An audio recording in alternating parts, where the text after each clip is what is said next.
shop. Oh, oh, oh, oh, oh. I'm married to a Funko Pop. Oh, oh, oh. Vitamins and minerals, they come to me through a tube. My whole life is spent watching on a tube. Whoa, oh, oh, oh, oh, oh, oh, oh, oh, oh, Funko Pop,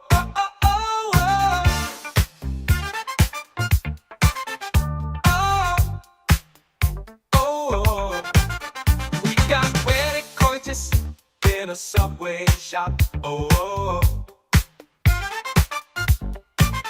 We got wedding coitus in a Subway shop.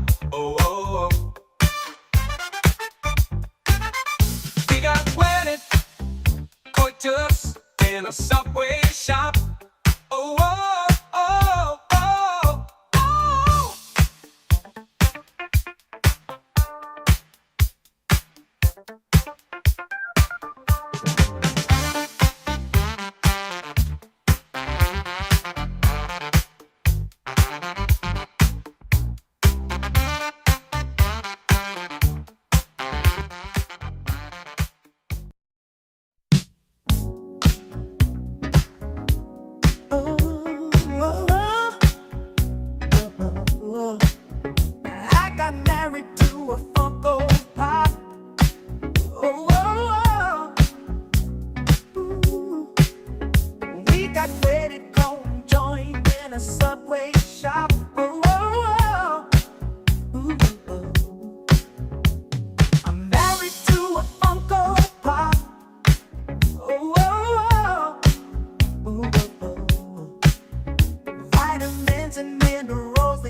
to my Funko Pop. Ooh, we got wedded.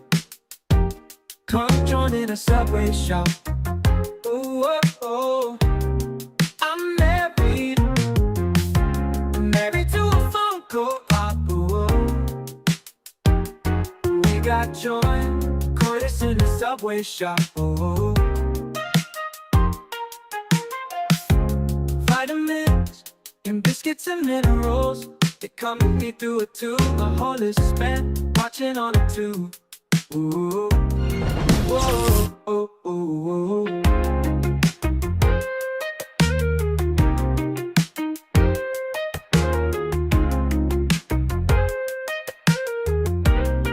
I'm married to my Funko Pop. Ooh, we got wedded. We got joined in a Subway shop. Whoa. Vitamins and minerals, they come to me through a tube. Vitamins and minerals, they come to me through this here tube. Whoa. Funko.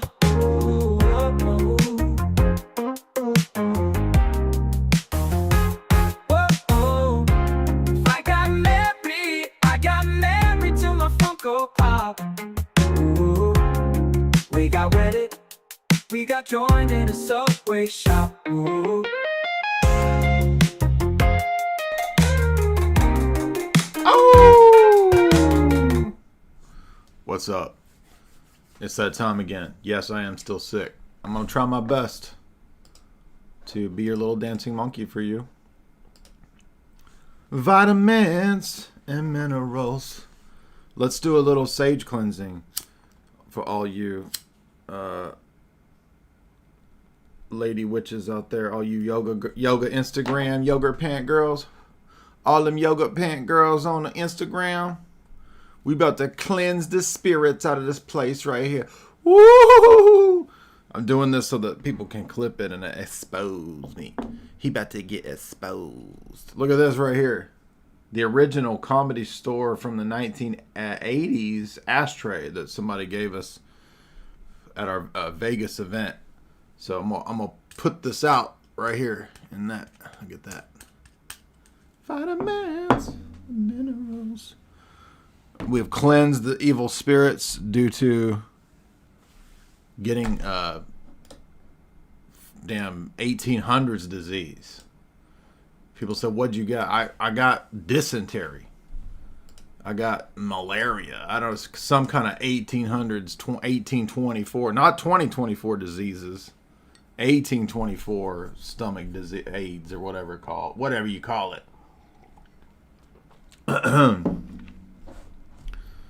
I had some kind of 1800s disease. That's all I know. And I've still got it. Except it's pretty much gone. Vitamins and minerals. We had a tremendous showing the other night to the 4-hour Jordan Peterson live stream. Thank you guys for a ton of super chats. That was really cool. Smoking on that sage pack. Smoking on that sage pack. We be on them sages. Anyway, I'm burning sage as a joke because FDA always says it's witchcraft, so I wanted to freak him out. And before he visits for the conference, I wanted him to think we were cleansing the room where he's going to stay with sage. Excuse me.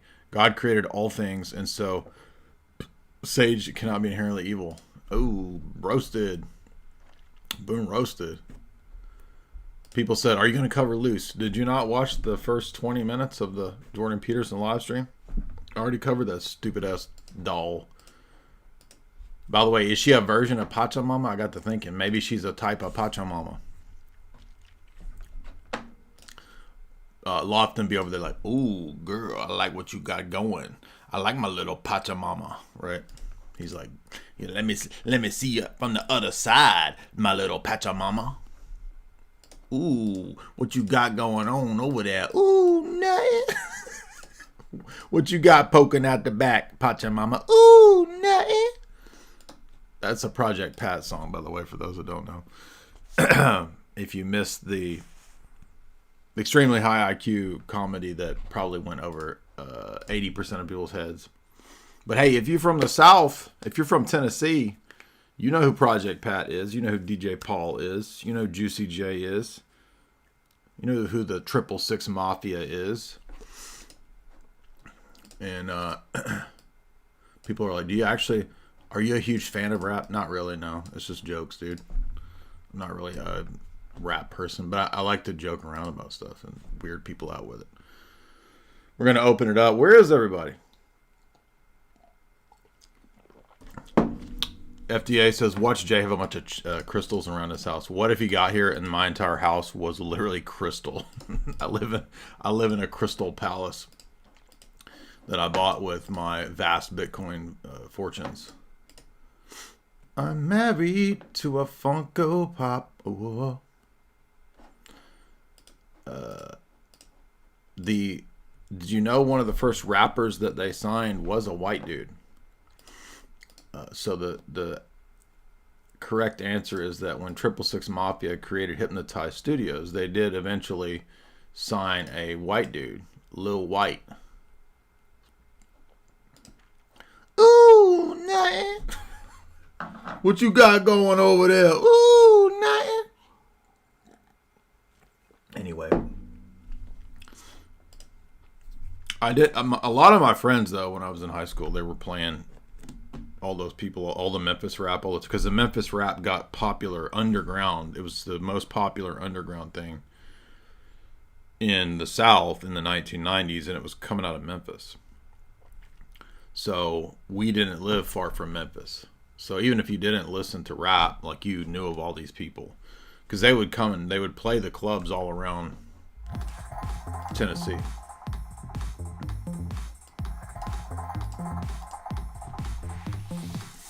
I remember when I was in 8th grade, somebody had a DJ Paul mixtape that was an underground mixtape.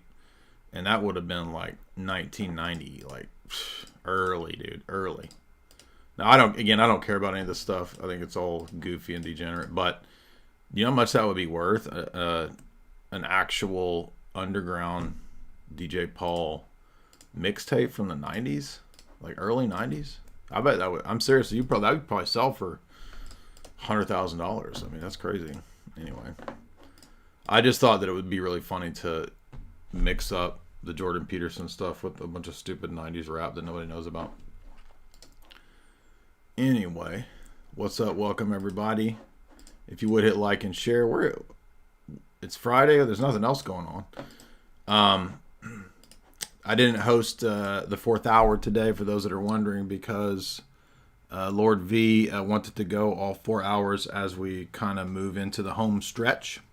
As you guys know, we are only a few days away from not just the predilection, but also the auctioning off of info, W's. And no, we don't know what's going to happen with that. I assume that, well, I mean, just like we said before, it's going to continue. Alex will continue on no matter what, so it won't be a big deal. But, yeah. They already took down, so the front page of Drudge, not like anybody cares about Drudge Report anymore, but I thought it was funny that earlier it was our good buddy Steven Scooter Downey. His film was the top thing on Drudge Report because they're saying, oh my gosh, Tucker says he was mauled by a spirit.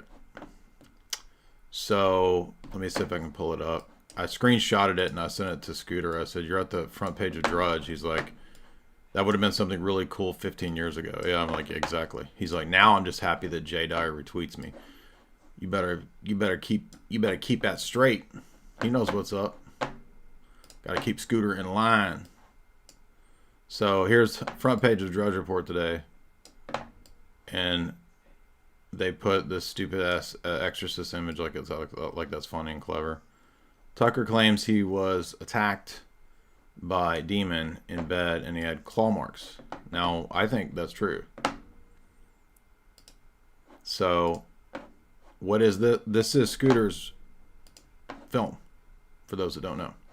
So I'm going to show you the link here.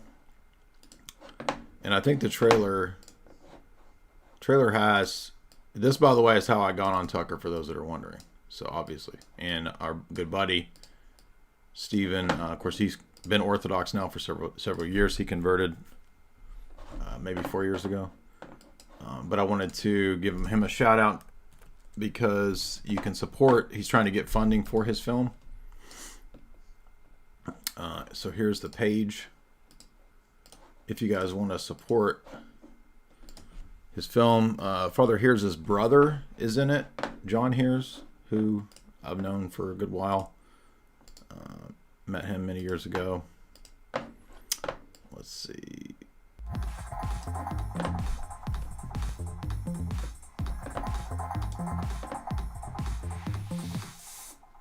So we'll watch a little bit of this trailer, and you'll see kind of what you're looking at in terms of if you wanted to support it. Do you think the presence of... So that's John Hears, Father Hears' brother, with Tucker, and they're discussing spiritual stuff here. Evil is kickstarting people to wonder about the good. That's what happened to me. That's what happened to you? Oh yeah, I had a direct experience with it. In the milieu of journalism, or just... Nope, in my bed at night, and I got attacked while I was asleep with my wife and 4 dogs in the bed and mauled. Physically mauled. In a spiritual attack by a demon? Yeah, by a demon. Or by something unseen that left Is that right? claw marks on my sides, on my... So it left physical marks. Oh, they're still there. Yeah. A year and a half ago. Was your wife terrified? I know you were. I wasn't. I was totally confused. I woke up and I couldn't breathe, and I thought I was going to suffocate, and I walked around outside, and then I walked in, and my wife and dogs had not woken up, and they're very light sleepers. And then I had these terrible pains on my rib cage and on my shoulder, and I was just in my boxer shorts, and I went and flipped on the light in the bathroom, and I had 4 claw marks on either side underneath my arms and on my left shoulder, and they're bleeding.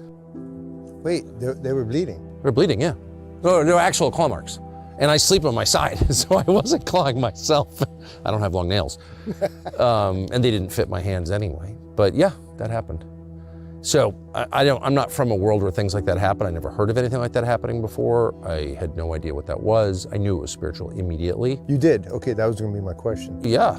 I don't understand to this day. I'm not gonna put it more... You didn't try to refute the spiritual part in your own mind. You went right into the... Well, it didn't make any sense, and it doesn't now.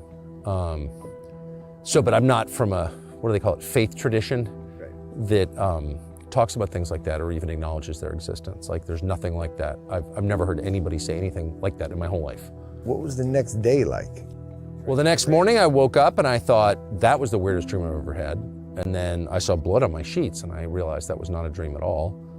I called my assistant, who was like the only evangelical Christian I know, well enough to call with something bizarre like that, totally bizarre like that.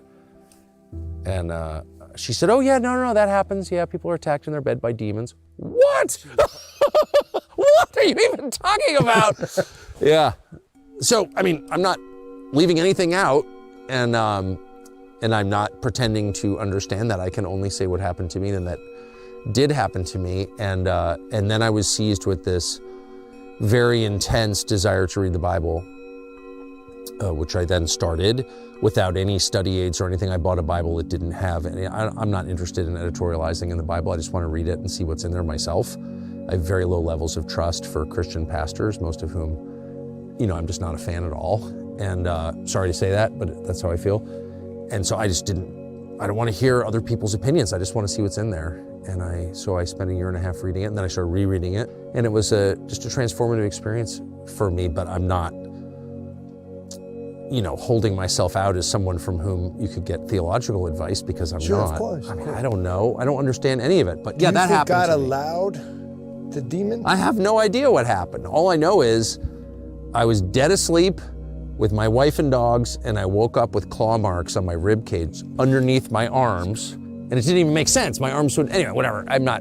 No one has to believe me, I don't care. Doesn't matter. But that happened to me, and so I just was like, wow, that's real. Whatever that is, I'm even not sure what it is. It's but very real. So there's a trailer for Scooter's film. If you want to support it, you can go to that link there that I put in the description, christianitiesmovie.com. I don't exactly know where all the film is going to go. I think it's about, like it says here, who do they say that I am? Is there one Christianity, or is there a many different, variations? I think Scooter is aiming at kind of pointing in the direction of Orthodox Christianity. So I'm sure he's going to be. So it's good to see that message getting out there, and yeah, I don't think what Tucker's saying is really even that. I mean, if you're Orthodox and you believe in the reality of the spiritual warfare that we inhabit, that doesn't even seem that strange to me at all. Is it AI? No, it's not AI. What are you talking about? I don't think his dogs, like, he would have known, you would wake up if your dogs were clawing you. And also, if, him being sort of a non-committal, agnostic, minded person, obviously, if he didn't think there was anything weird about the experience, he would have assumed that it was just his dogs had clawed him in the night. But he seems to have not felt that was the case, because it seems to be a weird situation. And so, but I mean, this is pretty. I think this type of thing is pretty well known in, the history of exorcisms and spiritual warfare, that you do get demonic entities that do these kinds of things. So, yeah, I don't see that weird at all. Hopefully, we can continue to. I think if we grow this channel some more, and if we can continue on with what we're doing, there is a possibility of still, being on Tucker.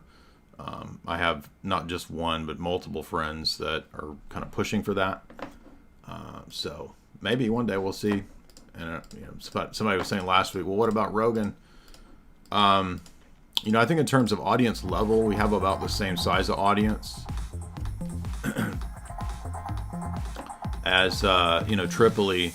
But Tripoli's known Rogan for probably 20 years, going back to the 90s.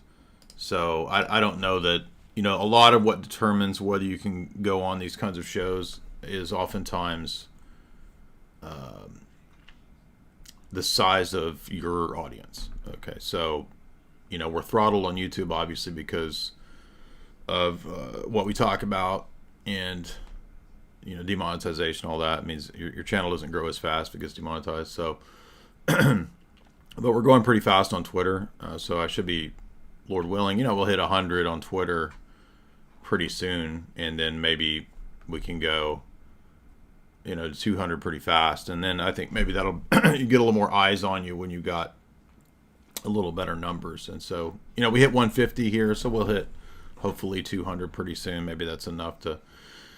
But I mean, this was this is the kind of stuff you deal with where, remember, Mohammed Hijab was like, you do not reach my tiers of credibility. You do not have enough engagement. We all know that that's just because of the throttling. Because actually, the other day I went and I checked. I think we could probably do it right here. You could look on Google Trends, because I don't think that's going to be as censored. Let's check it. And I'm pretty sure if you compare me to Mohammed Hijab, it's not. I can't remember if it was about equal. Let's see.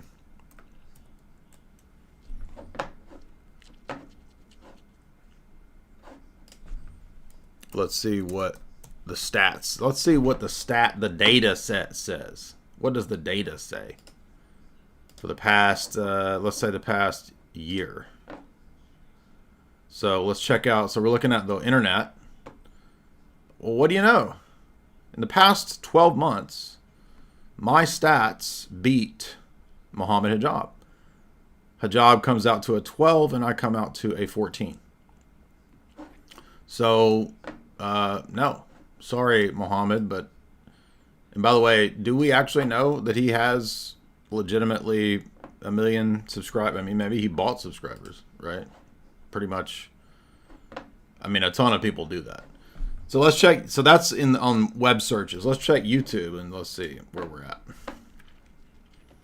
YouTube. Oh, guess what? In the past year, I beat out by just a slight margin in search popularity Muhammad Hijab as well.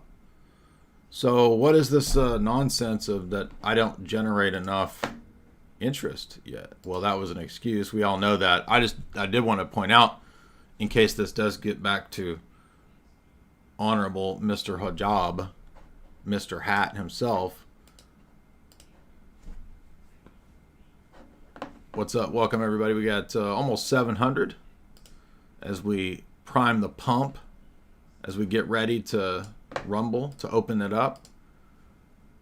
We've already got a few people over here on Twitter ready to call in. If you want to support the stream through Super Chats, you can do so right there. But no, I'm sorry, Mohammed. It doesn't look like in the past 12 months you're actually beating me on either YouTube or web searches. So that's not true. By the way, what an amazing week for Bitcoin. We almost broke all-time high. We're a few $100s below it, and we're knocking at the door. And this comes on the heels of the central banks declaring war on Bitcoin.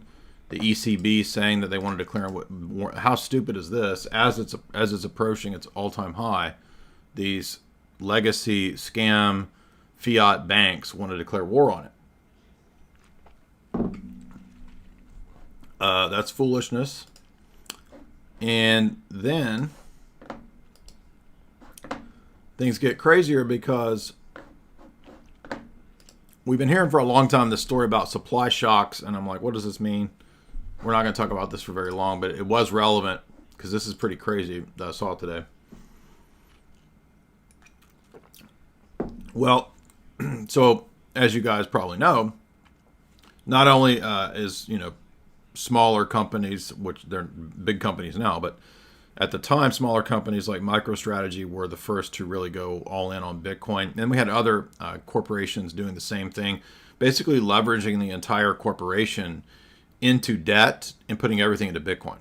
And that's the sort of sailor model of what was last year called speculative attack. So now what he's done is sort of flip the script, and he wants to turn the entire company into a sort of massive $42 billion Bitcoin plan, which is crazy because we also this last week saw now Microsoft is voting for the shareholders to begin to buy to have Bitcoin on their balance sheet. The board of Microsoft advises against it, but the shareholders will determine, because it's the shareholders that are actually telling the board they want access to Bitcoin.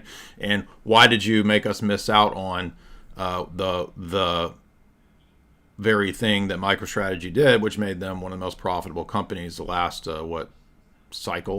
last year? Nvidia and MicroStrategy are the two most profitable stocks, and it was because of this Bitcoin strategy. Now, this strategy that it has for the next year is crazy because the video is arguing basically the Swan video. I don't watch the whole thing, but if you want to watch it, you can watch it here, and then you'll understand how crazy this is, because it's the next level, which is the corporations buying into Bitcoin, that would take, number one, Bitcoin to the next level, but also potentially create what they're calling a supply shock, because there's only so much Bitcoin that's mined every year. And so if you have entities essentially buying up at tremendous amounts, because I think the numbers were something crazy like, I forget how much MicroStrategy would buy every month the next year or something like that, what the plan is.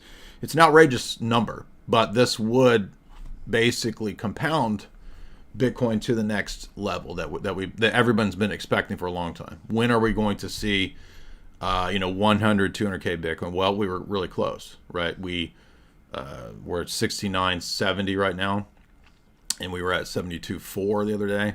So we were rejected at pushing up on that resistance level. I mean, ATHs are always a pretty heavy resistance level to break. But then when it breaks it, it'll pop up, right? It's going to go straight up to, NVIDIA's blew up, obviously, because of AI for sure. But I mean, when we pop off, it's what, like the next level is like 84, 85, and then 90, 100. So we should, I think,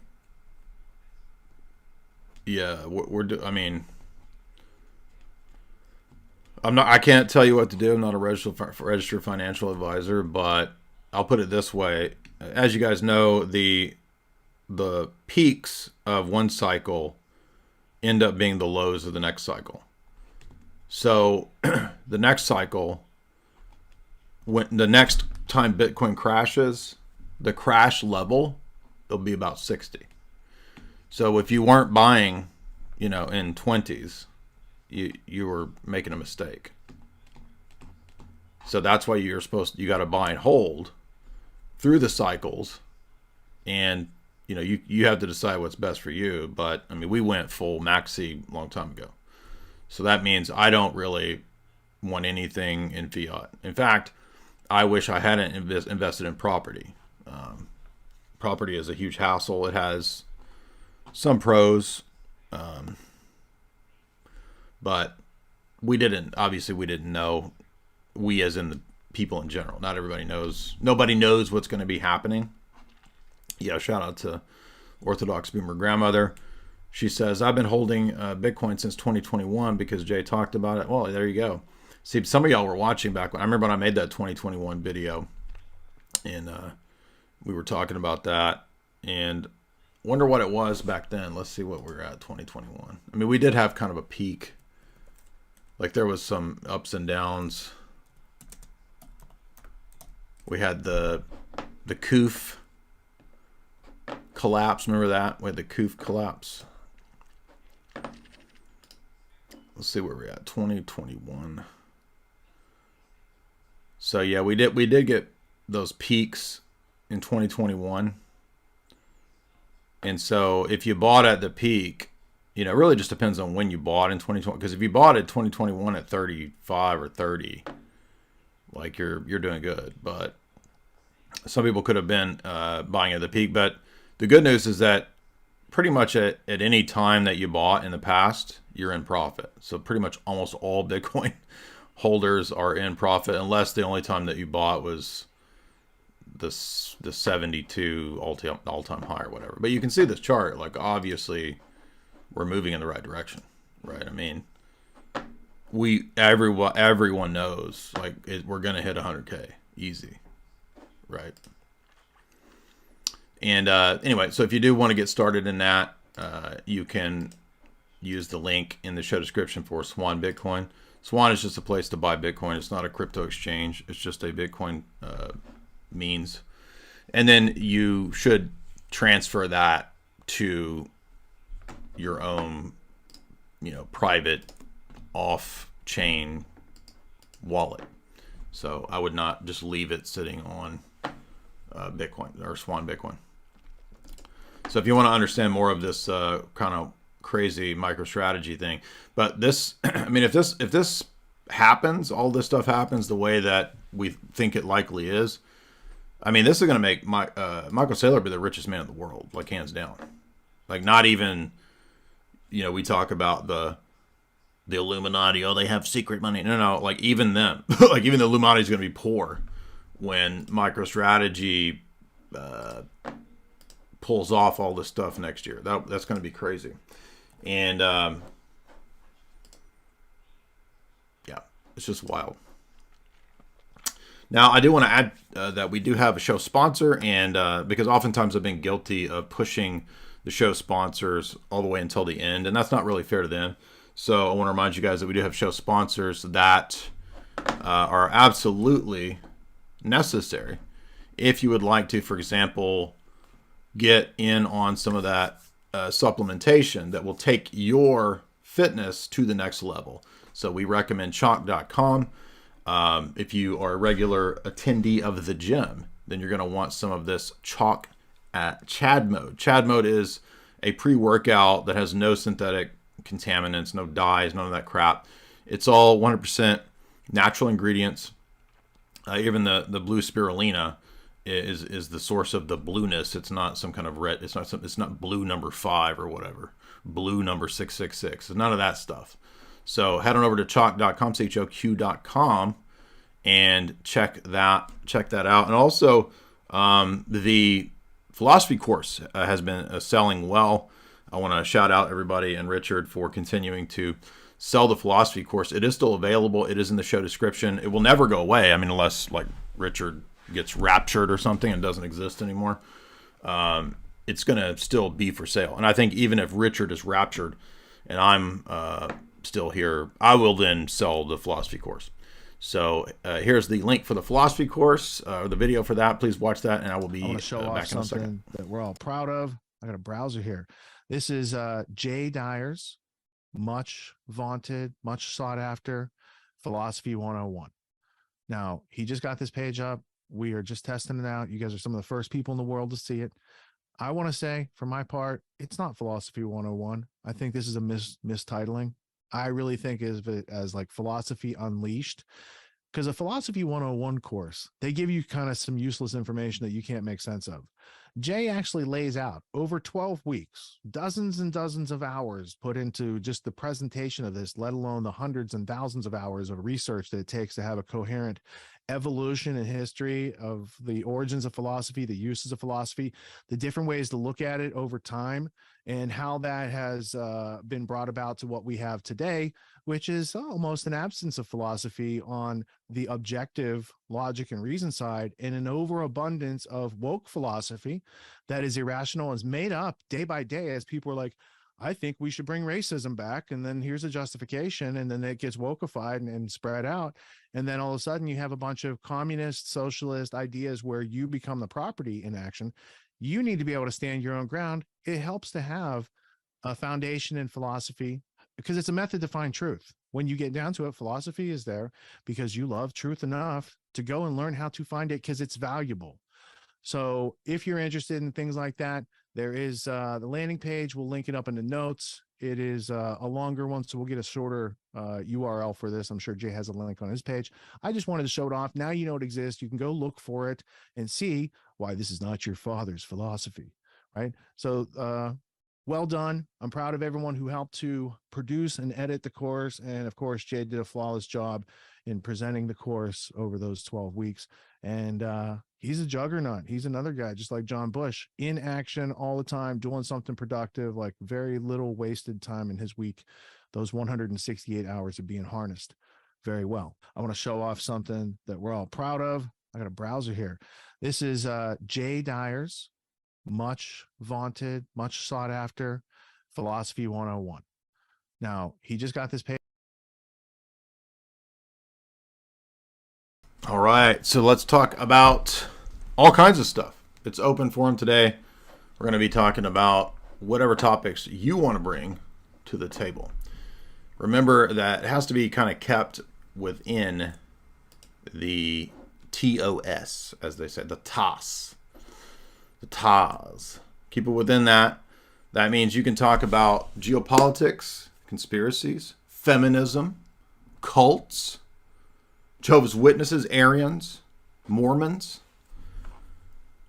You can bring up history, church councils, Protestantism, Catholicism, papacy, theological disputes, doctrines, dogmas, church fathers, biblical theology, apologetics.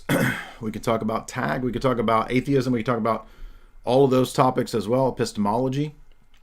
We can talk about anything that is allowable. You know what I mean? So if you want to call in, the link is in the show description. It's the Twitter link. So you can call in on the Twitter space right here. And you have to hit request to speak. And when you hit request to speak, it will put you in a line. When I go to you, you have to unmute yourself. It automatically mutes you. So remember to unmute. Can you remember that? Say it with me. Unmute. And you don't have to debate. As you guys know, we allow for debate. If you want to call in and debate, you can. If you want to call in and set me straight, you want to make an argument, you want to put me on the ropes, you can do it. Just remember that you need to keep it as an argument. You need to be consistent. What the heck is going on? Did I...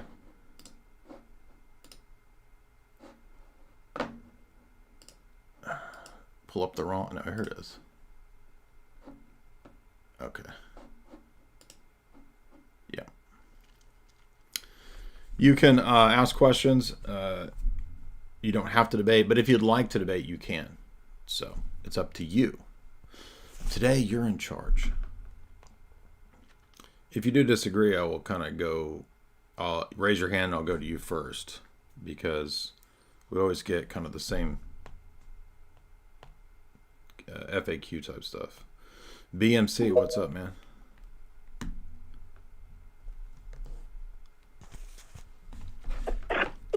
Yo, hear me? Mm-hmm. All right, let's see. So, could you help me just understand the Trinity? Because I'm kind of lost on it. I understand you've used, like the king, I think the king and the prince analogy of like them having the same essence, but you would still say those are, two humans and not one. Does that make sense?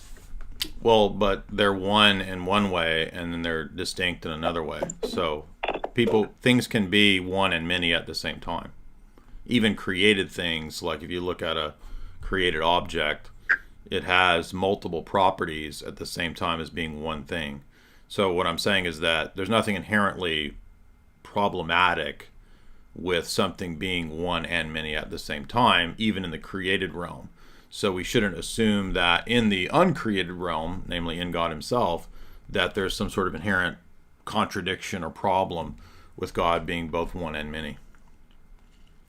Right, but you would still say they're two different humans. Like, I understand the point you're making that they have the same essence or whatever, but they're still two different people. They're not the same. I don't mean like just distinct. I mean like completely different. Well, the Father and the Son are really two different people. They really are two different agents or subjects. So they share the same nature. And another way that they would be distinct from the created human beings is that they indwell one another. So the Father fully indwells the Son fully indwells the Father. But that's because they're not in time and space. They're uncreated. So they don't have like a spatial location thing going on. Like one entity can't occupy the same space as another, like in Time Cop or something like that. Because God's uncreated, whenever we make these created analogies, there's only partial elements that line up to God. So you can't make it a one-to-one correspondence, because the created realm only tells us certain things about God. It doesn't map onto God one-to-one. Okay. And for like Orthodox churches, they don't really, like I've been to them and they don't like really speak English. They usually do like Russian, Greek, stuff like that.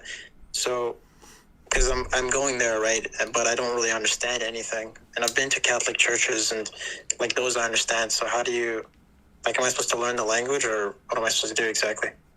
Well, there are a lot of Orthodox churches that do offer English-only services, but there's also a lot of Orthodox churches that cater to expatriate communities and immigrants that offer services in those native languages. So you could find a different Orthodox church that has fully English services and liturgy, but what you want to do is inquire about joining the church and becoming catechized, because you're not going to learn the theology necessarily by just standing in a liturgy that's said in a foreign language. You would want to be catechized. And so, do you know what I'm talking about? I don't really know what what do you mean by catechized? Like just So be to become an baptized, Orthodox person, you basically go to classes for 6 months to a year to determine whether or not you want to do it, and the priest determines whether or not you're serious. Okay, I see. And the final question I have is, it's regarding salvation. So, do you think that like babies or people who've never heard of Christ would still go to hell? How do you view that? No, we don't consign anyone to hell, and we don't think that infants have any stain or thing that would make them necessarily, quote, damned. We don't turn around and say then that they're necessarily saved, but we know that God can take care of them and will judge them accordingly in a fair way, even if in the eschaton they're not participating in theosis. They still might, some church fathers speculate, they might be given some sort of natural felicity. But aren't they still like have original sin or whatever? Original sin is a privation. It's not a positive state of sin or an actual sin. Actual sins are sins, properly speaking, and those are actions that we commit by our will against the good. No infant has committed a knowing action against the good. All right, cool. Thanks, man. Have a nice day. Those are good questions. Thank you. Yeah, I mean, the Trinity is a mystery, but I would say if you want to, start moving in the direction of learning orthodoxy and Orthodox theology, then I don't know why it won't let me remove him. Then you're going to want to inquire at the church and see if you want to attend the classes and learn.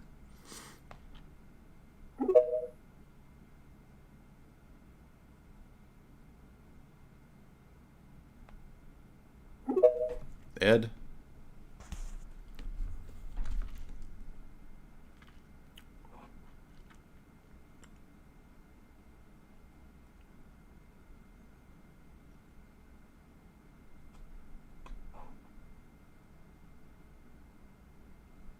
Are you there? Hello? Hello? Yeah. Oh, hey, man. How's it going? Good. How are you? Good to talk to you again, man. Sorry to hear that you had a little flu situation going on, stomach flu.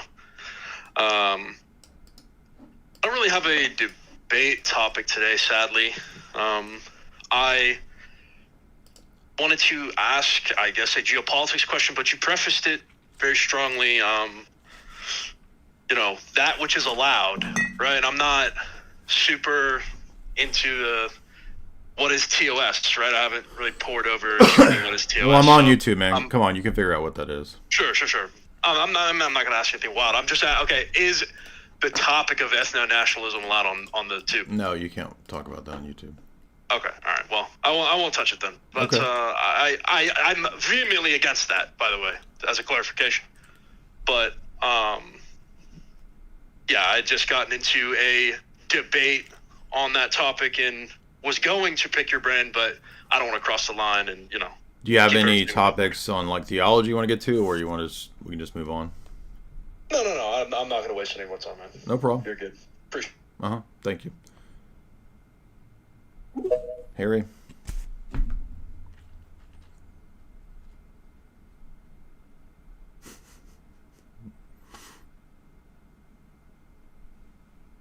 You have to unmute.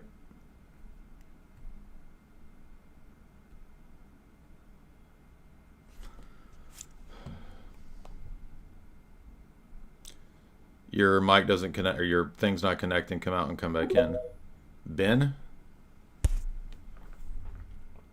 Man, it's freezing in here. Hey, Jay, can you hear me? Hey, can you hear me? Yes, I can hear you. What's up? It's just freezing cold. Oh, great. Yeah, no, I'm doing okay. Thanks a lot.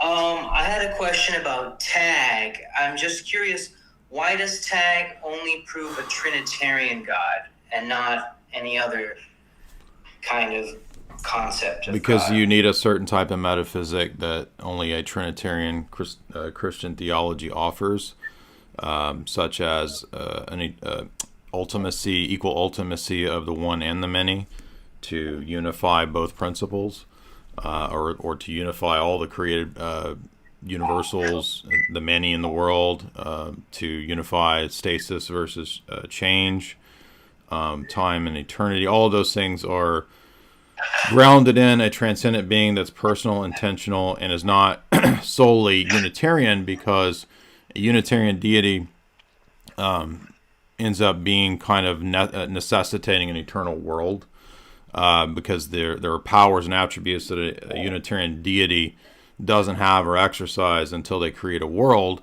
And most of the time, in terms of, like, say, Neoplatonism, this is why they've been tempted to believe in things like an eternal world. So what I'm saying is that if you look at somebody like Aristotle, who's maybe a classic example of Unitarianism, well, if he's, say, the first actualizer, if he's the eternal first actualizer, then that requires something other than him to eternally actualize, and that leads to a two-principled eternal dyad between God and the world that he actualizes. So, in other words, it's not Unitarianism. So Unitarianism typically falls over into dualism. Dualism has all of these problems of its own that basically cancel each other out. It becomes incoherent. So neither Unitarianism, metaphysically speaking, nor eternal dualism resolves a lot of these very fundamental metaphysical and epistemic questions, and so that only leaves Trinitarianism. Okay, so it solves the problems of Unitarianism, and it solves the problems of dualism. Correct. In a nutshell. Okay, now I don't believe in multiple gods, but playing devil's advocate, couldn't someone hypothetically argue for a pantheon according to the same principle? No, you could read Athanasius Ad Gentes, where he just points out that a pantheon, typically in paganism, when there's polytheism, it's not even the gods that are the ultimate principle, it's fate, or it's the fates.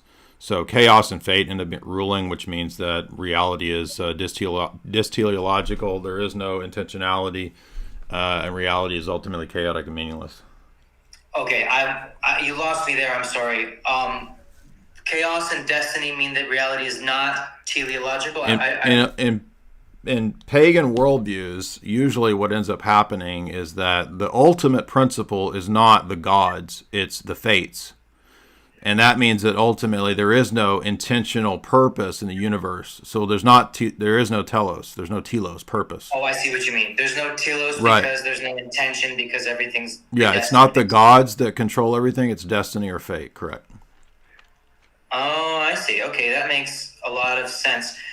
Thank you very much. Can I ask another question? I know there's other people in line. Uh-huh. Okay, so I'm confused about the question of if the Theotokos was sinless or not. I get different answers from different priests. Yeah, she's called the spotless virgin. Yeah, I don't have any problem accepting that, but I don't understand it, because wouldn't it be necessary wasn't she prior to the resurrection, and wasn't the resurrection a requirement to become deified? I don't understand how it works. Well, no, grace is applied to all of the saints in the Old Testament, because you can't believe in God without grace. So because Christ's resurrection is outside of time, and his ascension are outside of time and space, it can function to retroactively, you could say, apply the grace to the people in the Old Testament. So it really has nothing to do with whether you're situated before or after the coming of Christ. The grace is the same to all the saints. But were the Old Testament saints deified prior to the resurrection, or yes, consequently in Hades? Well, they experienced a measure of it because, as Maximus says, Abraham worshipped in his nous the Trinity, the Triad. So you can't do that without grace. How then could the Panagia attain the highest level of deification of all prior to the resurrection?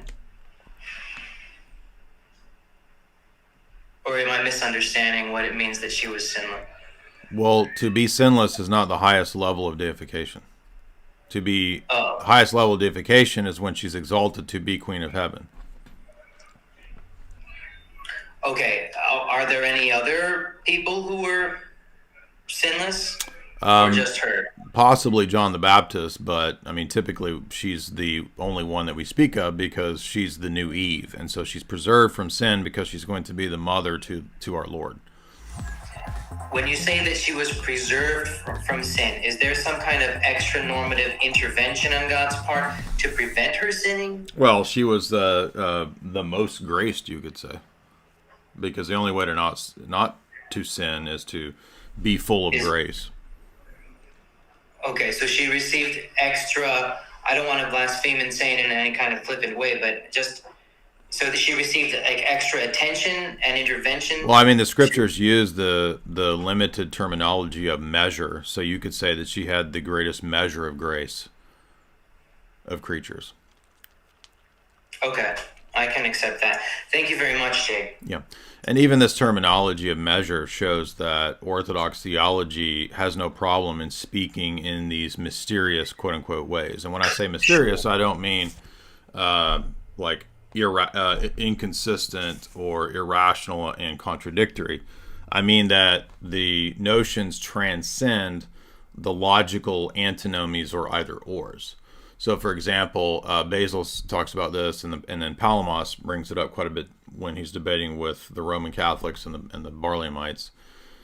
Because you could ask the question, well, now, wait a minute. There's no measures to divine life. It can't be partitioned out. But yet we are told that you get a measure of grace and you grow in grace and that you will forever grow in grace. So it's a both and. You can have a measure of it, and even though it's immeasurable. You can participate in a divine energy, even though in participating in one, they are all together in that one. So the energies also inhere and indwell one another, because God doesn't have parts. Yet, mysteriously, we are also told that there are really different energies, and that you can participate in this or that energy and gift and so forth. In the same way that you grow in grace and partake of more and more grace, or more grace is given. Remember when Elijah and Elisha are talking about what they want, and Elisha says, I want a double portion of the power and the grace that you had. And he says, this is a tough thing that you've asked. Well, now, wait a minute. There is no distinctions in these things if we're talking about the uncreated. Well, if you have an overly rigid scholastic attitude, this is all contradictory. It violates the law of identity and this and that and all this kind of stuff. So this is precisely why scholastic theology in the Middle Ages in the Latin West becomes such a problem, is because it erects, once again, many of the dialectics either or that the church councils had rejected in the realm of Christology. A lot of the heretics, whether it's Severus or any of these people, their argumentation is based on, a lot of times, Neoplatonic ideas and either ors. Whether it's Origen or whether it's Severus, there's a lot of these Neoplatonic metaphysical assumptions that underlie it, which lead them to say things like, God can't be this or that. The incarnation can't be this or that. If you're a eunomian, God's simplicity means there can't be a real distinction in God, because he would have parts, he'd be a created thing, etc., etc., etc. So over and over and over, the ethos of the fathers in those councils is to reject arbitrary either ors. And when we get to Thomism, it's just unfortunately a massive return to Greek Hellenic either or dialectics. And so a Thomist could never conceive of the possibility of partaking of an uncreated reality and partaking of more of it, you see. And yet that's exactly what the scriptures tell us. The basic expert. Can you hear me? Yep. Hey, Jay, I was wondering if I could ask a question about the Trinity and actually a little bit about libertarianism. Sure. All right, so I'm currently being catechized right now, and I'm realizing that coming out of Protestantism, that I have to come out of, essentially two heresies, in Protestantism and in libertarianism. And it was interesting. I was reading the book The Faith, which has been assigned to us in the catechism class by Carlson. Mm-hmm. And in the beginning of it, on the Holy Trinity section, something struck me, and I thought it was interesting. He says on page 59, he says, first of all, the doctrine of the Trinity means that nothing that exists, whether on earth or in heaven, can be conceived of as an individual in and of itself. And that really struck me because, and I'm wondering what you think about this, because I deal with a lot of Christian libertarians, and a lot of my friends are Christian libertarians, or Protestant, obviously. The libertarian likes to sort of atomize the individual and sort of make the individual the real thing, and they call things like government or communities and things like that abstractions, and like, oh, those don't really exist, they're just abstractions. I don't know if you've encountered that before, but would it be more precise to actually say that, like, actually the atomized individual is the abstraction, since the Trinity itself is not, it exists in communion with each other, all the persons of the Trinity in love. Correct. So yeah, it's an eternal community. So there is no such thing as a pure individual. It doesn't exist. And humans were always intended to be a living community. Now, you do have an individual particularity that picks you out and makes you unique, and that's called personhood in Orthodox theology. And personhood is extremely unique to Orthodox theology precisely because of the Trinity. And the Trinity, by extension, then reflecting into the incarnation, because the second person becomes incarnate. So personhood is a unique category that you can't find in pagan philosophy or in the pagan world. It's a revealed doctrine because it's grounded in the distinction between nature and person and God. So that kind of becomes our starting point for all of these. Huh? I lost you for a good minute and a half there. Sorry. You mean you lost the audio, or what I'm saying? The audio. I couldn't hear you at all.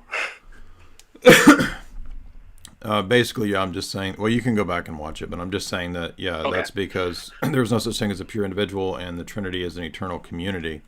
But also, the notion of personhood guards and protects the individual. And so the answer is that libertarianism is premised on a dialectical tension between one and many. The idea that the many in society is at war with or at conflict with the one. Or I should say the individuals are at war with or oppressed by the collective. But in reality, it's supposed to be a balance between the one and the many. Because we live in a fallen world, there's never going to be a perfect society with a perfect balance, right? So, yeah. But the Trinitarian reality, you're correct, is intended to balance the one and the many. Yeah, I just thought that was interesting because I think that, I don't know if I've noticed something where in talking to a lot of Orthodox people now, as I've started to be catechized and stuff like that, where obviously the Protestants can just take any scripture they want and reinterpret it however they want. So like Romans 13 or in I think 1st or 2nd Peter, it's scattered all over the place where they're like, oh, well, this actually means this. And to me, it's interesting then, like the Trinity itself as a doctrine sort of expresses this against libertarianism. And then I guess like as these Protestant Christians sort of like they accept some, I guess, normative teachings, but these Christian libertarians, they accept some normative teaching, but it's like I don't know how to describe it. It's like I guess it's just weird to be borrowing things from like a materialistic, atheistic, post-Enlightenment ideas, and then you're gonna like. This is what's kind of taken me away from libertarianism is like, why would I accept that and instead of what God has revealed through His church? Well, separately from the issue of the metaphysics of personhood is the topic of just the state itself, and the libertarian narrative, of course, is that the state is this tyrannical institution, or at best an institution that should be minimized. I think Orthodox Christianity could agree with a type of libertarianism that doesn't exclude hierarchy or authority or something like that, because you could conceivably have, for example, a monarchy with limited powers, conceivably. So it really depends on what we mean by libertarianism, but of course we all know that most of the ethos of libertarianism comes out of the Enlightenment, which is premised on a rejection ultimately of throne and altar. So it's a kind of secular, we could say, approach to social organization based on fraudulent ideas like the social contract and this kind of stuff, which there's no evidence of any of this. If you believe the biblical account, God established the state when he told Noah that he had the right to exact the death penalty. So there is a legitimacy to the state. I think that we could debate, you could argue that it should be limited in its powers. I think that would be ideal. But conceivably you would want both. But I just think that this whole libertarian idea of, Crowleyan, do what thou will type stuff and all that, all those presuppositions are false. One final thing, and then I'll get out of here. I'll get out of your hair. But the thought struck me that I thought it was interesting, and maybe other people have pointed this out. But you have the Gadsden flag of like the "Don't tread on me," and that's obviously very popular in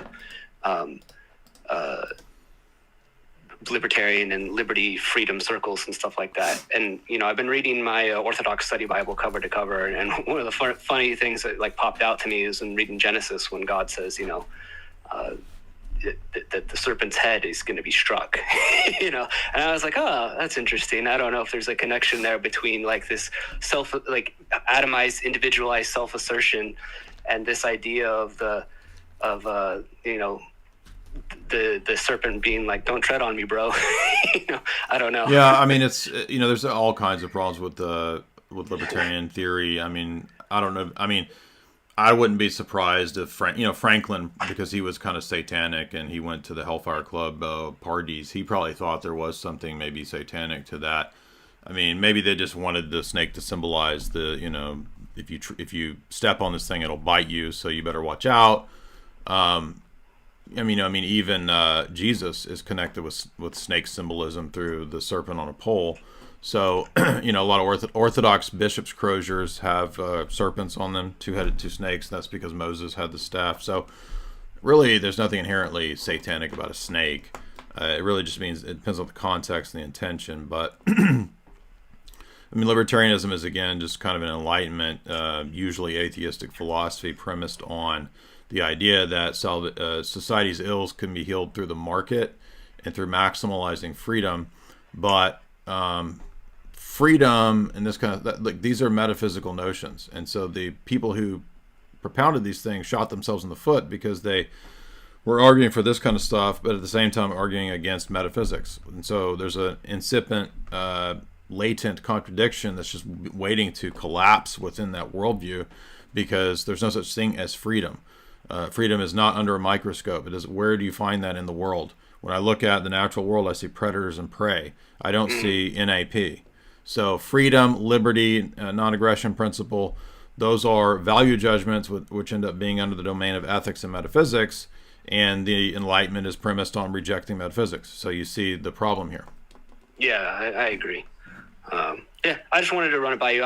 It's something I'm trying to wrestle with. I was a libertarian for since Ron Paul in 2012, and trying to enter into the church this last year. It's just sort of like, you got to really, I realized I had to, like I said, get rid of these Protestant notions of. Yeah, I do the same thing. A lot of us had to go through that.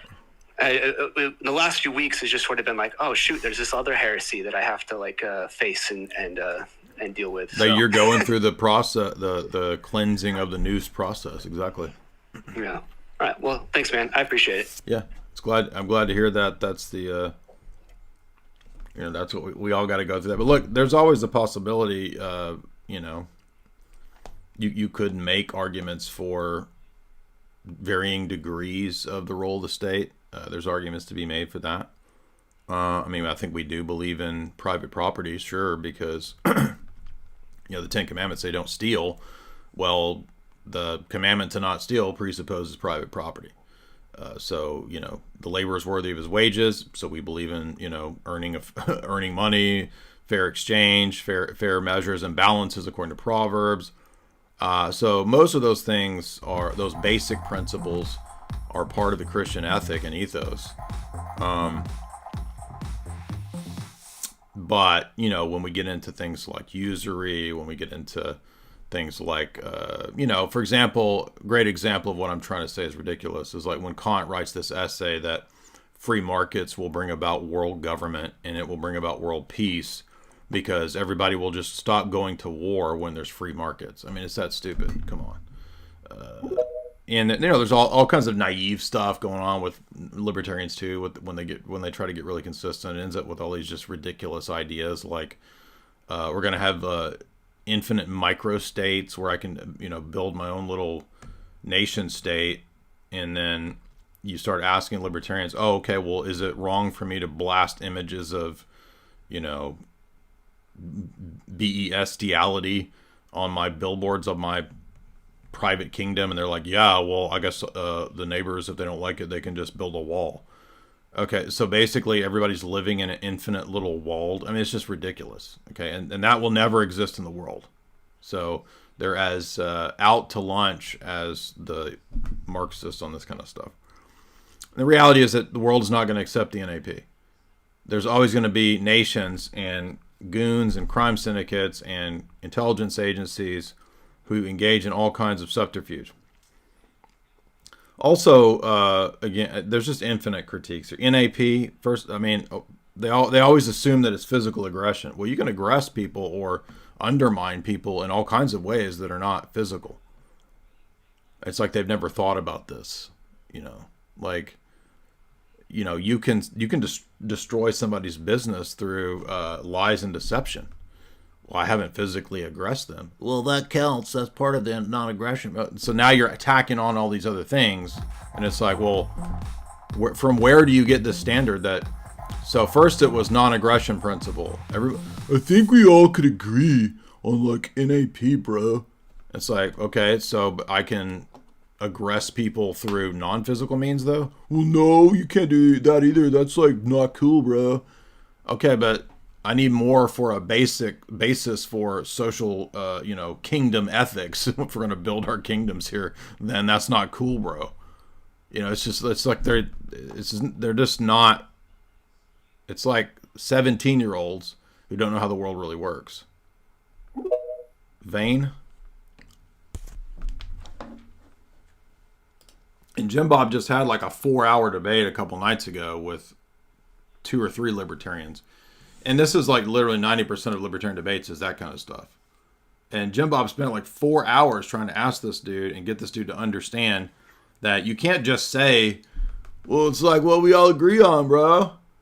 Like we should all just agree about NAP, bro. And it's like, but the NAP is ambiguous. What does that mean? Well, it just means this, man. It just means this. It just means this. It's like nobody knows that it just means that except you. And how are we all supposed to know that true libertarianism and the true NAP is just this? And then it ends up being a 2-hour explanation about just this. So obviously it wasn't just this because it took you 2 damn hours to explain it. Go ahead. Hey, can you hear me? Yes, sir. Alrighty. So is it possible, first part of the question, is it possible for any individual person of the Trinity to will something different than another person of the Trinity? No, they have inseparable operations because they have one will. Okay, I thought that was the case. So if that being the case, then what is the explanation for when Jesus says, not my will, but your will be done? He is submitting his human will, which has a natural desire to not die, to his divine will. And how would that work if the only person that indwelled the body, I guess, physical, you know, human form of Christ is the Logos? Because he's fully human, so he has a fully human will. So as a divine person, he has a divine will with a human nature, which has a human will, so he has 2 wills. All right, cool. Thank you. Right, so the natural desire that we would all have to not die, right, is a good thing. It's not sinful to not want to die. It's actually a good thing, right? So when you will to eat to keep your body alive, that's a good thing. When you will to not walk in front of a truck that's coming at you to not die, that's a good thing. So likewise, there are desires that we have that might be even the result of the fall, right? Such as having to take sleep, having to eat food, etc. These are called in theology, and by the time of St. Maximus, the blameless passions. So Christ possesses all of the blameless passions by will to fully identify with us in our state. However, he has not fallen in the sense of possessing the passions. That's why he's born of a virgin.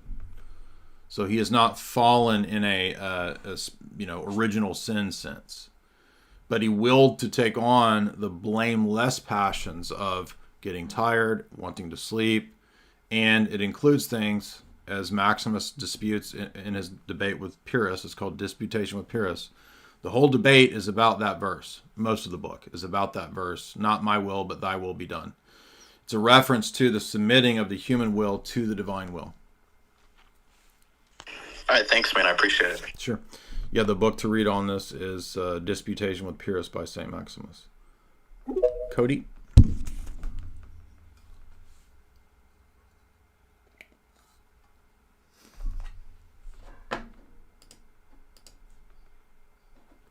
Gotta unmute. Hey, Jay, can you hear me? Yeah. Hey, thanks for the open QA. It's going to be fun. I've got a couple of geopolitical questions and then a couple cosmological. For the geopolitical, considering I've been hearing online for many years about this idea that the Constitution is antiquated and that we need some sort of worldwide cyber nation. And then recently it's been being pushed, this idea of a cyber nation has been being pushed by Tom Clancy books like Net Force and things like that. Have you heard anything about this cyber nation or have any opinions on this idea that Constitution is antiquated? No? Okay. Then I'm not worried about it. Well, I mean, I think that people have been pushing from various groups the idea that the Constitution is antiquated for a long time. But this sounds like what? Some sort of like proto-technocratic type of group? Exactly. I mean, this is Tom Clancy and Steve Chenick book called Net Force that they're talking about this. Well, you're saying it's a fiction book that's in there, but I thought you were saying there's like actual people now pushing that, or not? I've been seeing things like it online for many years since the advent of the internet. People have been saying, "Hey, we've got this thing called the internet now. This Constitution's antiquated." Oh, I see what you're saying. Yes. There was actually, I think Truth Stream Media made a video a few years ago about a push for a global constitution because we're in the internet age. We're not going to have nation states. So there are actual groups now that push this. They're not well known. They're not huge, but it was some kind of technocratic, futurist group that was saying, "Oh, we need a new constitution for the entire internet." Do you think something like that is 10 or 20 or 100 years down the road? What do you think?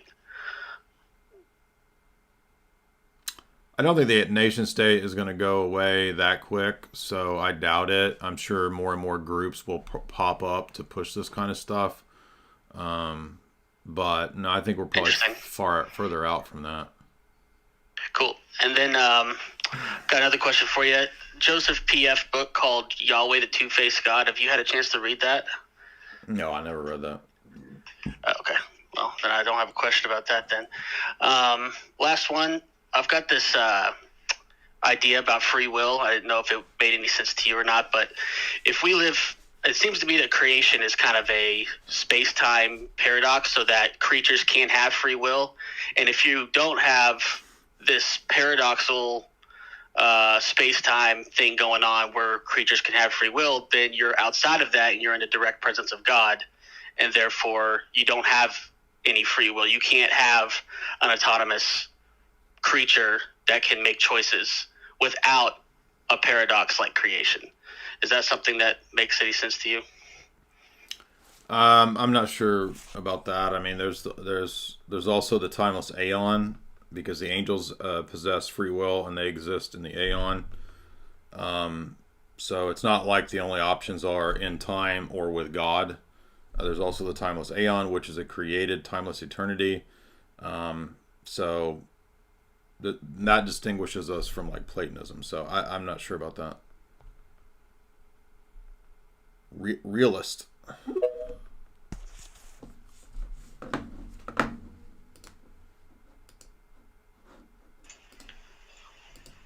Hello. Yeah. What's the main difference between the Thomistic view of relations and Eastern Orthodox view?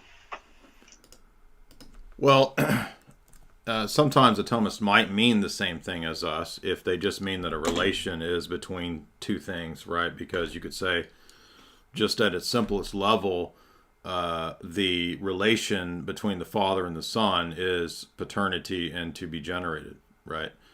Filiation. So that's a relation. And we would agree as Orthodox that, yeah, there's obviously a relation between the Son, which is characterized by paternity and filiation, or the generating of the Son. But the notion of relation of opposition is much more controversial. That's the Thomistic idea that is kind of borrowed from earlier precedents, that you could distinguish things in a kind of dualism of opposition, that one thing is not the other or opposed to the other. And the problem with that, number one, is that the Trinity, you can't do that in the Trinity because it's a unique eternal triad. There's no dyadic relationship there where you can set things in a relation of opposition. And furthermore, they're not in opposition.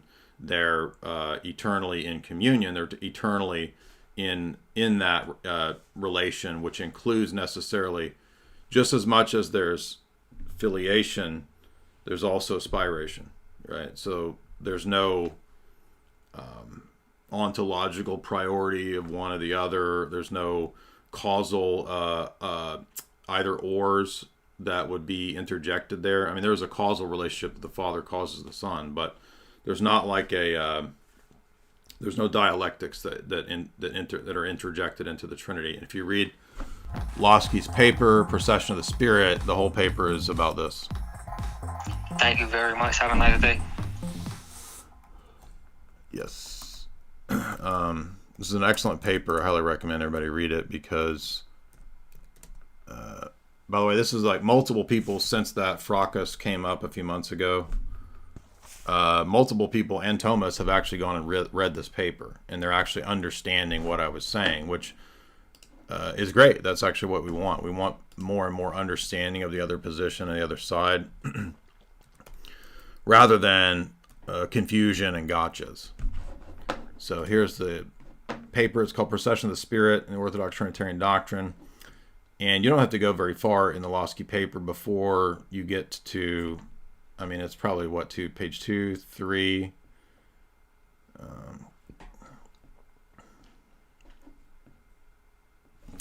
Yeah, page 4. By page 4, he's talking about relations of opposition.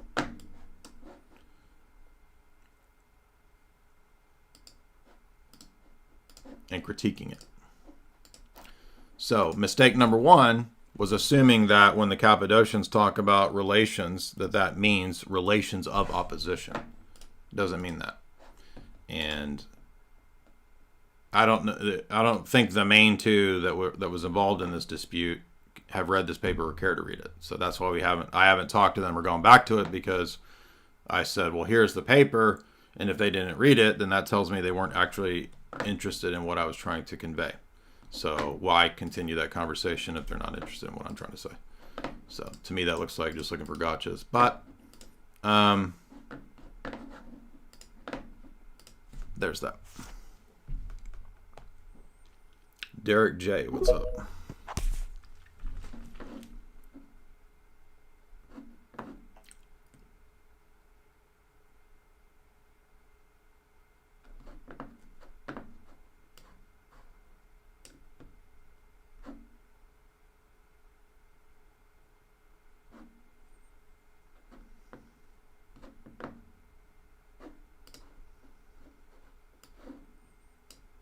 You gonna unmute, man? Derek, unmute. All right.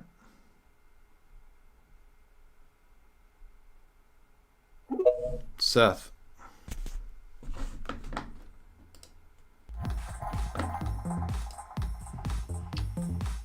Hello? Yep. Hey, how's it going, man? What's up? I don't know if you remember, I called a couple, last month or something. I'm the Lutheran. I read what you suggested, which was St. John of Damascus on the holy images. I haven't read Theodore the Studite yet. Okay. And so I'm pretty much fully on board. I think I told you that before. I was pretty much fully on board. Some of the stuff I was struggling with is the binding of consciences to certain things, and I'm struggling less with that now. Okay. But I do have a couple of questions. I kind of came out of the evangelical world into Lutheranism looking for a stronger tradition. Obviously, a lot of people are kind of in the same boat, and me and one of my good buddies kind of came out of this together. We were studying a lot together, and he went in the Anglican direction and the via media type stuff, and I appreciated the Lutheran kind of dogmatic positions. They're very strict about what they teach out of the Book of Concord and the Small and Large Catechism, which I've read a lot, and I'm obviously not in that position anymore. However, my buddy is, I guess he's of the position that the Orthodox, the problem with Orthodoxy, even if you give them the icons, even if you give them the position of being the true church, is that he thinks they are Donatist, essentially, because you've got a lot of problems with some dioceses rebaptizing, and so essentially the view that other sacraments aren't valid because the Donatists. Yeah, that's not what Donatism is. So that's not what the Donatist position is. The Donatist position is that the efficacy of the baptismal grace is dependent upon the worthiness of the minister. That's a different position from the Orthodox view that when you depart from the Orthodox faith, you no longer have the faith, which is one of the components necessary to have gracious sacraments. So those are two different positions. Yeah, I guess that makes sense to me, and that's kind of what I argued to him. But what his contention with that is that essentially the Orthodox, during the Donatist controversy, they specifically said that the Donatist sacraments were still valid, even though they were heretical. Well, that's nuance between the notion of, quote, valid, meaning that the church can accept those. That doesn't mean that we are saying that they're gracious. This is precisely why the church has flexibility about whether or not rituals are redone when people come back to the church out of heresy. So sometimes it's not necessary to redo the ritual, because we can say that the ritual was done in a valid way, but they have to write out or expressly say, repudiate their heresies, and then they can come back to the church. We don't have to rebaptize them. So it's not rebaptism, it's baptism. And the Roman Catholic Church, by the way, does the exact same thing because they do, quote, conditional baptisms. It's just basically the same idea. If you're baptized in a oneness church or a Mormon church, obviously those baptisms are not done licitly, either from any position. What I'm saying is that there's ambiguity about the term, quote, valid baptism, because an Orthodox person could say, you as a Monophysite were baptized in a Monophysite church in the exact same way as an Orthodox church. So when you come to us, we might receive you just by chrismation. There's no need to redo all of that. Now your baptism becomes gracious because the impediment that was there to withhold the grace is removed, the heresy. I see. Okay. So there's really no problem between different patriarchs saying that one baptism, like I don't know, I think it was the Patriarch of Moscow saying to how to convert heretics is basically to baptize them. And then other patriarchs saying that they don't. Well, one reason for that is also because, a couple reasons. First, the notion that the church can accept the performance of rituals at times outside of the church has led to an abuse of that, and then the justification being ecumenism. So that's one practical reason why bishops or patriarchs might start saying, no, okay, it's time to completely just baptize people. The other thing is that because churches, so-called, which are not proper churches at all, but parasynagogues and sects or whatever, because they're moving further and further and further away from anything close to Orthodox Christianity. For example, there's Novus Ordo Catholic churches that are baptizing, quote unquote, people in the land, the sea, and the air. Because this is becoming more and more of a problem, the abuses in Rome, it's saying that atheists can baptize and Muslims. Well, that's an ancient practice. I'm saying that modern Roman Catholicism and the Novus Ordo rite and its other rites, as an example, has moved so far from what traditional Roman Catholicism even was, that there's another practical impetus behind saying we're just going to baptize people, because in many cases people might have thought they were baptized in the Trinity, and their crazy priest did some land, sea, air thing. That's what Father Ian brought up. We were having a conversation with Bishop Maxine, and it was a very nuanced conversation. Bishop Maxine was really great, talking about the times when, you know, the bishop used discernment to receive by chrismation only. But I thought it was a great issue, exactly what you brought up, Jay, is that, but now we have these things, both in, and, you know, Father Andrew coming himself, being a Lutheran pastor. So there's Lutheran and Catholics that are baptizing in the name of the earth, the water, but worse than that. I don't want to use the terms. There's even like New Agey goddess baptisms they're doing. Yeah, and let me just... Skittles, they're now actually baptized in the name of Skittles names. Yeah. And so what do we do about that? That's Jay's point. I thought that was really good.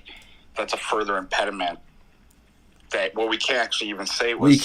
We can't trust that institutions like the Roman Catholic Church are doing anything even close to what traditional Catholicism used to do, is the point. Right. Okay.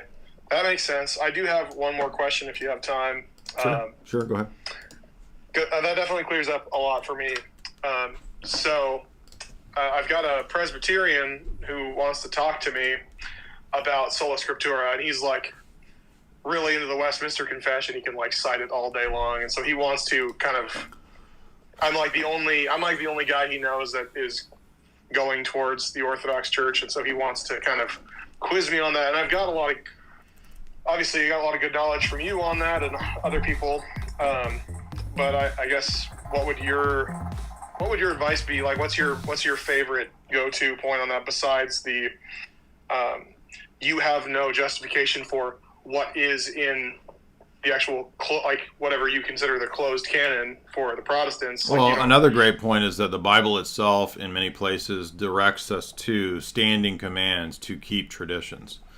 Yeah. The other thing is that the Bible itself, there's other places as well. I mean, there's other places that we're enjoined, for example, to obey the apostles and their successors. For example, if you read Paul's letter to Timothy, both letters to Timothy, Paul is saying, "I laid hands on you, Timothy. You have the authority that I put you on. I put you in charge in Ephesus. You have the authority to pass on everything that you heard from me." Heard oral, so not just what I wrote to you, but also all of the 3 years that Paul taught in Ephesus day and night. Timothy's supposed to pass that on, and then Paul says, when you lay hands on the next guy after you, make sure that he's a good person, because in that laying on of hands, you pass on the gift of the Holy Spirit. Now, there's no Protestant churches that I'm aware of that believe that there's a transferring of the gift of the Holy Spirit in, quote, laying on of hands. They believe in ordination or whatever, but it's not a rite that passes on the Holy Spirit. It's not a sacrament, for sure, in their view. Right. So you've got that layer of normative authority that's being set up there, and you see that particularly in Paul's way that he speaks to Timothy. And when you speak to Presbyterians especially, and I know because I was, hardcore Presbyterian Calvinist back in the day, they're not going to believe that laying on of hands passes on the Holy Spirit and gives any normative authority. It only gives a eldership, quote unquote. But why does can an elder bind my conscience to anything? Well, how come the church consistently binds people's consciences and excommunicates people, at Nicaea or whatever? You see how it is? For the first 1,500 years of the church, yeah. Sure, exactly. Yeah, I mean that's helpful. I'm definitely aware of that argument already. I was Okay. planning on bringing that Well, up, I mean, but- then maybe he's more advanced than this kind of basic types of arguments. I guess a lot of times Presbyterians are, but I mean, I guess I would Also- just I would just take it back to the canon issue. Like what? Mhm. I think that's the weakest point for them. So. Agreed. And to be fair to I think the Anglicans actually do think that ordination is a sacrament that passes on the gift of the Holy Spirit. But Okay, but like Anglicans are have trans bishops now, so let's there's Right. 1% of traditional Anglicans out there that make up Protestantism yeah, now. it would basically be Anglo-Catholics, not the. Yeah, and that's ACNA that's so minuscule mostly. that I don't count it because it's hardly anybody.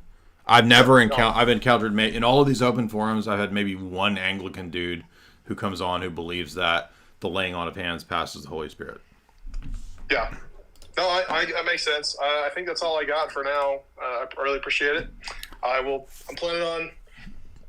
The difficult thing for me with catechesis and joining the church right now is I really do love my parish. My son was born recently, was baptized there. And, Yeah. My priest, our congregation, everything about it. It's going to be really hard for my wife to. Yeah, I understand. It's going to be really hard. It'll be okay. You'll come out better on the other side. You'll be glad you did. But yeah, a lot of us have been there. I understand. Hamar Tolo.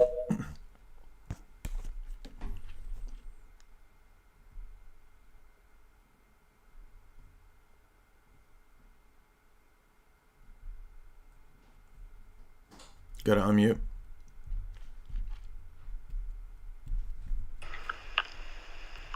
Hello? Yep. Hey there, Jay. I'm a big fan. I was kind of starstruck right here, so ignore my nerves.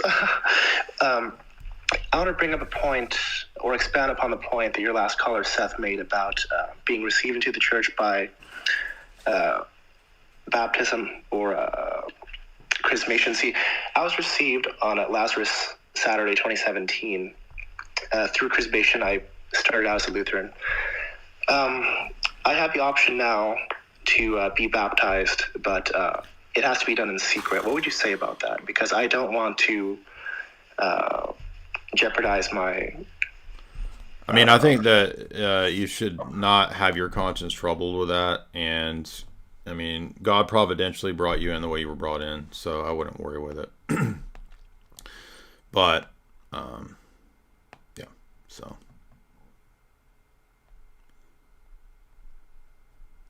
Clancy? What's up?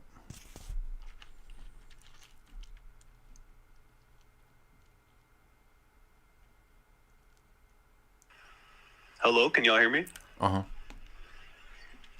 What's up? I'm just coming in to say hi. Jay, I appreciate you. Your debates on atheism has definitely strengthened my counters with a lot of the people that I'm debating, and I'm coming out on top on a lot of these debates, and I've actually brought in one of my closest friends who's a hardcore atheist. He's now Christianity observant thanks to you, bro, so just want to say thank you. Cool, man. That's good. Are you moving towards orthodoxy? Yes, sir. Oh, good, good. Yeah. Do you have any questions or just a comment? Nope. I just had to say thank you, man. Appreciate that. Absolutely. Thank you. Appreciate that, Clancy. That's good news. So a lot of good news is out there. Don't let the world get you bugged down with its bugaboos. There's all kinds of good news out there. Yakub. We got Yakub. Thanks for making me too, by the way. I appreciate you making me, even though I was like an accidental experiment, right? Yakub was like, oh shit, I done made these white dudes. Hey, I gotta go get rid of them now. What's up, Yakub? Unmute. Oh, what's up, Jay? Yakub, what's up? Yo, can you hear me? Yes. All right.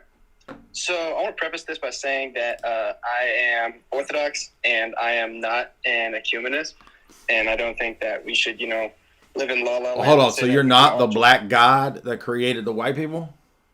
No. Okay. Okay. Different Yakub. Gotcha. Yeah, different Yakub, man. But I just wanted to hear your thoughts on, what it would take for the Catholic Church and the Orthodox Church, and then maybe even if you have time, like the like the Orientals or the Assyrians, or just like what it would take for them to come together with us. I mean, I think the main thing would be with Rome would be if you read the letter, which is actually a small book by Metropolitan Seraphim of Piraeus to Pope Francis. You can still find it online. He lists about 34, I think 34 things that would be necessary before Rome and the church could be united. And I don't remember exactly every single point, but I think those are all pretty accurate. I'll try to pop it up because I put it in a footnote. Did you put a list? I think at one time I made a tweet that had a list of all 30 whatever. It's the letters call. It's for some reason it's hard to find online. It's just on Scrib now. Yep. Abysmal. It's on a letter to Pope Francis on the abysmal state of the Roman Catholic Church, I think is but I have in footnotes just a kind of condensed version. Let me see if I can find it real quick.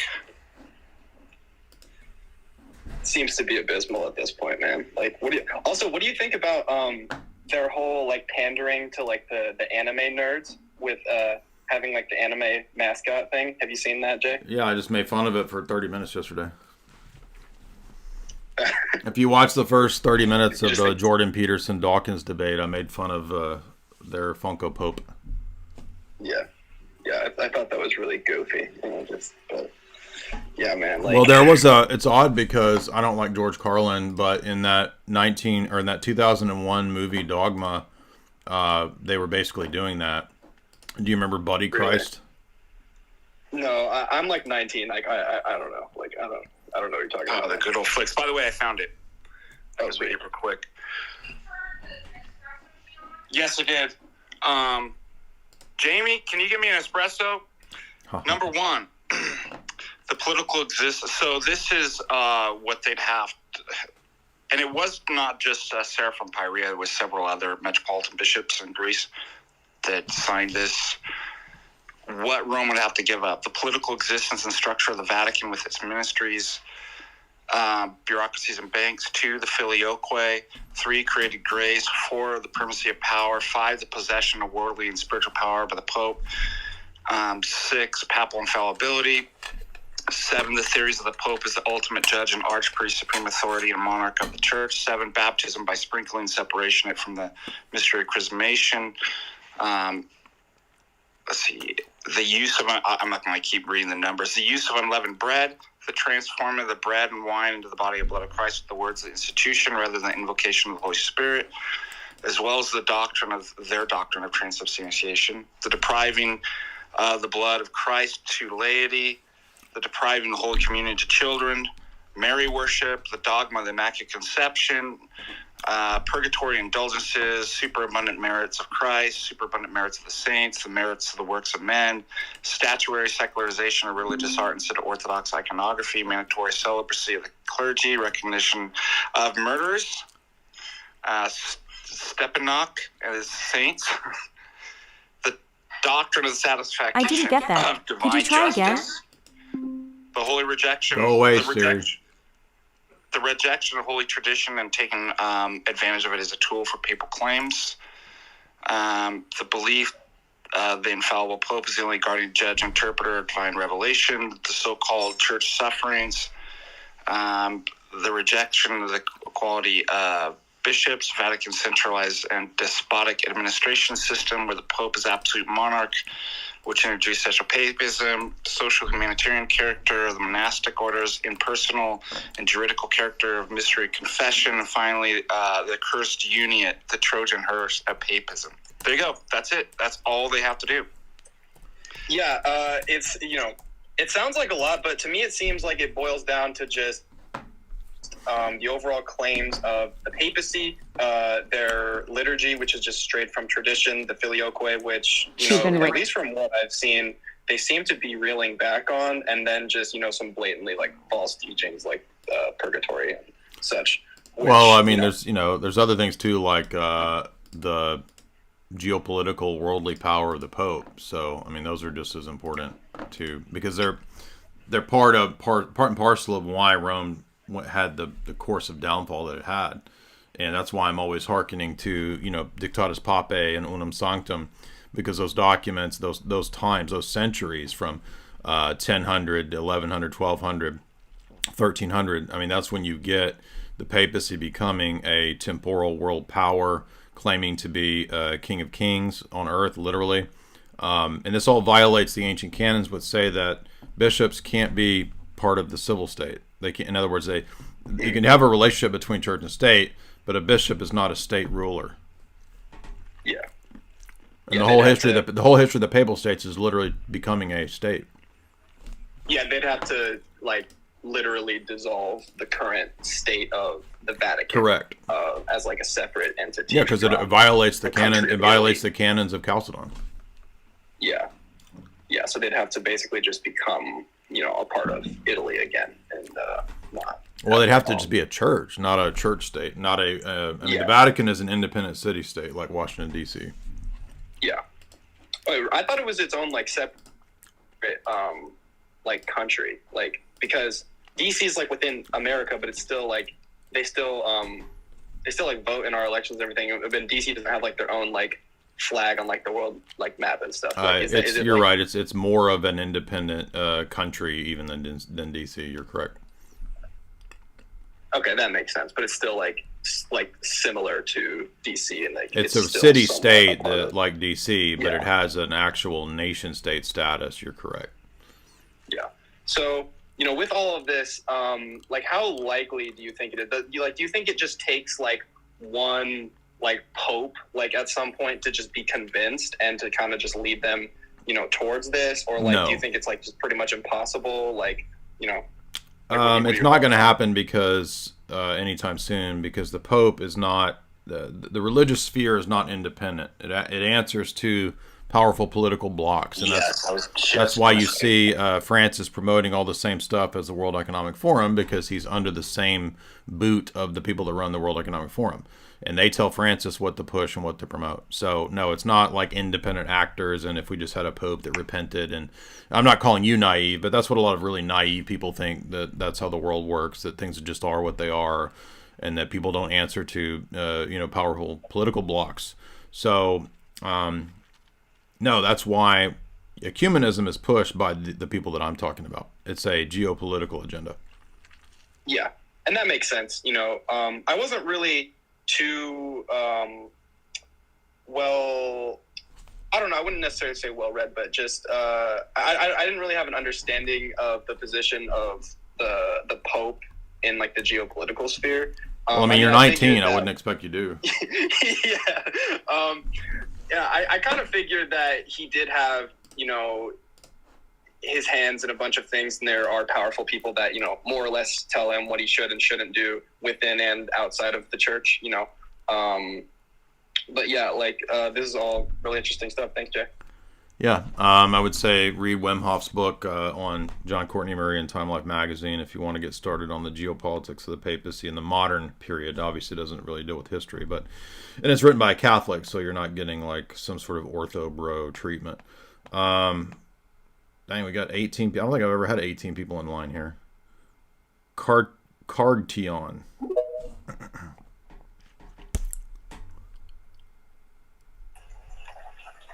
Hey there, Jay. I got 2 questions. That's all right. Sure. So number one, I was gonna get married to my Funko Pop. I'm in my Cybertruck right now. Should I get married to it in a Subway or 7-Eleven? Subway. I think that's the only valid traditional rite that is accepted in the modern church. So. Oh, okay. Yeah, it has to be in a Subway or it's not valid. Oh, okay, good. Then my second question is, you were debating with, I think it might have been an atheist, and you were saying that he can't make universal claims because he doesn't have access to the universal. How do we as Christians have access to this universal that we're able to make these epistemological claims? Well, what I mean by that is that they don't have a worldview that allows for that to be the case. Because if you're an atheist, I was probably talking about somebody who's like a basic bitch empiricist, right? Like they don't believe in anything beyond just particulars. So there are no universals. If there are no universals, you have a lot of problems in your philosophy. You get committed to all kinds of impossibilities, and you're basically just in radical skepticism. And that's, just look at David Hume. David Hume didn't believe in universals. You're stuck in just radicals. There's only particulars. So if that's the case, you can't say anything about any class of things because there aren't really classes of things. So I think that's what I was saying. And what I was saying about our position is that it's not a problem in a position where you do believe in universals. Okay. Alrighty, thank you. Yeah, good question. Thank you. Married to a Funko Pop. Whoa. Robbie McCauley. I don't like George Carlin, but everybody should watch this clip from the movie Dogma where George Carlin is talking about the church getting in on pop culture, and they come up with Buddy Jesus. This it's the 2000s version of a Funko Pop. He's like a bobblehead type of thing. What's up, man? Unmute. Hello, can you hear me? Mm-hmm. Okay, so I'm Orthodox, but I've been talking to some Messianic people. I have a Messianic friend, and they keep talking about replacement theology, and I can't find much on this. Do you have any guidance on this? The reason I can't find it is it was replaced. No, I'm kidding. Jesus says the kingdom of God will be taken from you and given to a nation producing the fruits thereof. So the church replaces, in one sense, Israel, but it's also the fulfillment of Israel. So sometimes the word replacement theology can be a little misleading because it might give the impression that, there never was like a Jewish church or something like that.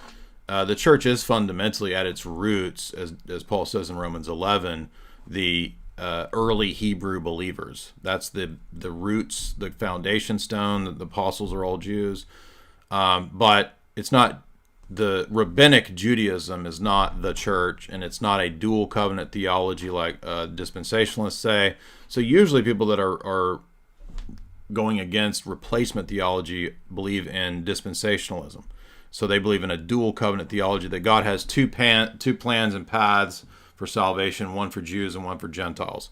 All that's ludicrous. It's a stupid heresy. We've done a whole 4-hour podcast refuting dispensationalism on Jim Bob's channel. But Jesus says to the Pharisees, to the Jews, the kingdom of God will be taken from you and given to a nation producing the fruits thereof, aka the church. The church is that spiritual nation. He's not talking about a literal physical nation. He's talking about the nation of the kingdom of priests that he's setting up, which is his church. By the way, I would add that typically when you hear replacement theology, also known as they'll use the term supersessionism.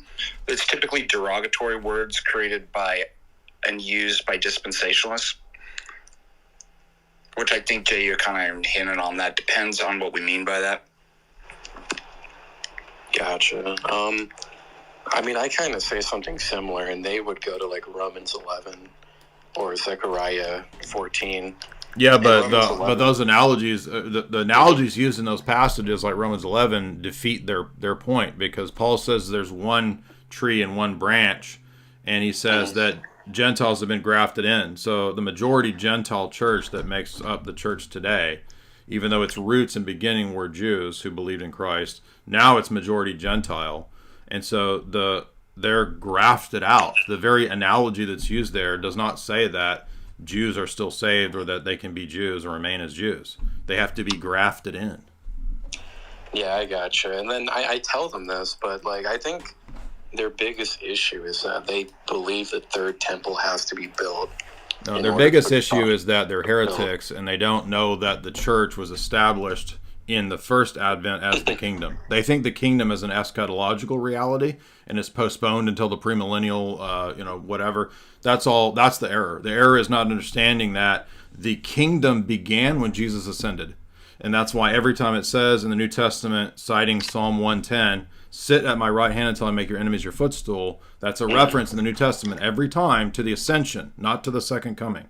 So they have not properly understood that the kingdom is the church. Period. Yeah, they are. I covered this last week in the catechesis class. They are a version of Chileanism, or however you want to pronounce it, Chileanism, known as millennialism, that was condemned on the Council of Ephesus, and also it's Constantinople I. Also ones, yeah, where we add into the creed, whose kingdom shall have no end. But they are millennialist. Sure. So they're yeah, just they're a newer premillennialists. version and an old heresy. Yeah, they're premillennials. Every dispensationalist is a premillennialist. And yeah, as Father Deacon's noting, premillennialism is condemned in the creed when it says, whose kingdom shall have no end. There is no end to the Messiah's kingdom. It's not awaiting to be established at his advent. It's already established at the first advent. Jesus, I mean, has they not?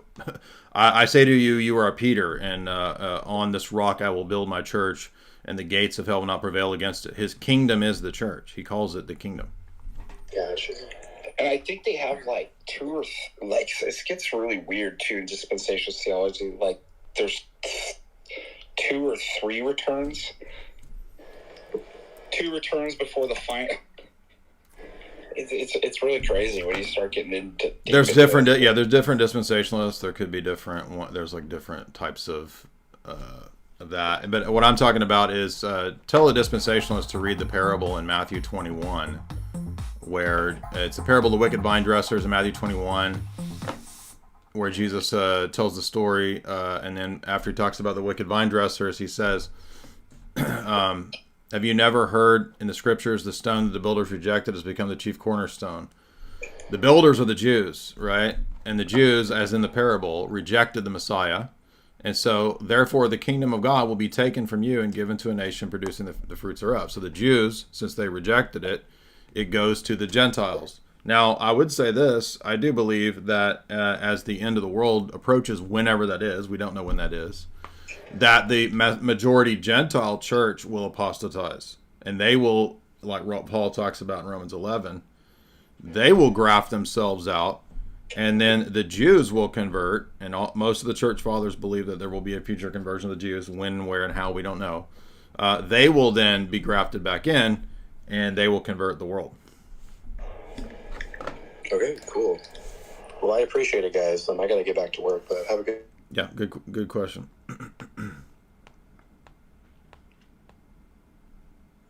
Peanut.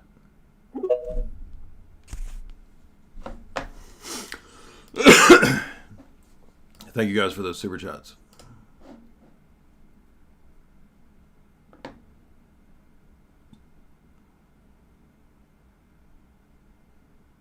Peanut, going on mute.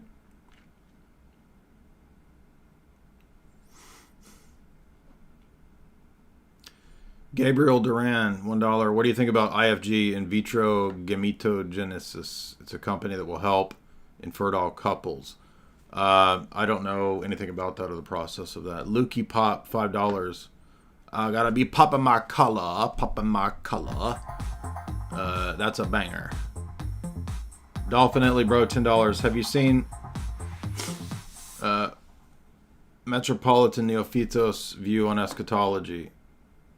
Personally, it validates the study I've done. Validates this. I have not.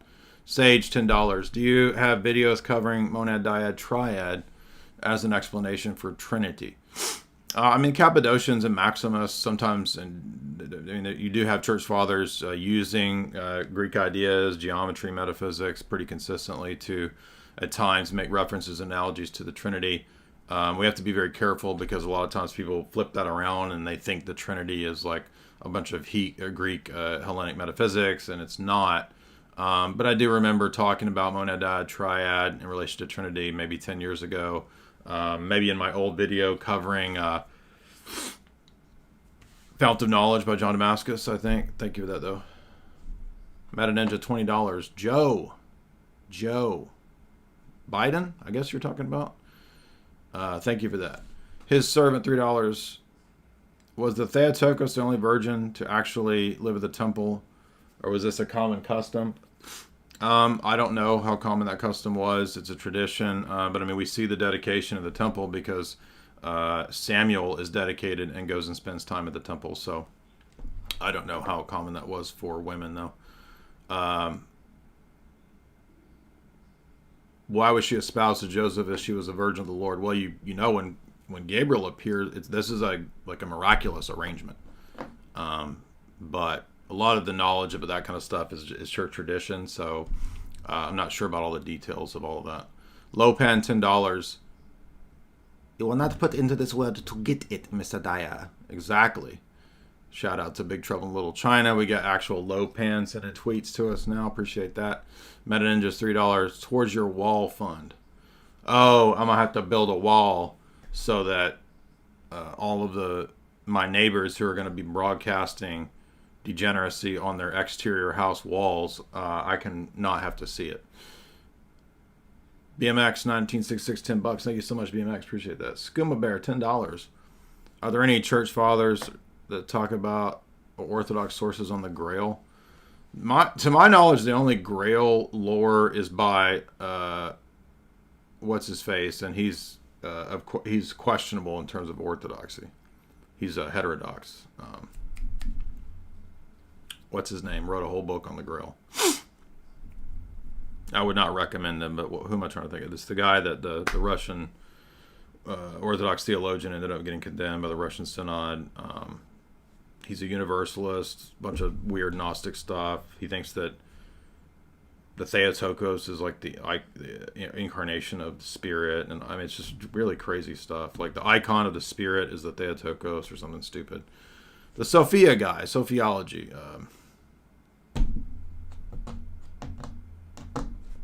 He has a whole book on the Grail, but I wouldn't even waste my time with that stuff. Who am I thinking of? Why am I going blank on him? I read a couple of his books like 10 years ago, and I was like, this is a waste of time. I don't need no Sophiology nonsense. Lasky had the best critique. No, not Soloviev. Bulgakov, excuse me.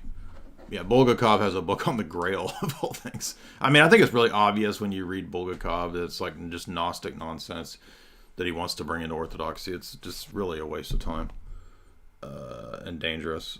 Paul Rydell.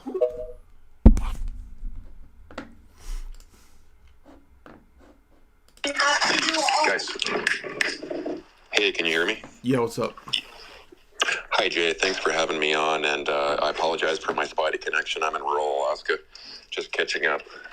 I was wondering, there seems to be occasionally this Twitter debate that keeps popping up about the possibility of salvation or the heterodox being, forgiven by Christ and going to heaven in the eschaton and that sort of a thing. And so I was wondering if you could help me sort of parse this out a little bit. It seems to me that if we consider the billions of people on the earth, and I'm Orthodox, by the way, and so I'm trying to come from that perspective here.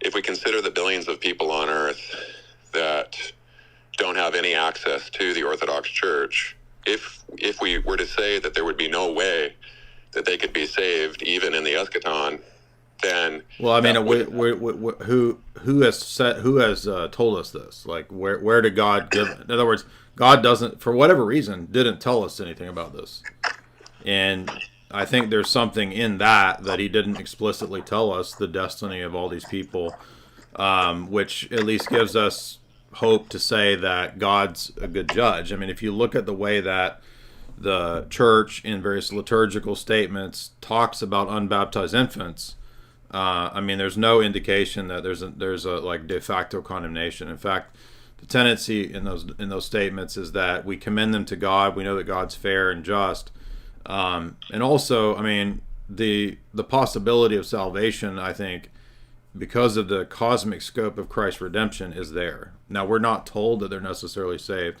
but there is also a possibility of the gospel being preached to all the dead.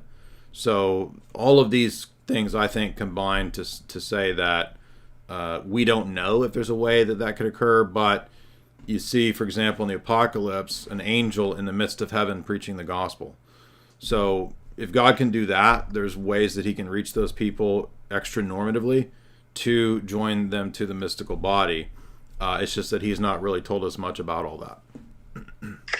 Thanks. I really appreciate that. And again, I mean, I definitely agree with all of that. And the reason I bring this up is because periodically I seem to be encountering this this dialectic on Twitter, especially between, sort of, you could say, ecumenists and maybe rigorists.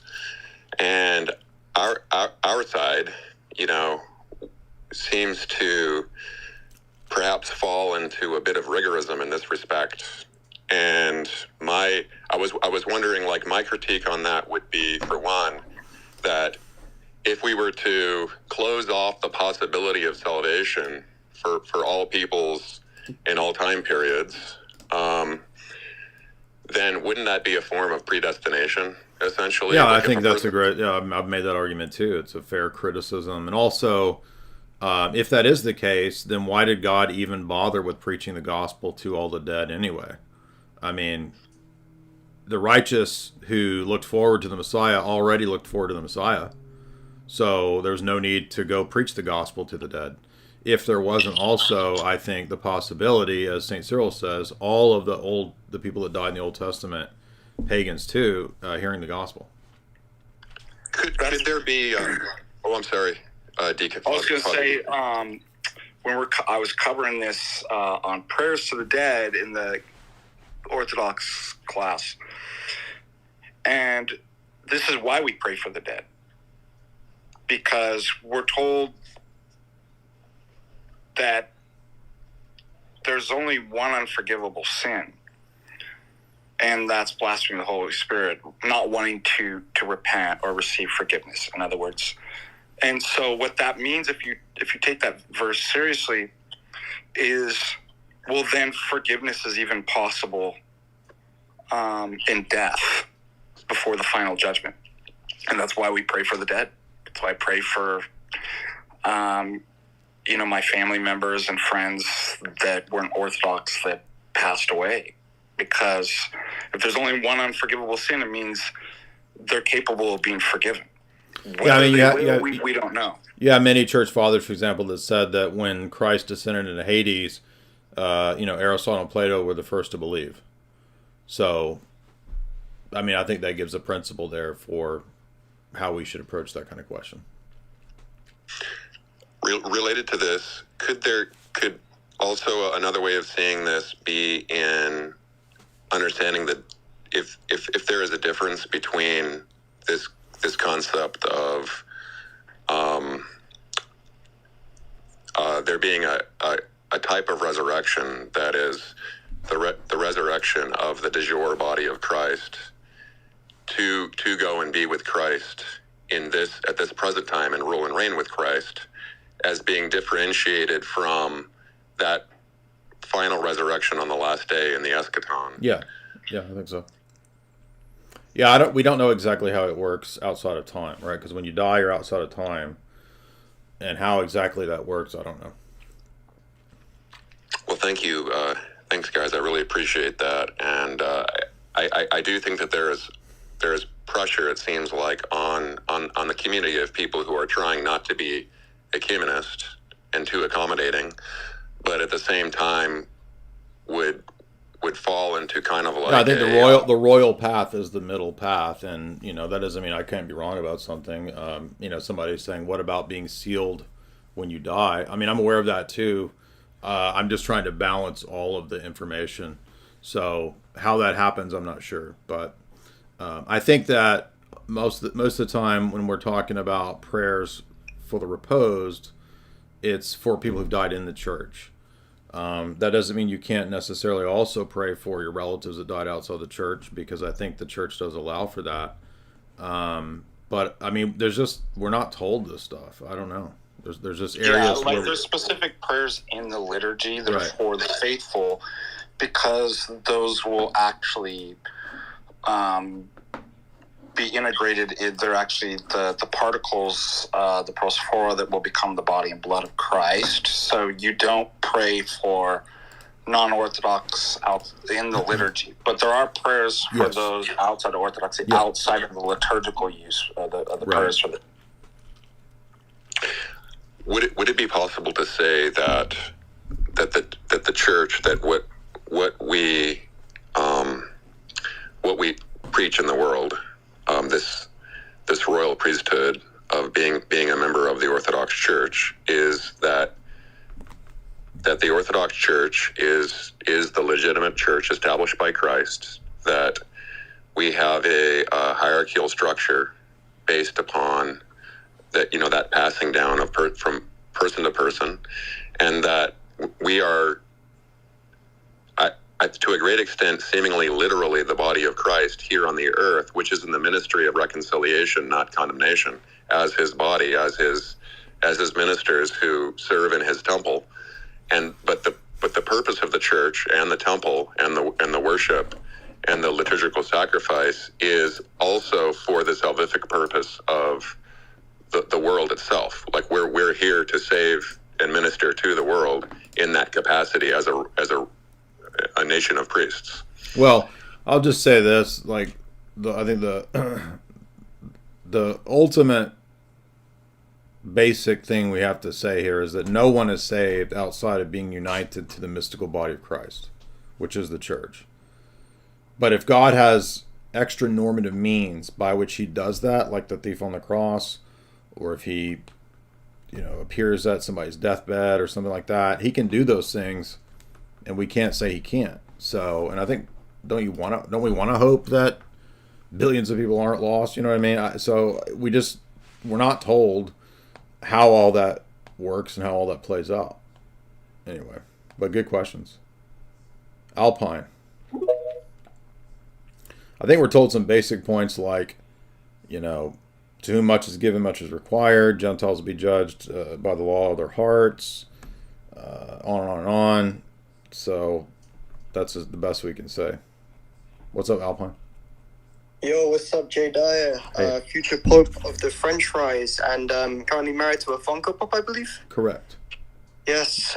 So firstly, I am a baptized Orthodox Christian. I go to the parish of St. Ephraim's in Cambridge. I'm the only Orthodox in my family. My dad, who I want to talk about, is I think he's a post-humanist. I'm really not sure. He really doesn't like Christianity. I think he had a very bad experience with a Congregationalist group back in the day. And he's sort of not really been keen on it. Whenever I've tried to talk to him about sort of Christ and sort of telling him, we're not Protestants and stuff like that, he's been very, very kind of hostile to me. One of the biggest arguments that he uses is that apparently the God that we worship, so Yahweh, is actually an older god from the Egyptian mythology called Set of Avarice. I don't really know that much about sort of Egyptian Gnosticism, crap like that, and I was sort of wondering if you could help me with this. Well, first of all, Egyptian theology is noticeably, markedly different from Gnosticism because, there might be some parallel you could find somewhere with like the pantheon of principles or whatever, but Egyptian theology believed in the resurrection, and they believed in the goodness of this world, and that's pretty much the fundamental thing that Gnostics hate, right? They don't believe in the goodness of this world. They don't believe in the resurrection of the body because the body's evil. So Egyptian theology is very not Gnostic. Gnosticism is Are you there? Yeah, I'm here. Sorry, I was just... Can you mute because it's echoey? Yeah, sorry. But now, why the God of the Bible would be equated to an Egyptian deity? You said like Set or some version of Set? Yeah, it was Set of Avarice, I think. That's the god that he says that apparently our god is based off. Is that just Set or a different Set? He just said it's Set of Avarice, apparently. He's not really elaborated more on that. I think it's like the jackal-headed one. I'm not really sure. Well, yeah, that's what I'm asking. Is like, I know who Set is. I'm just asking if there's a different Set, because I've never heard of Set. Yeah. I've just heard of Set, right? So he's like the Egyptian version of Satan. But I guess I would just say, first of all, why do you believe that the God of the Old Testament is Set? There doesn't seem to be many parallels with the character of Set and the God of the Bible, because when you read about Set, he matches up to the biblical doctrine of Satan. So I would press him on why he thinks that there's any comparability between Yahweh and Set. And I would ask too, like, how does he know that? I mean, just seems to be a very bizarre assertion. That's what I'd like to know. Suppose there were similarities between two things. How do you justify reasoning, therefore they came from, one came from the other? Yeah. Or, I mean, these are kind of like versions of post hoc ergo propter hoc fallacy, but think about all the things that you could look around the world, but like, I found 5 things that this object has that the other object, therefore object A must have come from object B or something like that. It's just, you need a little bit more information than I found 5 similarities, assuming you could even do that. And again, the evidence is that there really aren't many similarities at all. Yeah, I mean, my dad is, I think he's, so he is coming to a Vespers service tomorrow, which I'm very, very happy about. But, like, my dad's been doing this for a long time. Like, he has a website and everything, with all of his beliefs. It's really, really weird. If you want, I can tell you about it so you can check it out. He's really into sort of the Egyptian pantheon, even though he's an atheist apparently and a post-humanist. He thinks that, so from what he's told me, he thinks that Set of Avarice is the origin point of all monotheistic religions. He hasn't given me any evidence to back up that claim. He's just kind of made it. It's crazy sometimes, and I just don't really know kind of how to respond to him or sort of what to say, because he's kind of just dead set on the fact So that one thing that we can point out right away that's odd in this regard is that monotheism as a term doesn't exist until the 1600s. So yes, exactly. How does he know that Set is the origin of monotheism?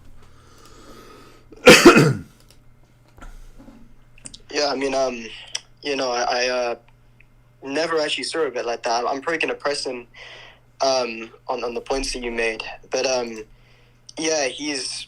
The weirdest thing is that he's an atheist. So he's told me that he doesn't believe in any God, but yet he believes in, like, the psychological kind of aspects of them. And I went up to him and I was just like, yo, Peepa, so if you don't believe that Set of Avarice was, like, an actual sort of God and it's just a psychological thing, then, like, why Are you do you saying think avarice, like AVARICE, like avarice and greed? Is that what you're saying? I'm not sure. Yeah, like, I think so. I'm really not sure. He's just told me about Set of Avarice, and that's kind of it. I haven't really pressed him more on sort of what he's talking about. I remember the only sort of thing that came up once when I was very, very young was that he was like the jackal-headed god. But I say god, I mean demon. I think that's who he's talking about. I'm really not sure, but he keeps throwing up that apparently our God All of came these from things Set of too, Avarice. as you could point. I mean, you can critique his presuppositions. These are modern sociological new ways of like trying to understand "quote unquote" religion. You could undercut that and just be like, "That's the whole project of modern these sociological approaches is dumb and made up." But number 2, I mean, you can go and basically present tag and be like, I don't. Yeah, I would need to just presup him. rely Yeah. on history and this different stuff about different religions to know that there is a triune God. So once that's the case, what the heck does Set even Avarice even? Well, yeah, I mean, you're a young dude, so it sounds like your dad was like watching Zeitgeist back in the day. Harrison, this sounds like some Zeitgeist level stuff. What's up, Harrison?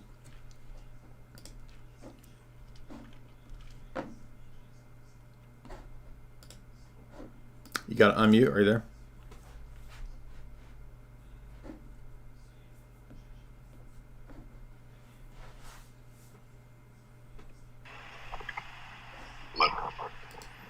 Yeah. How's it going, Jay? Hey. I just want to say, appreciate your work, man. So I'm new to Christianity, and I'm definitely looking towards orthodoxy. I was going to ask, someone asked me about aliens, and maybe this is a stupid question, but what would be your interpretation if hypothetically aliens were real? Well, I mean, I think they are real. They're just demonic entities. Right. But I wouldn't believe that extra biological entities traveled here in a tin can from from the Pleiades. I would believe if there was some sort of quote biological entity, I would just believe that there's some kind of weird, cryptid entity or a demon can take a form like that. That's probably what I think. Right. Yeah, I mean, if it was some advanced species, I guess, it would be definitely Luciferian-esque, I guess. Yeah, I would say there's some kind of I think, when the angels fell, they fell from all the 9 choirs that already existed. So there's 9 choirs of angels, which to me suggests different types of angels, right? Michael is a different being. Got you. Michael's a different being from the cherubim. So if there are fallen beings from every rank, then maybe there's just some kind of weird, fallen being that looks like a gray or something. Right. Yeah, that would make sense to me. Thank you, man. Yeah, I just wanted to say also, I really appreciate what you do, and stay faithful to your Funko Pop, please. Always. Thank you, man. Appreciate that. Take it easy. That was a perfectly rational question. Things are so crazy now. There are no weird Christians or weird questions. Dog am Christus.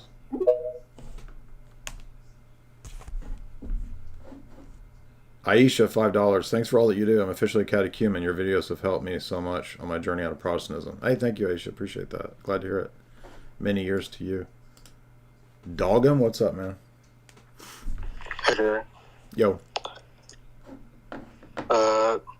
I have a few questions. My first question is about Nietzsche, and I've heard you say one time that he was correct on Christianity, and that confused me since he was an atheist. So can you elaborate on that? I said he's correct on the weak Christianity that existed in Germany and Europe in his day.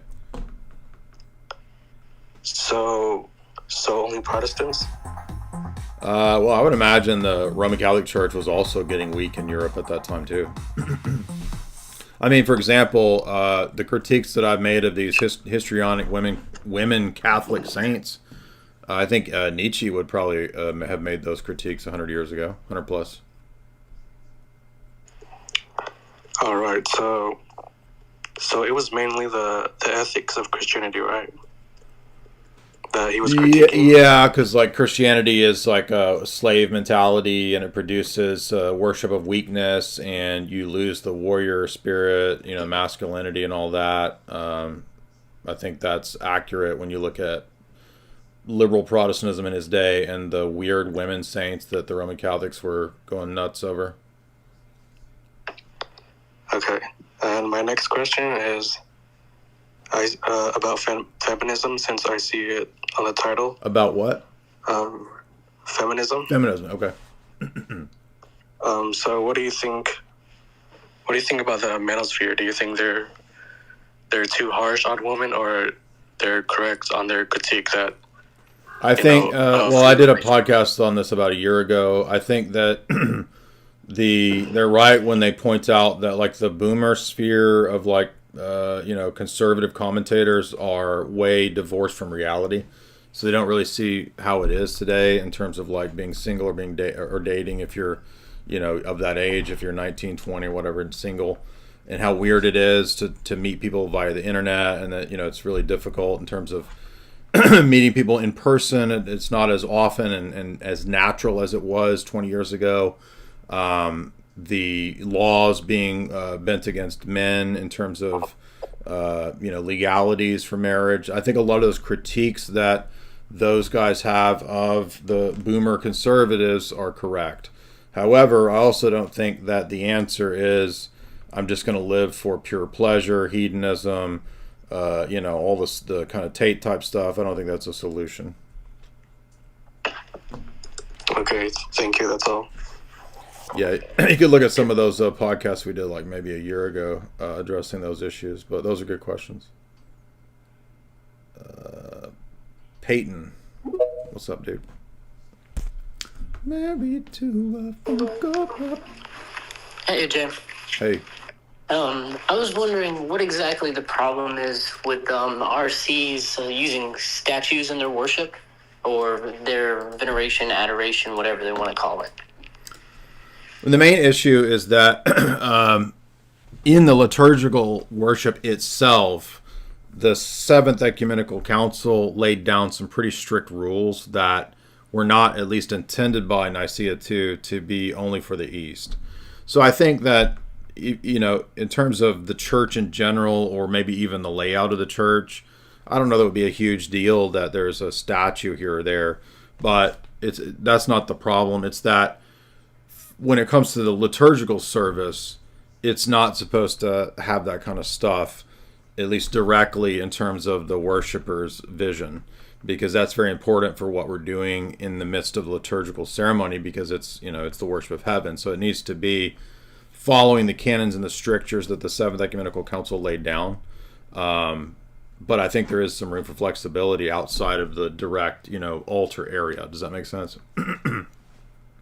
Yeah, so what about in other areas, like in personal, like in their houses or in other areas of the church that's not directly, say, like their parish hall where they have I think there's flexibility for that, sure. Okay.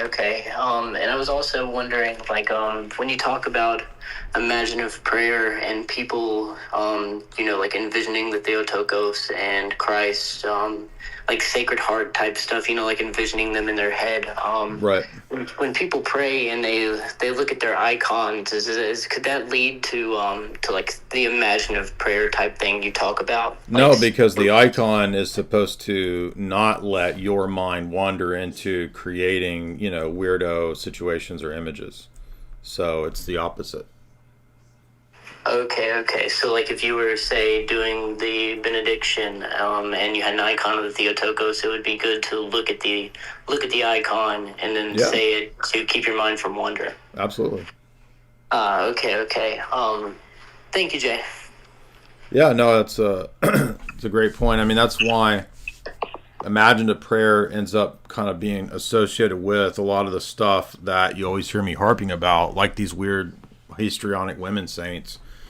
And one of the worst is Alphonsus Liguori, because I remember reading back when I was a trad cat, he wrote this whole book on all the different ways that you're supposed to imagine yourself being tortured. And after reading half of that book, maybe I probably read a fourth of it, I was like, am I reading like a book from Pinhead, or am I reading a so-called saint? Like, I remember even as a trad cat, I was like, this is like getting to be bizarre. This is some kind of, it's like, is this BDSM? Is this like, this is just weird, man. It's like, why am I supposed to spend my devotion time,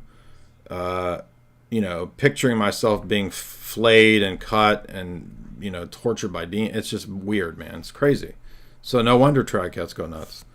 But Liguori literally has a whole book on that.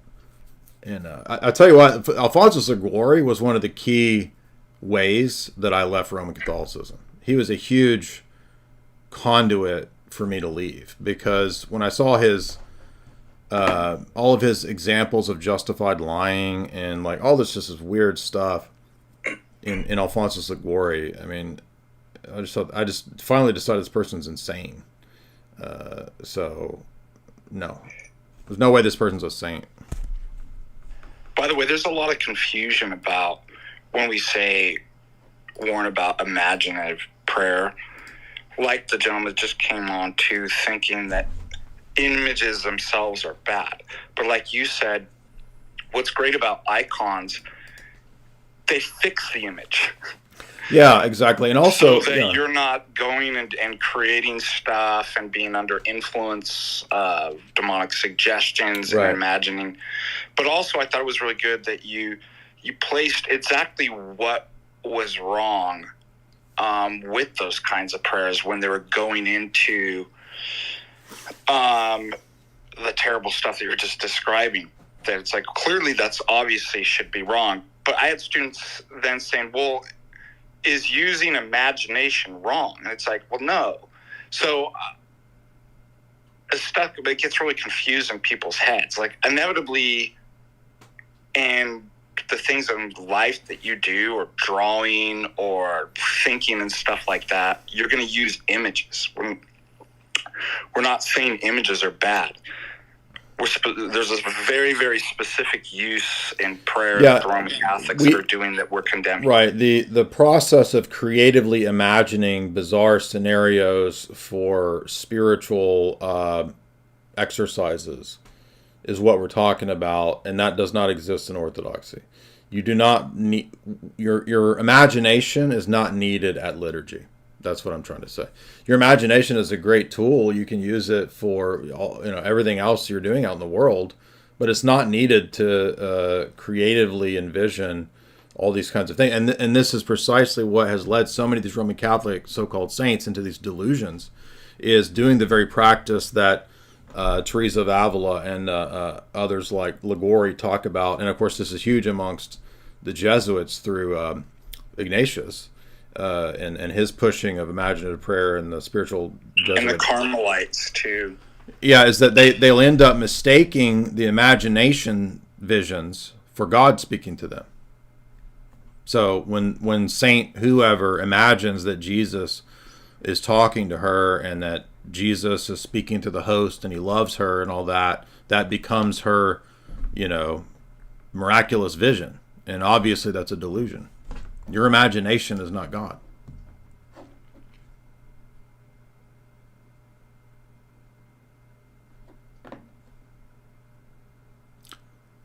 Meta Ninja $1. Boom boom. What's up?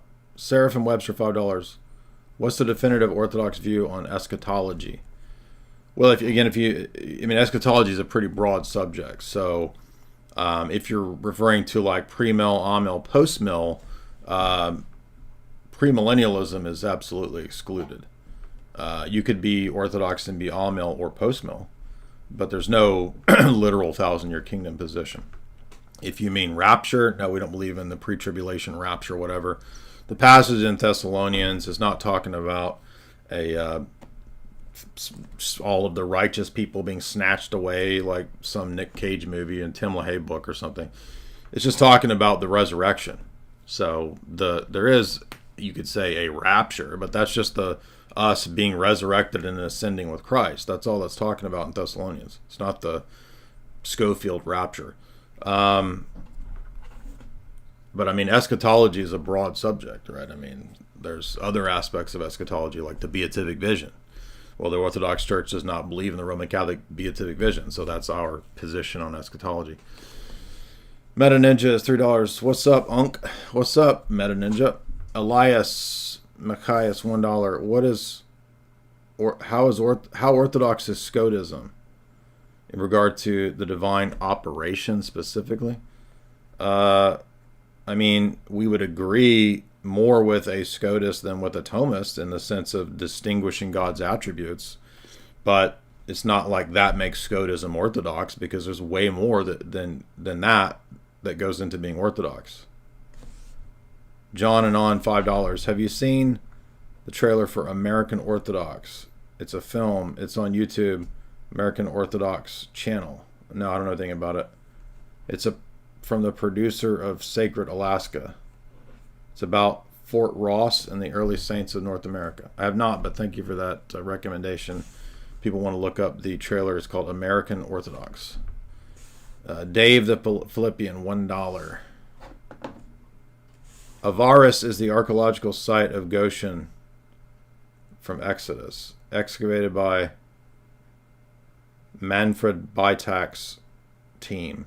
I've never heard of Set of Avarice or Avaris. Thank you for that. I've never heard of it either. Ying. Yo, what's good, man? Hey. So I just got a couple things to run by you. See yours and Father Deacon's kind of perspectives on these things.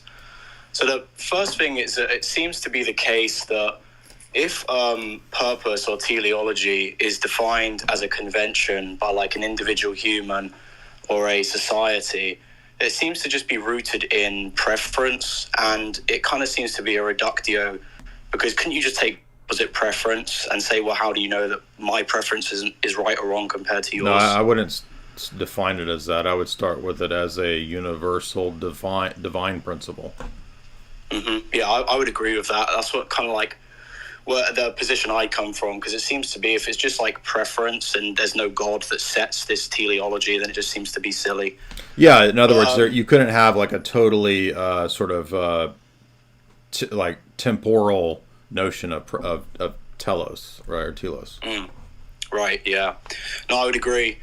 Second thing about virtue epistemology, so it seems to be also the case that it would kind of be a bit ridiculous for a secularist to try and utilize a virtue epistemology view, because if the like laws of logic are not independent as an immaterial concept outside of the human mind, and they're just localized in kind of like chemical epiphenomena of the brain, wouldn't it seem to just be the case that due to the fact these chemicals are always subject to principles of reaction, that they're then always subject to change, leading to a non-reliable understanding of these laws, so any type of conclusion built upon them is also unreliable? Yeah, absolutely.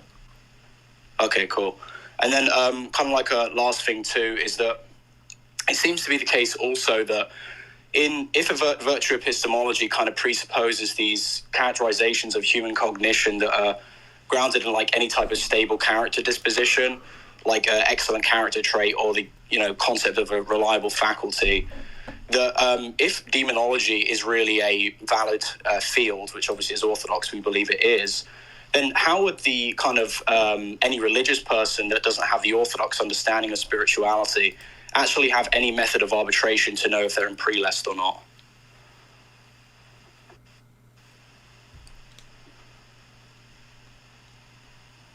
Well, I think every human being has, in some degree, a measure of the Spirit in them, right? And the book of John says this. So I think you could maybe say that even without the life of the Spirit that exists in the church, the way that it exists there in that mode, even people outside of the church still in some way have some sense of, right and wrong. They have the law in their heart.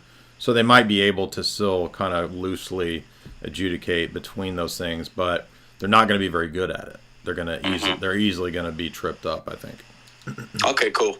And a final thing to run by you. It seems to me that it's a very powerful apologetic point to suggest to someone that's a secularist that all these different so-called factions of elite types all seem very deep hatred for anything in general Christendom. That seems to be like a good apologetic point to show to ask a secularist, like, why do you think that is? Does that make sense? It would be a good question. I'm trying to think of how they might say something like, well, it just happens that, Christianity was so dominant for so long in the West that now everyone's just sick of it. Maybe they say something like that. Yeah, I guess you could then kind of respond to, if they were to take that position, that it seems to be that they highlight very kind of specific reasons in a ethical sense, because it seems like they kind of want this unbound kind of like Soviet type man understanding of anthropology, that we're not actually really bound to any type of objective or transcendental understanding of what ethics are. So it would seem to be that if they were to try to take a position like, it's just the popular position throughout, Western history or something like that would fail. Would that be a fair answer? Why would it fail? Well, because if it's the case that kind of an atheist would say, we're kind of just sick of it as the popular viewpoint, and that's kind of like why there was this hostility towards it from these elitist types. It wouldn't seem to follow from there, an atheist making this point, of course, because it seems to be that these, these very tactile elitist types give very specific reasons for their hatred in the sense of ethical reasons, and also trying to kind of divorce anthropology from anything theistic. And if that's the case, you can kind of make man to whatever you want him to be.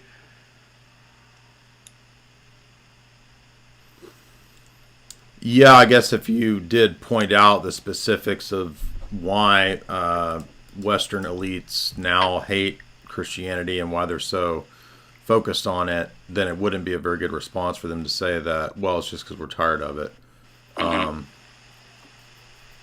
Okay, cool. What are the specifics that you're thinking of? Like, what's a specific reason that degenerate elites say that they hate Christianity? So it seems to be with a lot of relevant figures out of the kind of like recent British Empire period. They're very, very open about the fact that they think that Christianity, for example, doesn't sync up with parliamentary democracy. I think that's a kind of very specific geopolitical example of how, if it is the case that Christian societies have always manifested in a political sense, then that wouldn't actually be, it wouldn't be like cohesive with a parliamentary democratic position. Okay. So they could kind of like say, well, if Christianity is always leading to monarchy, then we have to do away with it because parliamentary democracy is just self-evident that this is the correct way. Right. Yeah, that's a good point. I mean, I imagine it'd be pretty easy to knock down any of these objections pretty quickly if you get them to be more specific. Yeah, no, I hear that, man. Yeah, well, there's just a couple of things I wanted to run by you. Appreciate the discussion, man. Nice one. Yeah, good questions. I'm sorry, I'm not more. I might be starting to wear down a little bit because I'm still sick.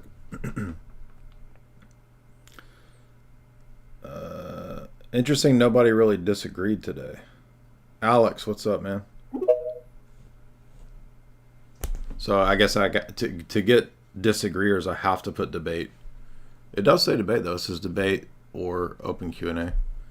So interesting that nobody's really debated today. Remember to head on over to chalk.com, use the promo code J44Life to get 44% off those great performance stack products there at chalk.com. What's up, man? Got to unmute. Hey, Jay. Thanks for having me on. I'm actually a catechumen, so I hate to break it to you. I won't be disagreeing with you. It's okay. But I do have just a quick question about how essence energy plays into the Filioque issue. Okay. So as far as how can the hypostases of the spirit, and if I say anything incorrect, just correct me. How can the hypostases of the spirit be energetically manifested through the sun? Like, what does it mean for a hypostasis to shine forth energetically? So, the spirit is not energetically manifested through the sun. Both the spirit and the energies are manifested through the sun. Okay. So does the spirit pass through the sun as in his entirety? Like, everything it has the movement from the Father through the Son and in the Spirit, and because the energies are common to all three, they're going to have the same movement, but they're not persons. They're the operations that the persons have. Okay. So the person of the Spirit passes through the Son eternally. But the sun doesn't play any causal role. Correct. That's the differentiation between the Filioque and Correct. what we do as Orthodox. He manifests the Spirit. He doesn't cause the Spirit. And that's because when the Father generates a Son, he generates a Son whole and entire, right? Right. Okay. And that means that his nature and his person and everything that he has, all of his powers, all the Son's attributes, powers, his nature, his hypostasis, they all come from the Father. His very existence, the Palamite Synod say, come from the Father. So if the Father generates a Son whole and entire, then we know that the principle already of how a person in the triad moves, then by necessity the Spirit must also come whole and entire from the Father as well.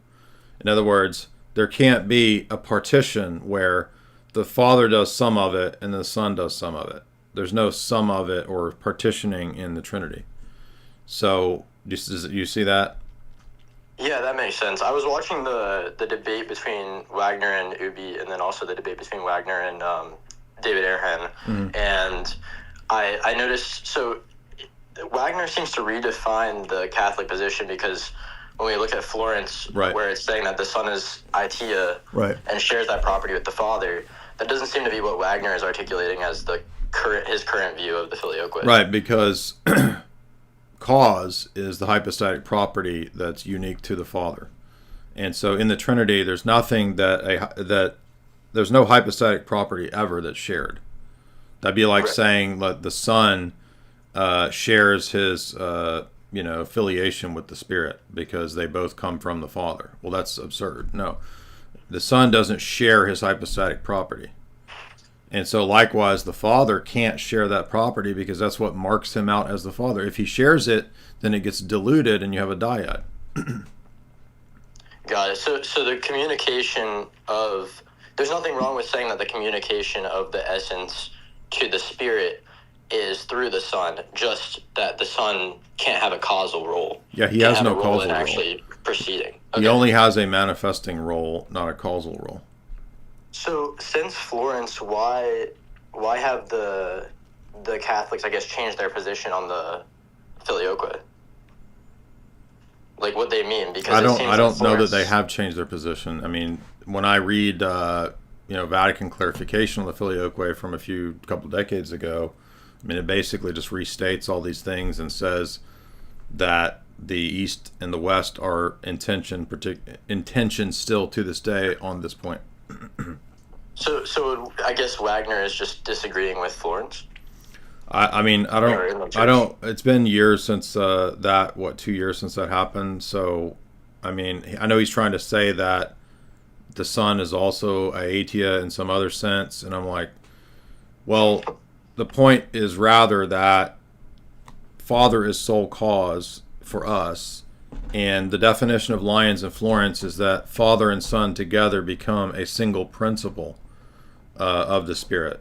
So the model at Florence is not second cause or co-cause. It's Father and Son are a single cause and principle. Okay. Yeah, that's what Florence actually says if you go to Denzinger. Right. Okay. I was just curious because that makes a lot more sense, because I thought that we were saying that the procession of the Spirit was independent of the Son in the sense that it couldn't be through. No, in that fact, makes a lot more sense. the Gregory of Cyprus and Blackernay point out that you can't say that. You have to say that the procession is through the Son, and that's why it's a manifestation through the Son. Right, and so the communication of the essence follows the same path as the energies, or similar path. I mean, because the Son plays a role in transferring the energies, right? But it doesn't play a role in the causation. But they're both through the Son. The Son doesn't communicate anything to the Spirit. Oh, okay. I guess this is something I'm really new at. So I guess that's why I said a minute ago. Just as the Father generates a Son whole and entire, so likewise when he spirates the Spirit, the Father, the Spirit of necessity is whole and entire, meaning the Son cannot contribute anything to that. Okay. So the energies and the essence of the Spirit follow the same path. They both flow through the Son, but the Son doesn't contribute to either of them. The energies and the essence are all common to all three, but if you're talking about in terms of their relation of origin, only the Father is the relation of origin in the Trinity, period. There is no other relation of origin at all, period. The Son has no role in being a relation of origin. Right, okay. He is not even the origin of the Spirit. He is merely the one through whom the Spirit proceeds. Got it. Okay. Well, and that's the key point. That's the key point that I think just points out why his idea that, well, but if the Spirit's moving through the Son, then isn't the Son also a cause? And the answer is no. Right. Okay. That makes a lot more sense. Yeah. No, those are great questions. Mark, what's up?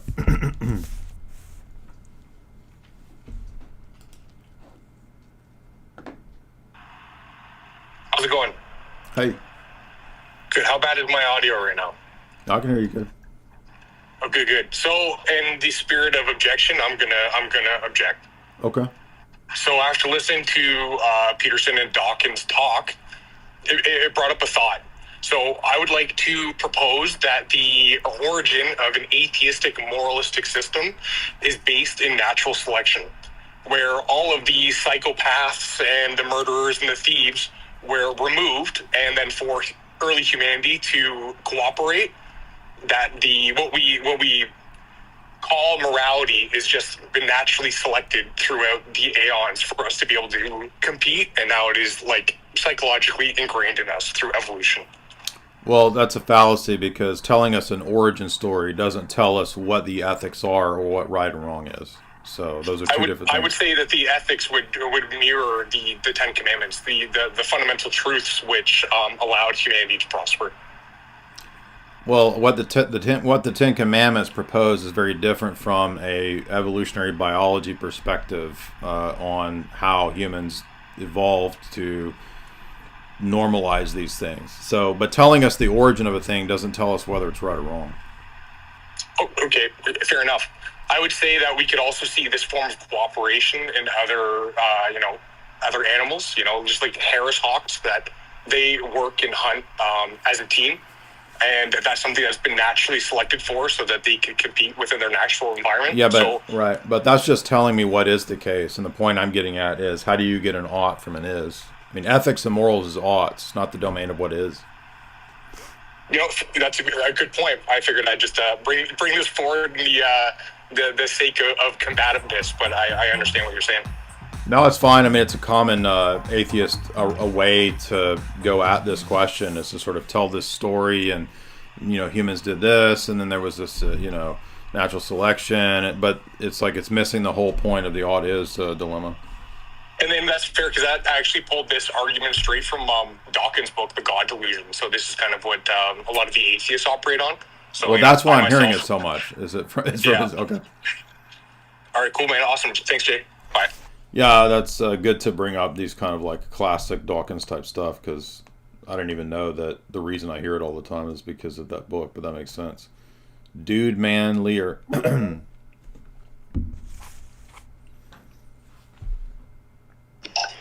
Yo, hello. Yo. Oh, okay. Hey. So I just got done reading the second book of the Space Trilogy, and I wanted to go back to the question about aliens just being basically like dimensional or like interdimensional beings, and demons for that matter.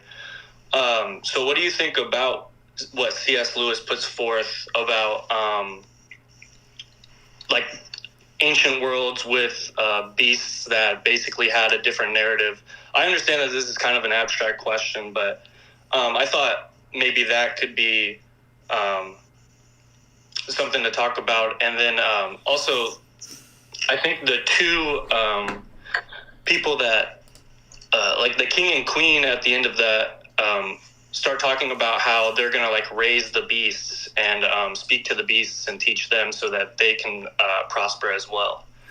Yeah, I mean, I think the thing is, if you get really deep into it, those novels, which I really love, they are influenced by Neoplatonism, and so there's a lot of like Renaissance, esoteric, Neoplatonic texts and things that influence this idea that there's celestial spheres and the planets are alive, and the planetary rulers are, angel kings and whatever. So it's probably too far into Neoplatonism to say that we could say, yeah. But, I mean, it's cool to think about. Yeah, I agree. And then I also saw, like, an interview. I think his name is Charlie Kirk. He was debating college kids. Sorry, I didn't want to. Is it okay if I move and ask another quick question? Sure. Okay. Yeah, he was talking about how can a perfect God create an imperfect being, and I was trying to hash that out today because I haven't really put it into terms like that before. So I was practicing my apologetics a little bit, and I was thinking that maybe a good way of resolving this would be, that if God were to create something of like perfect being, then it would already be within his will. Like, if he were to create something with free will, it would have choice, but if it were just the choice of within his good, then wouldn't it just be his will in the first place? And then at that point, I wasn't sure if like you could even call it created at that point, because the son would be begotten and not created, And that's why they share the same will. So I was thinking if he were to create anything that had the perfect will, it would just somewhat be an extension of himself. Does this sound kind of like it does resolve that, or what do you think about that? Well, I think there's different notions and different types of goods, perfections, and if we think about it that way, we don't get caught in either ors, as if there's either God's perfection and then everything else is imperfect, or God is good, everything else therefore is not good.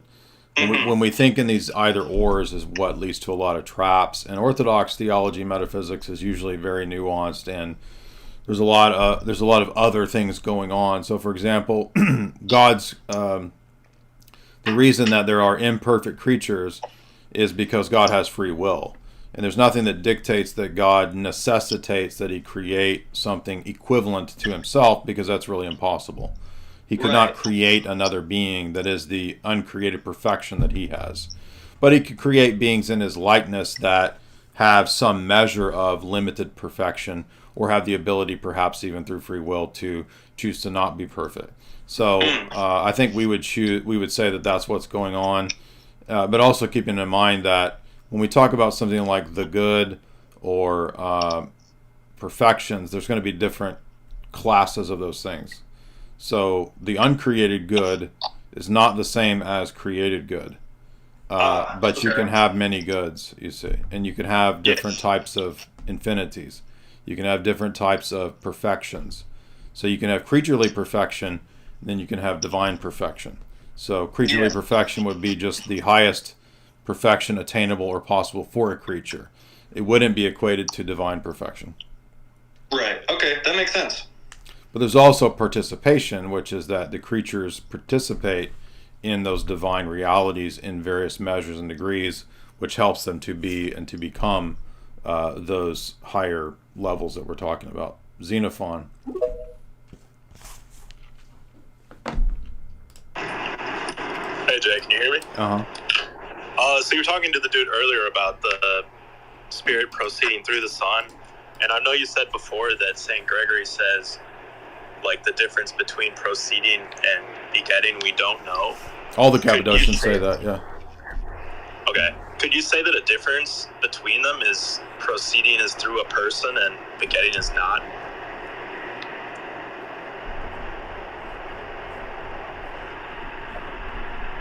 Yeah, you could say that, but that's kind of like the terms generation and procession. They don't tell you a whole lot as to exactly what that means.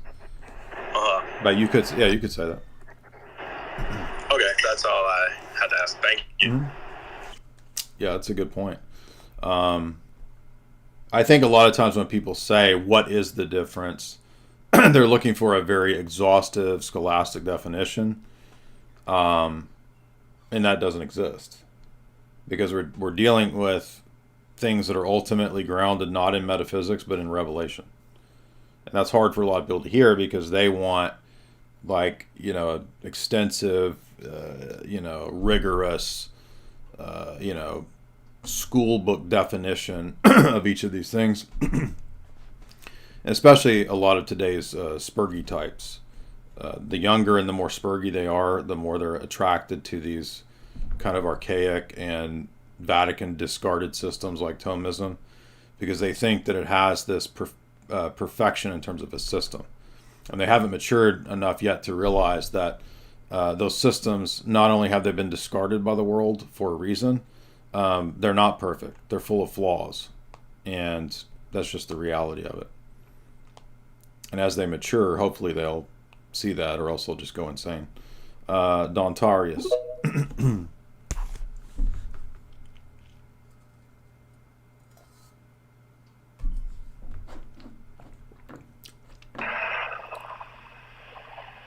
Hello.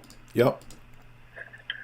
Hi, Jay. I just got done reading a book called Utopia by Thomas More, and it seems like a precursor to a lot of socialism and maybe communism. Sure. And, yeah, I mean, I think it's supposed to be satire, but yeah, it's about that.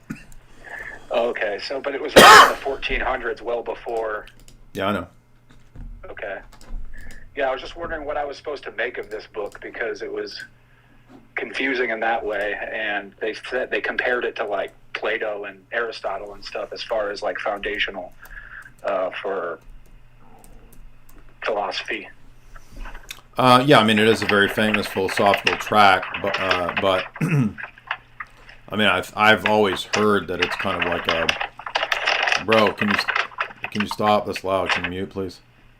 Yeah, sorry. It's okay. Hold on.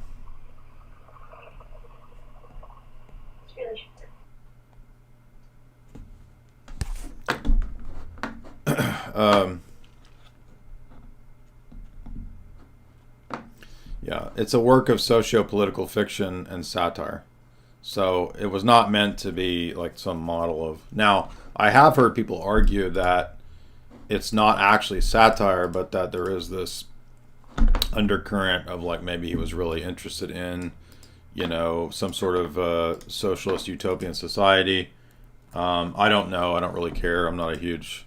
I mean, he's known for...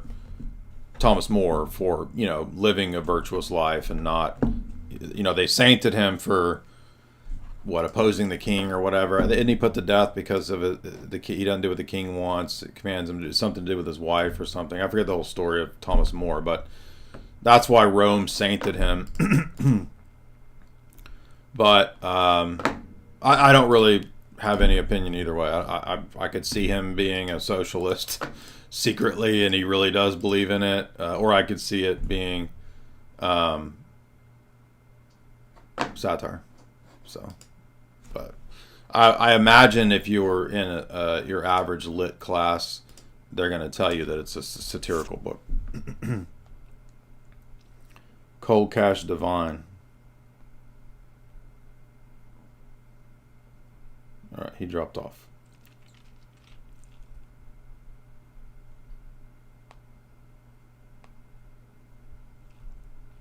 Yuri?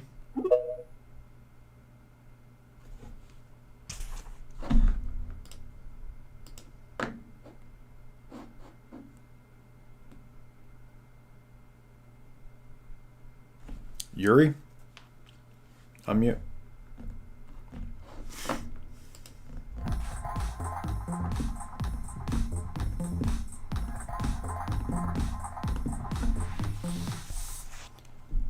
All right, he's having a hard time connecting, so.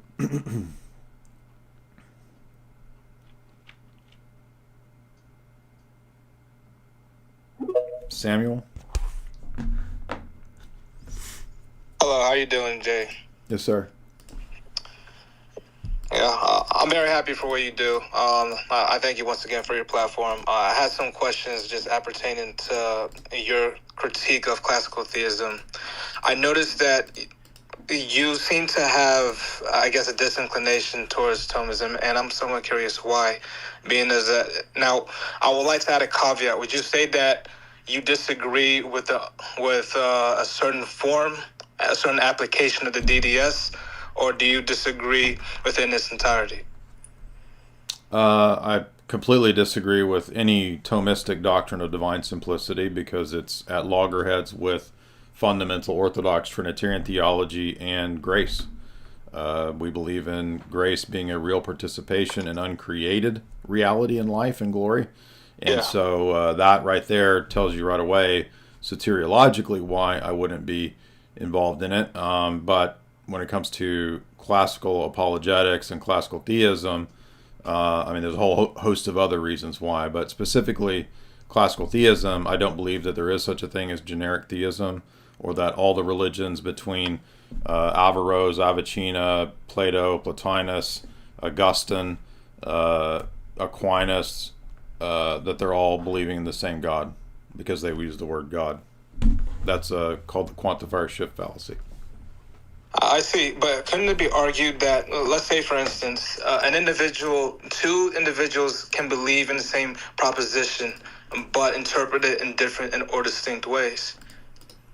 Yeah, but that wouldn't mean that the referent is the same. So, for example, if I tell you that I buried gold in the Promised Land, and I tell you that if you go dig this gold up, you can have it, but you're going to have to fly over there and you're going to have to get it. Well, so you fly to Israel, and then you find where you think I've hidden it over there, and you start digging and digging, and then eventually get tired because you've never found any of the gold. Now, we both believed in the same propositions, and we both used the same term, right? We've all understood the sentences that we're talking about here. But wait a minute, you see, Promised Land is a Christian bookstore that's a mile from me, and I buried it in the basement of the Promised Land. So you understand that that's not good enough to have the same terminology and the same meaning, even of the terms. Of course, understood. Secondarily, let me put it another way. Sure. Between a Muslim and a Christian, a Muslim says Allah has no sons. For us, God is first and foremost God the Father. Indeed.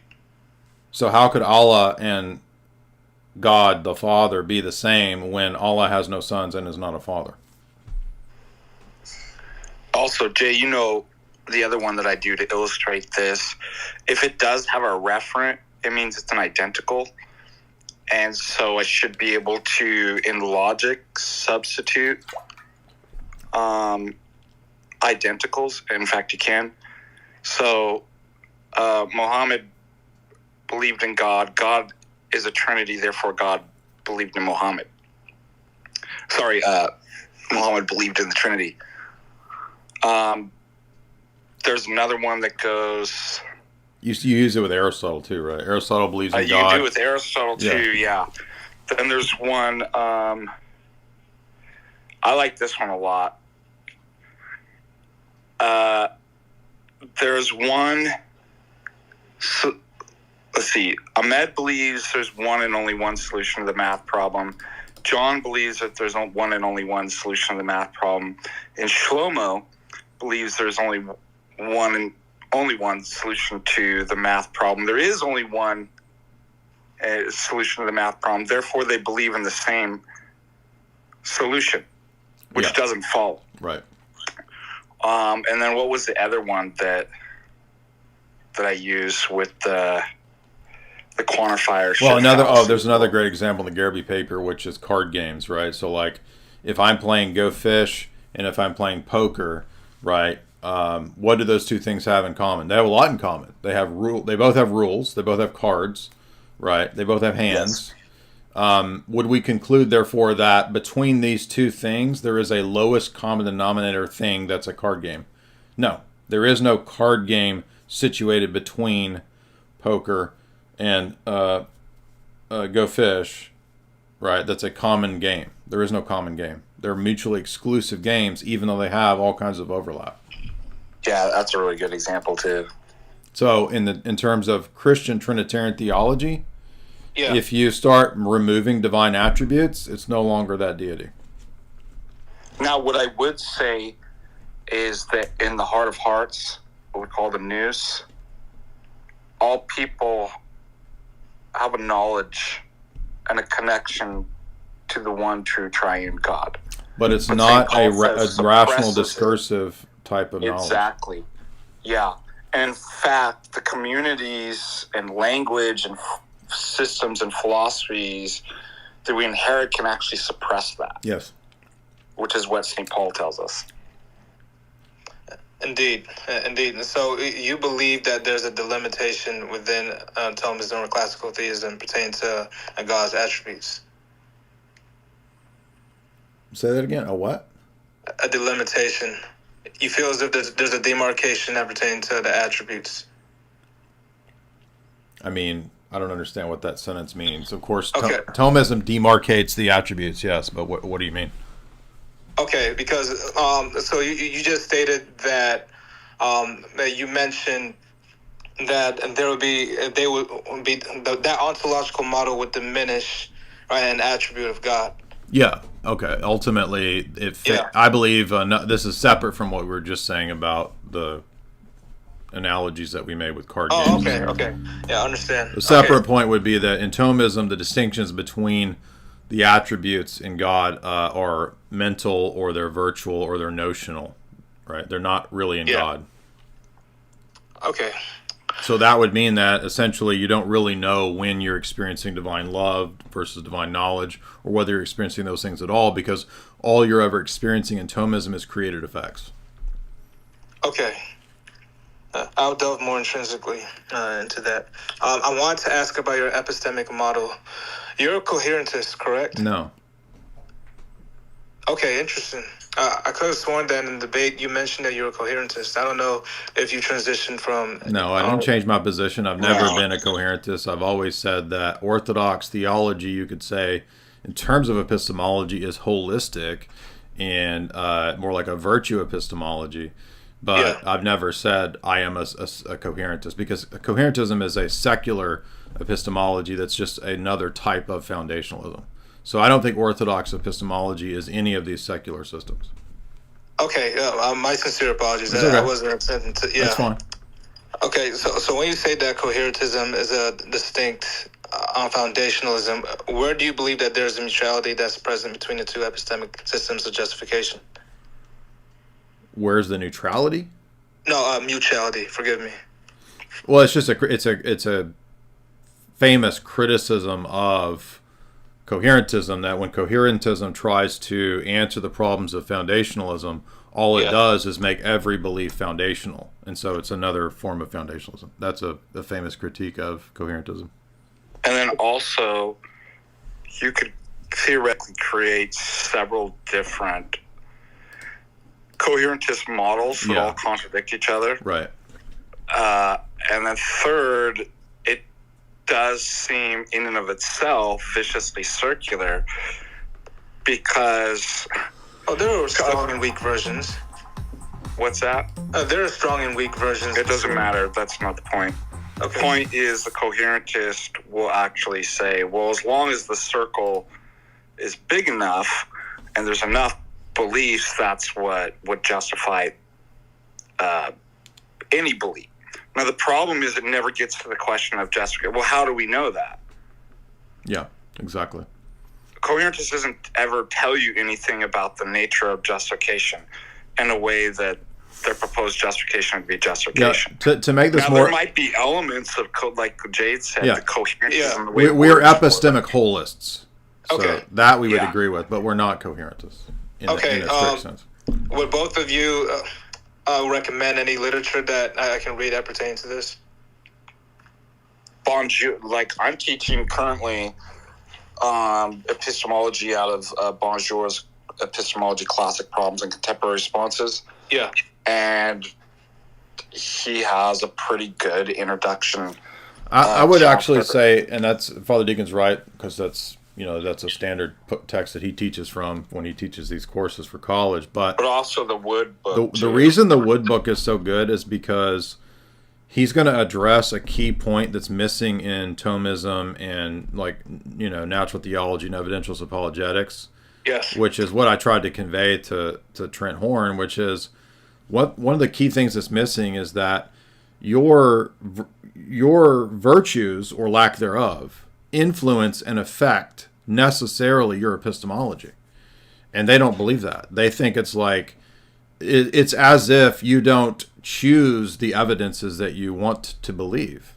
And there's a great there's multiple places in that book where he addresses that, particularly the C.S. Lewis book, the third of the Space Trilogy, because the character in the Space Trilogy, his whole point as that character is C.S. Lewis is demonstrating that, well, as human beings, we're not actually neutral judges of the facts. We already have rose-colored glasses due to our sin, and so there's no such thing as neutrality, is the whole point of that character. Because the character later says in the novel, as he realizes that he's been evil, he comes to a realization point when he repents, and he says, you know what? There wasn't a lack of evidence. There was all kinds of evidences that I was part of an evil, elite, globalist institution.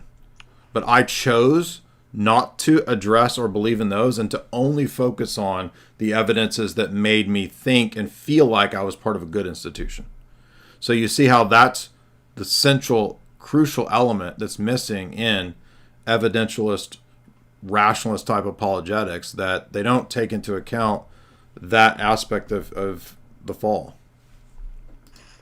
I see. Yeah, I see. Thirdly, I had wanted to ask, what would you say for you is the most robust argument towards Islamic theology? None of them. Nothing. What do you mean? How could I steel man Islam? I mean, I don't know enough about like Shia Islam, so. Okay. Would you say that there's a specific argument that you've had success in when conducting an internal critique against Islam? Yeah, the Islamic dilemma. Okay. All right. Thank you very much for answering my questions. Those are good questions. Appreciate it, Samuel. Indeed, likewise. Yeah, anytime. Big Joe, what's up?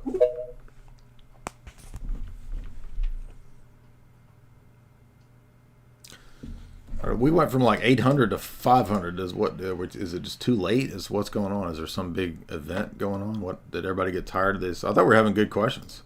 It's interesting when I open it up. Even when I put up there like feminism, geopolitics, I've never had a person come on about feminism, and then it just always ends up being like theology questions, which is fine. I don't mind it. It's just odd the way that the different ways you title these things and play around with it. Like you'll never get. Remember one night I put Gnostics in there, and for whatever reason we had like all Gnostics all night. Remember that?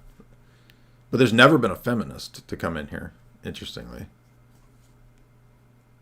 and tonight's the night where there's not been like any Roman Catholics. That's kind of odd. Usually there's quite a few. What's up, Big Joe? Hi, Jay. Greetings from Portugal. If you wanted a Catholic, you have one. I wanted to ask you a question about how do you see all our times, and maybe to show you something different. For example, you are a critic of Saint Teresa of Avila, but she's also the producer of a time, an era. In our mind, she's a Spanish mystic. So, in a way, our views of ecstasy and nudity are completely different from an American or French, for example. Well, what would that have to do with whether or not she's a model for piety, though? When I believe, when you enter certain realms of mysticism and high intellectuality, the bases are not the same for the normal pious person. Well, the fact that you would say high levels of mysticism and intellectuality, I think, is hitting at the root of what we would see as a problem as Orthodox, which is that those two things are not equated. I mean, for us, Orthodoxy and the process of becoming like God and seeing God has nothing to do with intellect, and the so-called visions and erotic experiences of a lot of these saints is in fact the very things that testify to why those are not legitimate experiences. That I believe we will never know once these things are shown to us with God. But what I meant is well, hold on. If they're not known to us, then how can the Vatican say that they're models and saints? We agree on that, but you have a lot of so-called saints that will be labeled by God as sinners, and the opposite is true. Only God is really the real God. I believe the real problem with papacy and the rivalry between papacy and orthodoxy, to stay in the realm of Christian faith. The real problem is when Rome rose to power as a theocracy, as a pope of chief of state, the papacy had to rose up with the collapse of the Western Roman Empire. And that's the real root of the problem. When we are on the realm of ideas, debates, it's the same difference between engineering and theoretical physics. That's the real main point. All right. Well, I appreciate that. Interesting points. Skylar, what's up?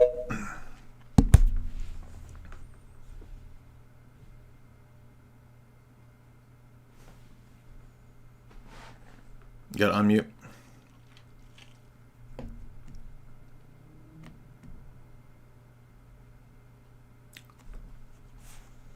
Skylar, do you want to talk? You gotta unmute. Hi, Jay. Pleasure Hey. to talk to you finally. Sorry about that. What's up, man? Oh, I just wanted to talk about the feminism conspiracy of this boss girl, Funko Pop, LGBTQ that Alex and you are always speaking about.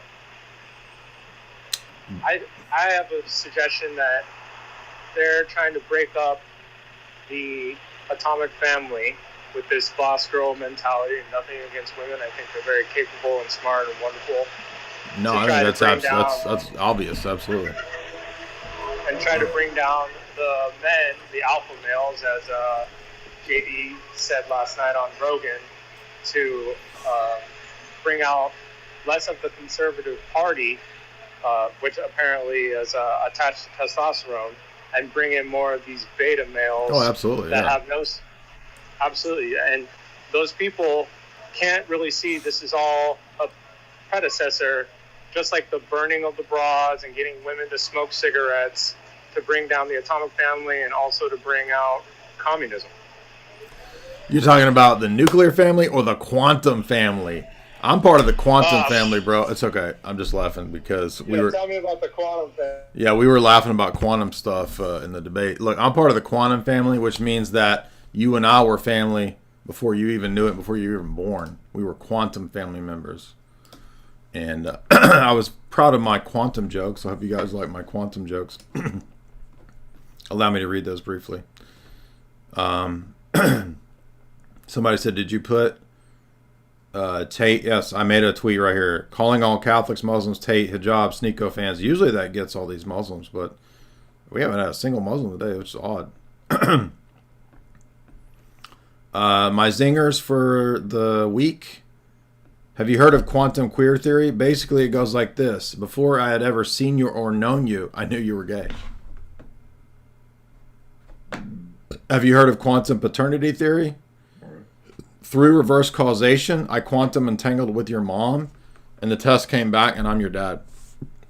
Boom. Zing. How about that? So, no, absolutely what that guy said is true. 100%. They've been pushing feminism, toxic, crap in the food, the water, the society to emasculate men, because men are going to be the ones that defend the society and fight back against all this stuff. So 100%, you got to destroy the family, destroy the men, and it's by design. Absolutely. Re-raise. And you also promote the idea of every chick being a boss babe. Re-raise. Ray. What's up, Ray? Ray, a boss babe. Hey, Jay. Hello, Father Deacon. I'm studying Orthodox theology. Sorry. Currently year 2. And I've got 2 curiosities or questions. They're regarding the Catholic view on Immaculate Conception. The teaching became a thing because of their Augustinian view on original sin, right? Yeah. But then, if they ditched the Augustinian view, why didn't they ditch the Immaculate Conception? Well, when they ditched the Augustinian view, what that means is that gradually over many centuries, they tempered and softened his views. It doesn't mean that they completely ditched everything he said. Rome, from about Augustine until, say, Gregory the Great, pretty much was consistent in believing in inherited guilt. But by the Middle Ages, they started to talk about the limbo of infants, which was a softening of this idea that infants are damned, which Augustine all the way to Gregory the Great was normal in the West. They all believe that. Infants are damned if they're not baptized. Rome begins to soften that and other ideas. They eventually say pretty much what we say, that there's a difference between the deprivation of grace, which we're born into, versus committing actual sins. And when they start dogmatizing infant limbo, they're basically they're saying that infants don't have inherited guilt anymore. There's no sin that they've committed that makes them liable to this punishment. So after that time, Marian positions more and more come to the fore, I think, due to various reasons in the West. So you have the rise of Marian devotions and apparitions, by the way, after the Renaissance period. This becomes more and more popular. Mary supposedly is, all over the Roman Catholic West. And it becomes very prominent, too, in the Counter-Reformation agenda and apologetic.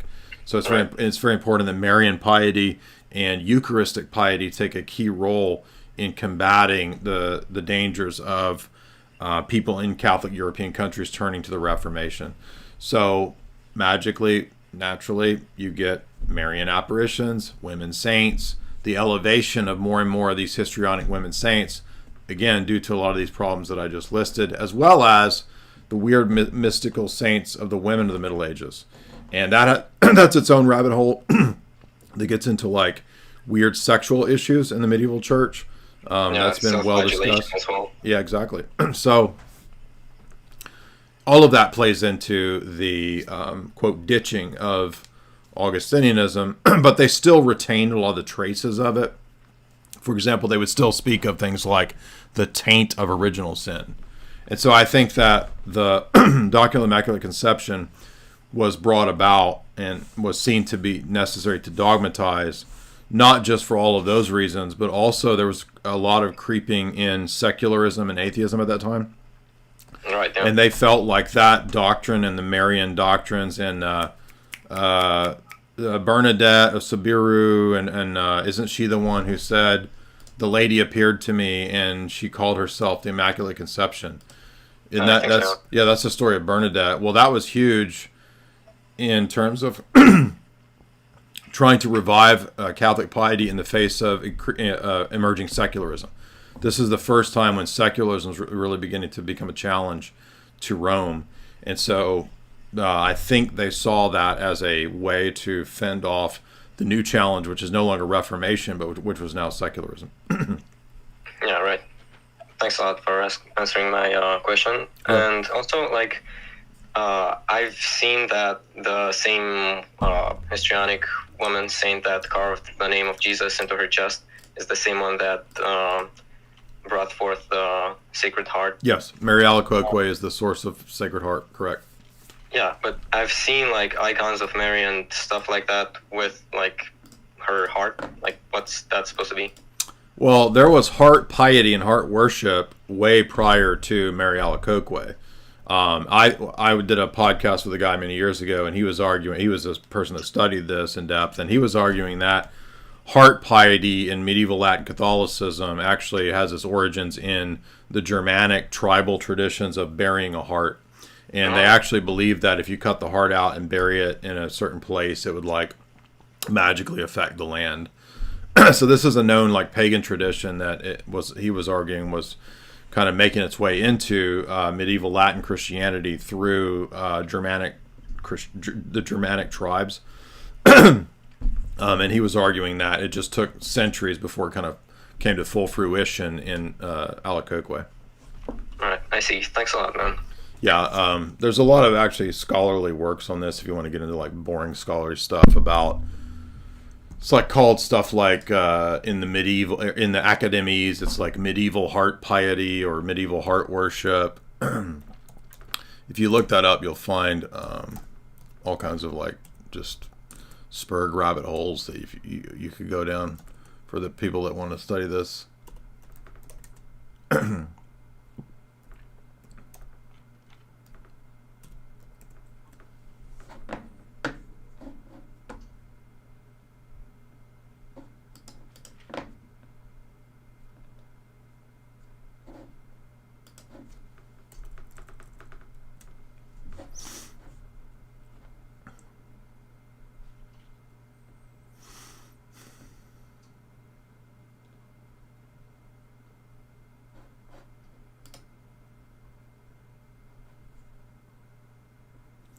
Is this some witch? I don't want to go to some damn witch website.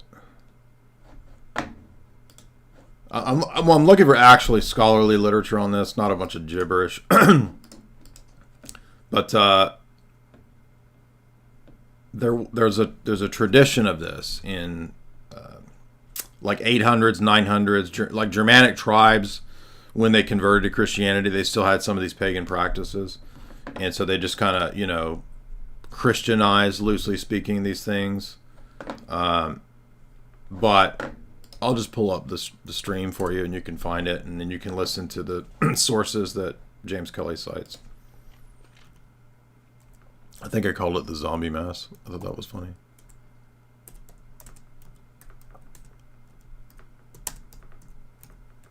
It's a Frankish practice. Yeah, this is it.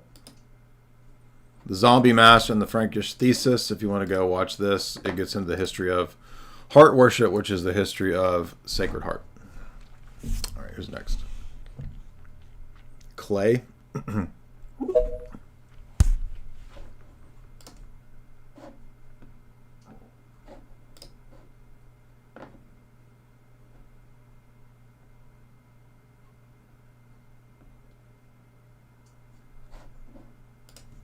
You gotta unmute.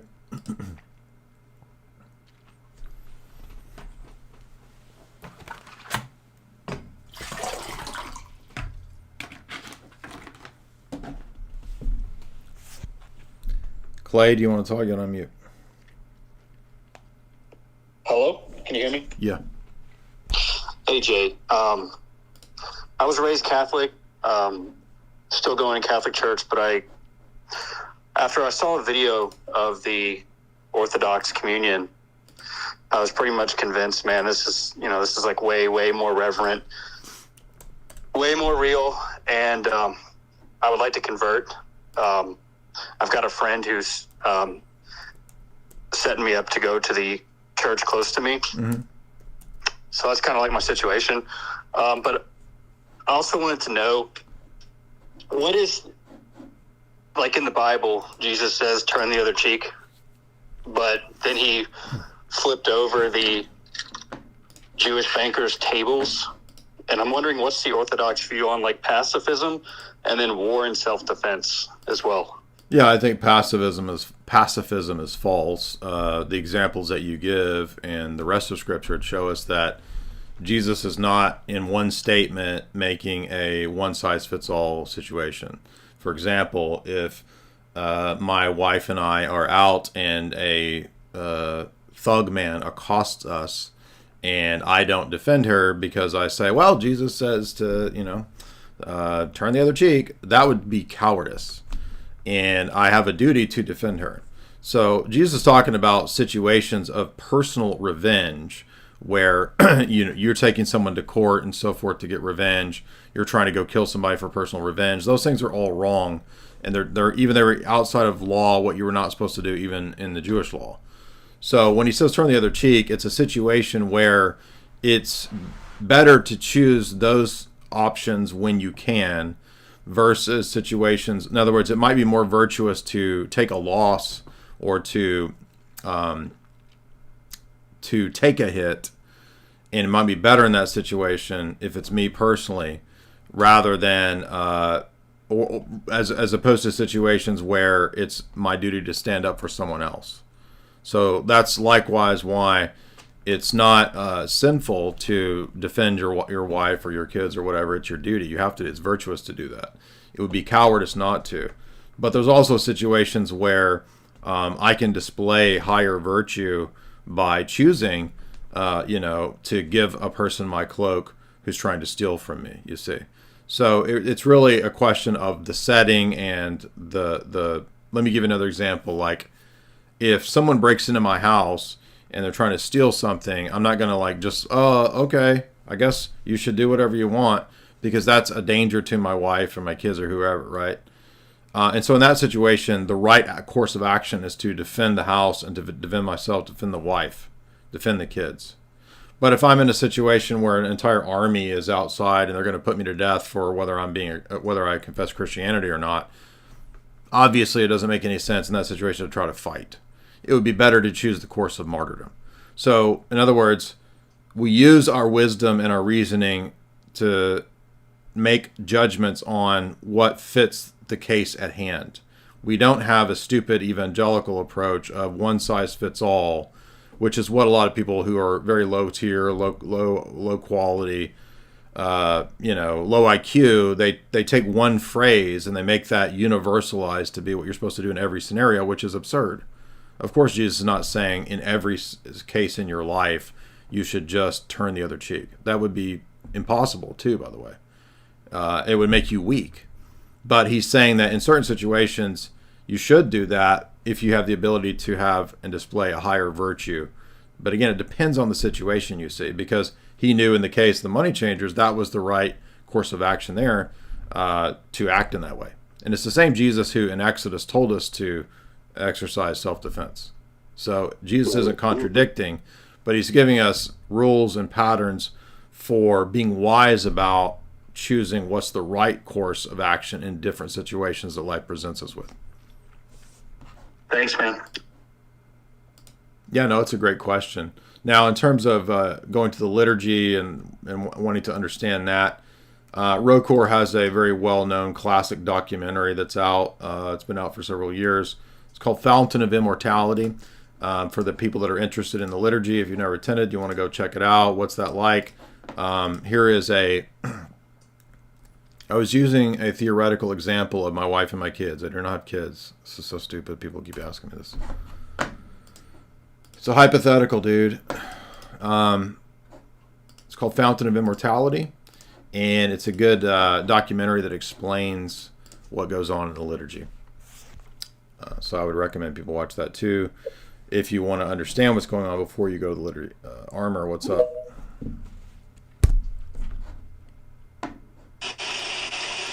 Hi, Jay. Can you hear me? Uh-huh. I just have 2 quick questions. Could you briefly explain the concept of created grace? Because it's something I hear a lot as an objection to Catholicism. And then my second question is, what is the Orthodox view on Revelation?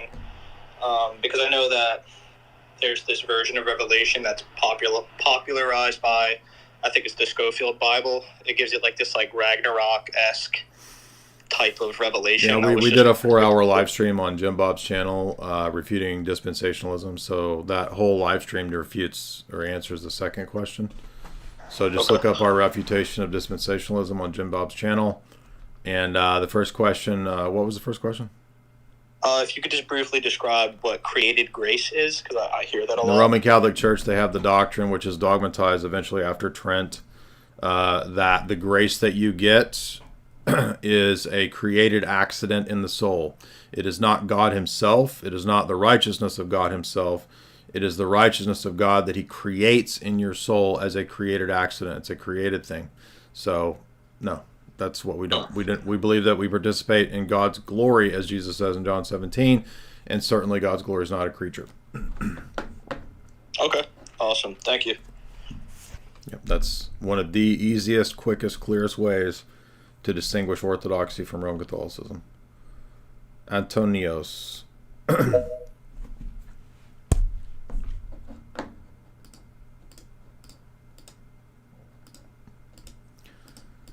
What do you like? These people never watch my live stream. I've done like 1,000 live streams with my wife. What do you mean? What's up? G'day, Jay. Can you hear us? Uh-huh.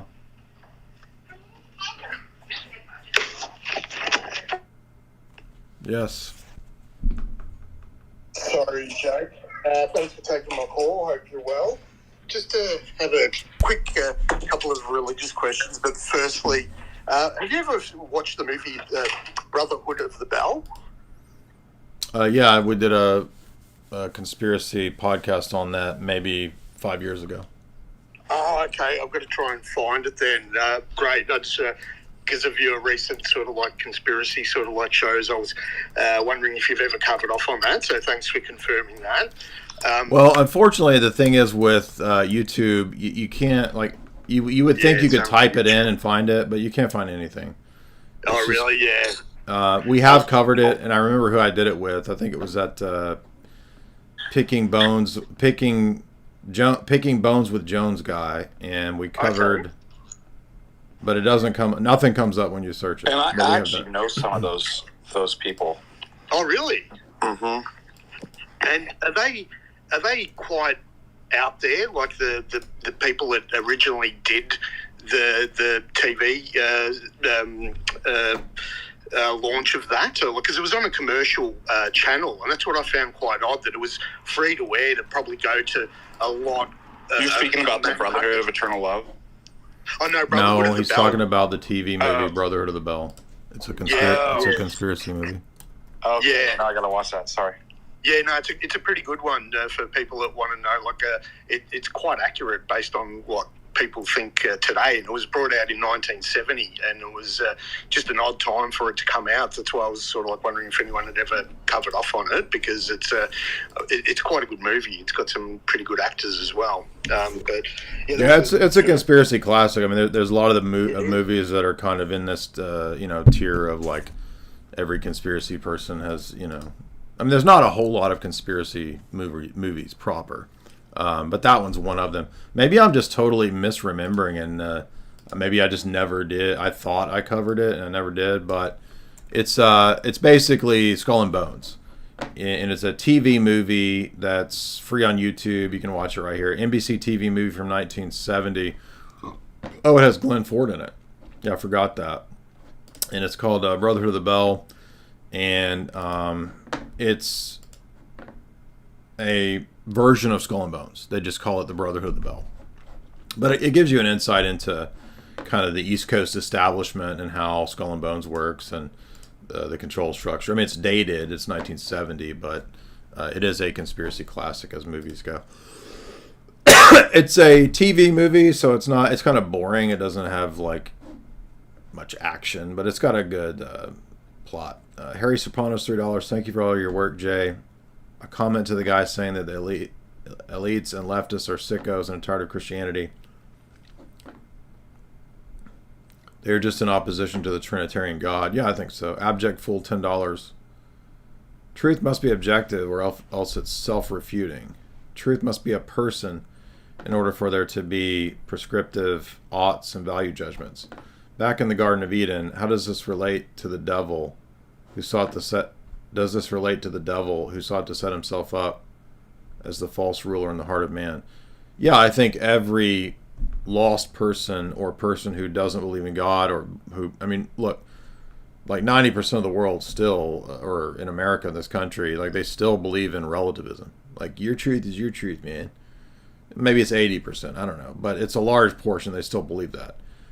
Yes, they are recapitulating the fall of Adam and the lie of Satan. You will be your own God, determining good and evil. Every relativist thinks that good and evil is just like your opinion, man. Like, I'll decide what I think good and evil is. Absolutely. You bet. Wi-Fi gospel.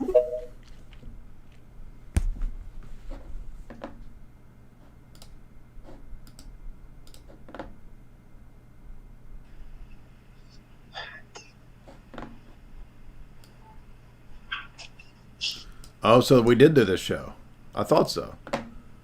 Symbols and their meaning. Brotherhood of the Bell explained. J. Dyer, Eric Jones. You know what? It might have been on his channel, and maybe they took his channel down. Because I knew we did that show. Hello, can you hear me? Uh-huh. Sorry, my headset wasn't working. I just wanted to give some context to that. The other caller who said he was watching the Charlie Kirk Jubilee episode. Charlie Kirk was talking to somebody named Parker. He's a TikTok streamer. Andrew Wilson's actually done some debates with him. Mm-hmm. But the argument was like before creation, God existed, and he existed in a perfect state. Mm-hmm. And a perfect creator would be illogical if he created something that was less than perfect. Is that what the other caller was saying? How do we know that? I mean, that's the premise or the claim that would be asserted. How do we know that God, through free will, can't create a created perfection or a lesser perfection? I guess the argument would be that his desire would be imperfect for desiring a creation that was imperfect. But if the desire is for the creation to participate in perfection, his perfection, then that wouldn't follow.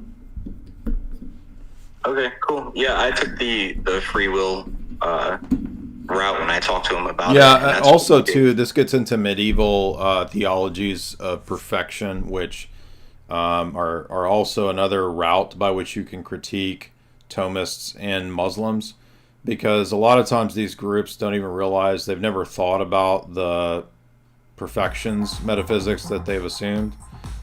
You know, for example, remember when we were debating with Jake and we were talking about laughing, and Ibn Taymiyyah's argument was that, well, it's more perfect for for God to laugh than to not laugh, so Allah has laughter. And you see how stupid this argument gets. Well, this rests on an assumption that there's some self-evident idea in metaphysics about what perfection is, or what a perfect being possesses, or must be. But there is no self-evident metaphysical definition of this. We're not told that. In other words, you need a system that tells you what perfection in metaphysics is. And that's the thing in question. There's nothing, and again, the Allah laughing point proves it perfectly. Let's give another example. Let's say Dr. Khalil is debating a Thomist. And Dr. Khalil says to a Thomist, well, as a Neoplatonic Sufi, we all know through metaphysics that a being that is perfectly one is better and more perfect than a being that has real distinctions. Because distinctions and multiplicity is less perfect than perfect unity. And so therefore God cannot be a Trinity. Now, the point is that, I'm not saying he's right, I'm just saying the point is that this argument hinges on what you think perfection is. And how do you know what a higher perfection is? How do you know that the one is more perfect than the many? Maybe it is, but how do you know that from the outset? And a lot of people are just assuming ancient Greek positions on this stuff. This is why, for example, if you read Bradshaw's book, Aristotle, East and West, the first few chapters, he says, as we trace out Hellenic errors in metaphysics, for example, eternity is better and more perfect than time. One is better and more perfect than many. Stasis is better and more perfect than movement or change. And that either or, that opposition underlies almost all of Hellenic metaphysics. Well, guess what? Christianity rejects a lot of that. Pretty much most of that. God is not opposite the world. Many is not ontologically lesser than one. Because guess what? God was forever three. So 3 is not lesser than 1. Unless you want to start introducing ontological, cascading, diminishing statuses in the Trinity, which is stupid. Do you see how people go into metaphysics and they assume all these things and they adopt dialectical thinking, exactly, and they've never thought really to question the presuppositions. And even some of the saints fell into this. Even St. Maximus, for example, thought that gender had to be a result of the fall because division and particularity and separation into male and female is less perfect than a pure monadic state. Well, that's not what Genesis says, St. Maximus. So St. Maximus, unfortunately, is wrong there. I'm not saying he's a heretic. I'm just saying he got that wrong. Because he was influenced by the Neoplatonic ideas that the monad is clearly superior to the dyad. So to be divided into male and female is dyadic, and that's a lesser status than pure unity. Well, Genesis does not say that male and female are a result of the fall. It's just wrong. It's not what Genesis says. And that's because generally the ancient and medieval world did not question metaphysics and starting points. Questioning those starting points is the basis for all modern philosophy. But we don't reject all modern philosophy because they ask questions, you see. So if I'm going to argue with any of these Thomists or I'm arguing with Tim Gordon, the first thing he's going to say is, well, Jay, your questions those are modern questions. And it's like, yeah, but that's a genetic fallacy. The fact that it's a modern question doesn't mean it's bad or good. It's just a question.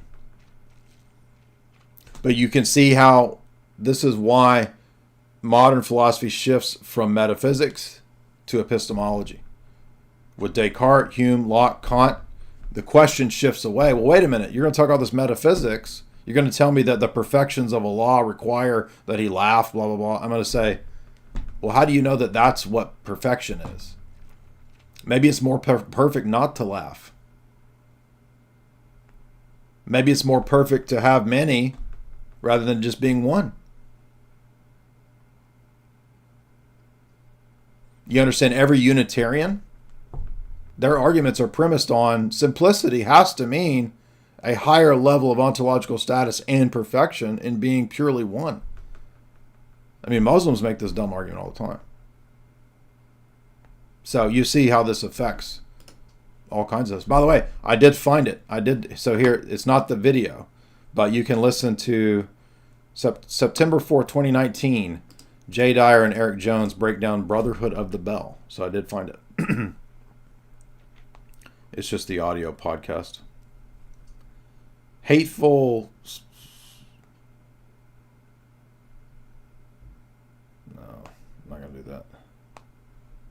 Daniel?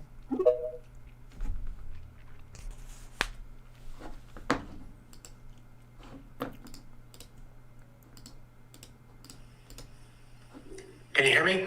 Yep.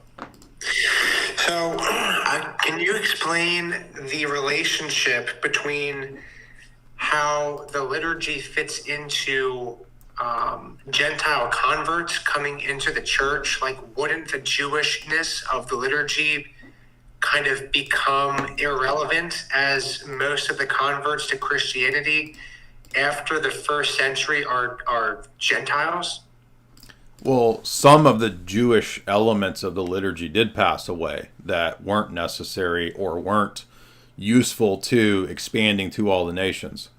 But some of the elements that were, I think, theologically correct or appropriate did continue over. Okay.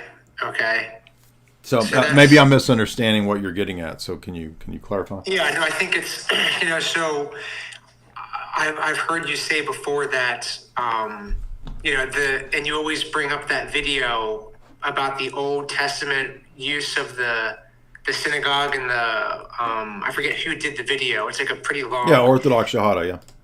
Yeah, so like in that video, like I've watched it a few times to kind of grasp the ideas. And sure. At first it seems attractive, but then as I'm thinking about it, it doesn't seem to line up with the data of the church then moving into a more Gentile convert dynamic. Like they wouldn't have retained the Jewish liturgy, the Orthodox kind of synagogue temple worship. It wouldn't have been like that for a Gentile church. Why not? It's the Judaism for the nations. Why would we? In other words, you have to have a temple, a sacrifice, a vestment, incense. You have to have those things. Those are essential. Those are not Jewish peculiarities. In fact, those are necessary to the worship of God before the Hebrew nation, before Abraham. Okay. Well, I'm thinking of, wouldn't that just wouldn't what Jesus brought kind of nullify the need for all of those elements? Like, yeah, he can't. No, that's just a Protestant assumption. So, no, Jesus didn't nullify, he fulfilled. And by fulfilling, he then gives that to the nations. And that's why there's all these prophecies about the incense will be offered to Jehovah amongst the Gentiles. There will be an altar to Jehovah amongst the Gentiles. That's not possible apart from this. Yeah. I definitely see it, because I think like the early church would have recognized that for the Gentiles, they would offer that pure sacrifice that Malachi predicted. And, so I understand that. Well, how does a Gentile offer it how do you have a sacrifice without an altar? Well, right. So like I said, I see the elements as being viable, but then as I think more deeply, I'm like, well, because I've been going to an Orthodox church here in Greenville, South Carolina, and it's very beautiful, it's very attractive, but then I'm thinking like I don't know about the liturgy, if this is actually, how do you know that this has been what the church has historically gave us for the past 2,000 years? Like, how do you? Because we can on, read the church fathers of the 1st, 2nd, 3rd, 4th, 5th, 6th centuries. Okay. I mean, you can go read. You can read Protestant liturgical scholars that admit this stuff, like Hugh Wybrew, the Byzantine Liturgy. Yeah. So, I mean, in other words, nobody is even questioning that except ignorant Protestants, because when you go and read the literature, you find out that, you know, Irenaeus, Justin Martyr, they're describing the liturgy in their day. Yeah. When you go read the Liturgy of St. Mark or the Liturgy of St. Basil, you're reading liturgical texts from the 4th and 5th century. Yeah. Yeah, I definitely get that. Like, I've read the liturgies of St. James, St. Basil, the Holy Apostles. So, what do you mean? How do we know that this is the church's liturgy and history? That's not even really in question. Well, I think you would argue that all of the liturgical aspects, I mean, would that fall under the category of the oral tradition handed down by the apostles? Yeah, and it's one example of that. In other words, we don't have like the literal actual liturgy that like Paul composed, but somehow in some way we assume then that these liturgies in these ancient churches have an apostolic pedigree. In other words, they in some way go back to the apostles, in some way putting together liturgical worship services for the church. And we know that not from direct apostolic attestation, but from the tradition of the church. Absolutely. Okay. So, real quick, if you don't mind, that's another kind of segue question I have about like oral tradition.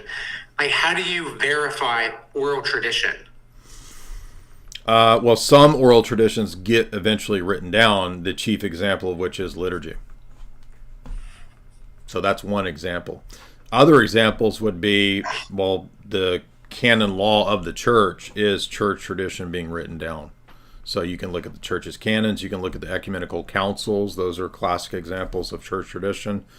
And they do get written down. So just because something is for a time period, quote, oral, doesn't mean that it's not necessarily eventually transcribed or becomes, you know, Proto-Evangelium of James, eventually, something like that, traditions about the Virgin Mary. And also, I think that you attain the mind of the church, or what's called the phronema of the church, and eventually you kind of know and have a sense for, you know, what would make sense as part of the Orthodox tradition and what wouldn't. So you're not going to be like tricked, you know, and you're not going to go to an Orthodox church somewhere and they're going to like trick you into going into a crypt and doing some kind of satanic ceremony because it's, you know, it's not, you're going to know like, well, that's not part of the Orthodox tradition. You'll have that phronema. Yeah. Okay. So would that then be infallible as far as authority, or like how would you gauge that oral tradition as far as it's been written down? Like, is that infallible? Is that like, how do we, you know what I mean? I mean, in the same way that the ecumenical councils are infallible, or the oral tradition of the apostles is quote is infallible, the scriptures are infallible. We would ascribe to those things a general infallibility, yes. But you having an individual knowledge of exactly every area of what is and isn't infallible is a different question. And no, I would not say that necessarily means that you're going to know in every case and how to delineate every single thing or interpret everything correctly. So the documents and the councils and all that are, quote, infallible, but that's a separate question from like individual interpretation. Okay. All right. And how one knows the difference is going to be ultimately like the guidance of the Holy Spirit, discernment, living the Orthodox life. It's like there's no like Roman Catholic formula of like, oh, whatever the Pope says. There is no formula. It's a life that's lived. Yeah. Okay. All right. Yeah, I'll keep thinking through that. I just have one more, like, maybe silly question. Maybe Sure. FDA could, like, chime in on this. Do you think it's possible to lie to animals? And if so, are you culpable for that lie? No, I think I know it's a silly question, but I'm actually curious. Like, do you think it's possible to lie to an animal? I think that no. I mean, no. Like, strictly speaking, lying to an animal is not a sin, but I think abusing animals is a sin. Okay. All right. Yeah, just curious. It's an interesting question. I mean, does anyone disagree? I'm going to take as we kind of close it out here and get pretty tired. We still got 9 people here, which is pretty crazy. Anybody raise your hand if you disagree, and I'll go to you. Let's see if we had we got 1 disagreeer. That's all. Out of all 9 of y'all, only one person disagrees. That's pretty high. 2 people. Okay, we'll go to you 2 guys. Super chats. Abject Fool. No, I think we read that. Lakey the Fool, $5. Jay, you're a G. Vatican III Funko Pope. I am Vatican III Funko Pope pilled. I recently watched Kotel do a video on chaos magic, and it got me thinking, do you think the Simpsons predictions are chaos magic? Matt Groening allegedly went to Epstein Island. No, I think that the history of the Simpsons is connected to the CIA via Evergreen College, and a lot of the writers and artists and whatnot have come out of Evergreen College, which is a very famous CIA university. So there's probably connections going on there. I don't believe they have magical powers, and also a lot of the Simpsons stuff is coincidence. And sometimes people clip the stuff that's after it's happened and stuff. Anyway, Matt, what's up?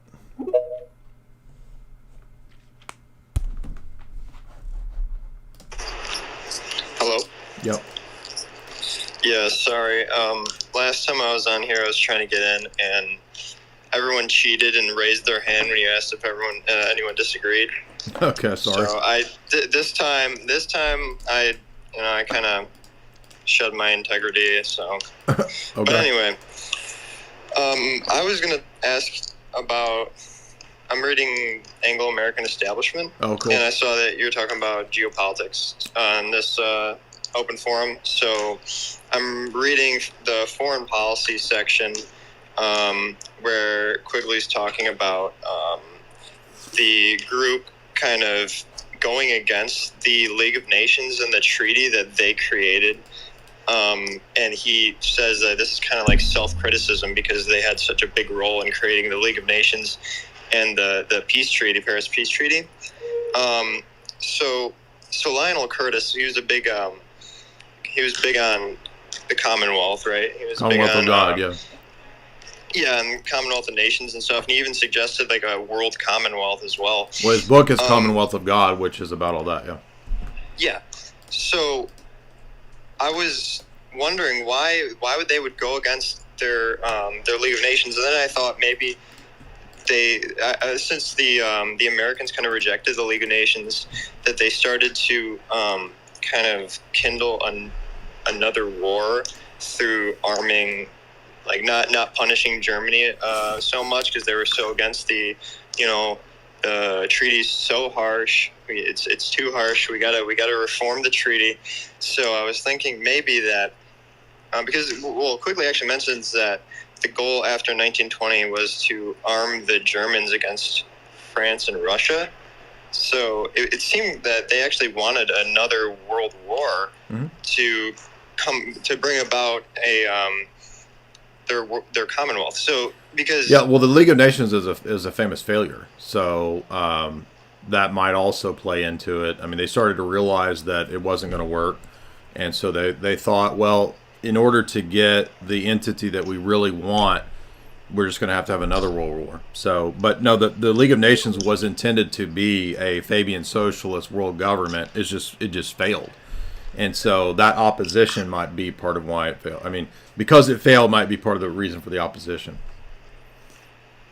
Okay. Yeah, no, that's what I was thinking. I didn't think it was a genuine like, oh, I hate this thing. I thought it was, oh, we need to destroy this and create another war to make a new, just rebuild the thing entirely. Yeah. So yeah, thank you for answering that. I was also going to ask you about. Also, they had hoped that it would be successful in America, and America did not go for the League of Nations. So yeah, and they failure. mentioned Quigley mentions multiple times about how they really wanted closer cooperation with the United States, especially.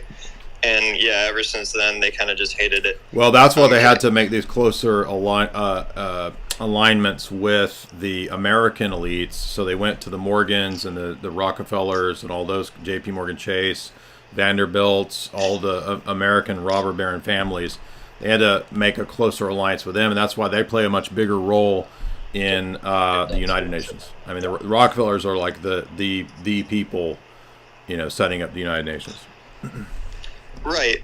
Yeah, and then in Johan Ratu's book, he mentions how in the United States it was kind of a slow process getting like the Council of Foreign Relations and the American branch of the Institute of International Affairs going because of the isolationist government. Yeah. So it took a little longer, right? Yeah, it took a lot, and I mean, but they were so successful over time that. Just think how, Ron Paul in the 80s and 90s talking about the older American policy of non-interventionism, like calling that isolationist, was how much things had changed since the 1920s. Isn't that crazy? Like what Ron Paul was saying was the normal American position prior to the setting up of CFR and all this stuff.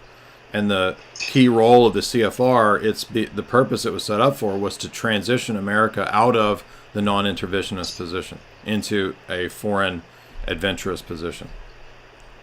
So in other words, they had been completely successful, so much so that by the time of Ron Paul in the 80s and 90s, he's like this lone crazy nut man for literally just saying what was classical Americana prior to the 1920s and the setting up of the CFR. Isn't that crazy?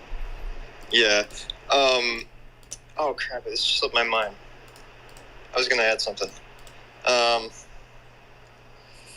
Anyway, that's fine. That's all right. Kind of a Joe Biden moment. Did you have anything else? I was going to ask you about... I was listening to Lord Voldemort yesterday as well. They were talking about he had Candace Owens on. Did you see that? Yeah, I watched it. Oh, okay. I thought it was really interesting what they were talking about with the trauma-based, MK stuff. Yeah, well, I mean, I've done a million podcasts on that. I don't know that Kabbalah Harris is MK Ultra. I mean, anything's possible, but like you don't need MK Ultra to have just some goofy box wine woman doing whatever you say. Yeah, right. Okay, thank you. Yeah, good questions. Yeah, be sure and go back and watch all my old podcasts on breaking down all the books on MK Ultra. God knows.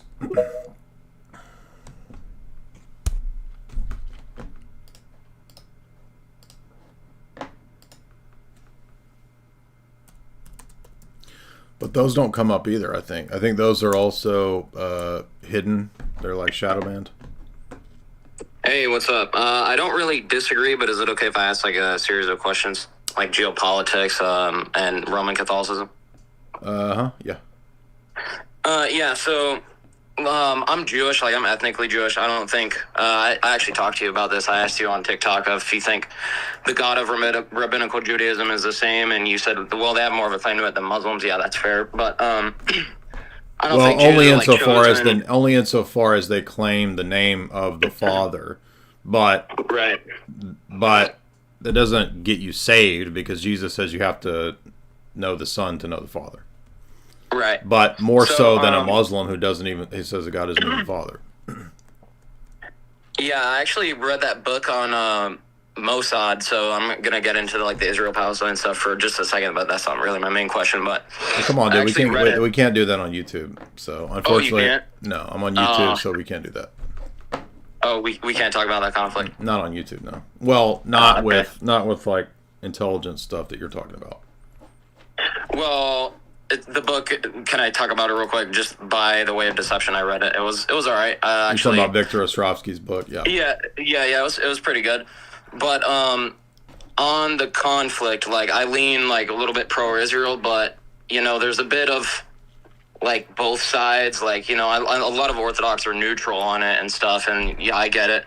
Pray for peace and stuff like that. I do too. Like whether militant, like Palestinian militant, or like IDF, like I pray for peace for all that they come to Christ ultimately. But like, what would you say? Like a lot of people, they're like, you should separate geopolitics from religion, or you shouldn't. Like, what do you think on that? Because like I know on both sides it's kind of hard, like to kind of separate your geopolitics. Like Yahya Sinwar, dying. Like there was people cheering and stuff, and like I know he's like a militant. But it just feels wrong to celebrate that, Is that who is that? He was the head chief of Hamas, and he was unalived by the IDF. Well, I mean, I saw these people cheering the death of that of the Iranian dude a couple weeks ago, and then I just to me it's really weird to like get into cheering on the deaths. I mean, I don't think we should cheer on. I mean, if somebody's really wicked, you can cheer on their death. I mean, that's in Proverbs, like when the wicked. But I mean, and I'm not saying that these people aren't. It's just that wartime makes things really kind of difficult to immediately pick out good guys and bad guys. But I mean, I don't like Hamas at all. I don't like Islam at all. I think Islam's crazy. Yeah. But I think that there are valid criticisms, obviously, of Israel. But I think it's wrong to blame all the people who live in Israel and who've been there for a couple generations. It's like it's not their fault that they live in this place and that they were, put under the British mandate and all that stuff. Like that it's really complex, and it's. I think it's a trap from the outset to get people to get all like. Idiots in America have nothing. They don't know anything about this stuff, and so why are they supposed to pick and choose on this? Good guy, bad guy. Pick your team. It's like, I don't know. It's just weird. But I mean, yeah, I guess it's kind of like almost like the lesser evil, like type of thing. But you can. There's like arguments against that. But I'm gonna shift to like Roman Catholicism. So, what do you think about here? Let me find it. I actually wrote down the question here. Let's see. Yeah, what do you think about the Catholics saying like? The Orthodox have no right to claim like Catholicity or something due to like indefectibility or something like that. Have you heard of that before? I don't know how the Roman Catholic claim of papal indefectibility would have anything to do with whether Orthodoxy possessed Catholicity, because even the modern papacy grants that the Orthodox have maintained the Catholic faith, quote unquote, for the last 1,000 years. So if it's a famous Ratzinger quote that he said a while back. Like if he admits that the Orthodox maintained the faith for the last 1,000 years without the papacy, doesn't that tell us that we don't need the papacy? So. Right. But I'm not sure what that argument's supposed to prove, or what. Yeah, I don't know either. But what do you think about Thomistic predestination? I've heard of that. What do you think about that? Like, I think the easiest, right? I used to believe that. The problem with that is that the easiest way to kind of demonstrate why that's a problem is in Christology. If you look at Christology, if predestination in that model is correct, then Christ becomes, as even Augustine says in his arguments on predestination, Christ becomes a predestined man. But the problem is that Christ is a divine person. So he's not a human subject. And so if his humanity is predestined, and if the actions are predestined, then the divine Son in time and space is also predestined. Well, how can you have a divine hypostasis being predestined? Because the one who predestines is the one with the divine will.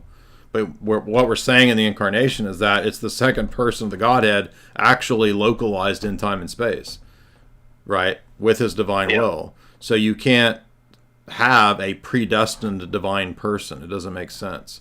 And it's all because of a lack of understanding the essence-entity distinction in Christology, that the divine nature, or excuse me, the divine person incarnate has a divine will and a divine energy, and his human will has a human will and human energy, and those energies are proper to that nature, and there's a constant, perpetual synergy that's always occurring. And if you believe in that synergy position and you don't have a dialectics philosophy, then you're never going to think that then predestination is not a problem. You wouldn't have this type of Thomistic doctrine, predestination. Okay. I have like one more question and then another one after that. What do you think about them saying that Pope St. Leo affirmed the papacy, even though, like, if you read his letters, he's pretty, like, against it almost? You talking about Leo the Great? Yeah. Well, I think if you read the Soshinsky book, the treatment of Leo there was really good. I did a video montage of like a 30-minute thing where we went through Leo's, the claims they used from Leo. Let me see if I can find that video. The book is called The Papacy and the Orthodox by Soshinsky. It's a recent scholarly production. Was he was ex-Eastern Catholic, right? Yes. Did he write one of his books when he was a Catholic and then he converted to Orthodoxy, or? I'm not sure about the ordering of that. Yeah. Okay. Hold on one second. What? Just one second. Yeah. Dang it, maybe I didn't make a clip of that.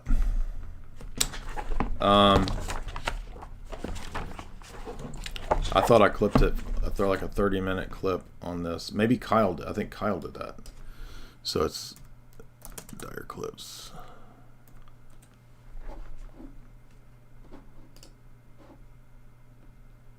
Yes, let me see if I can find it.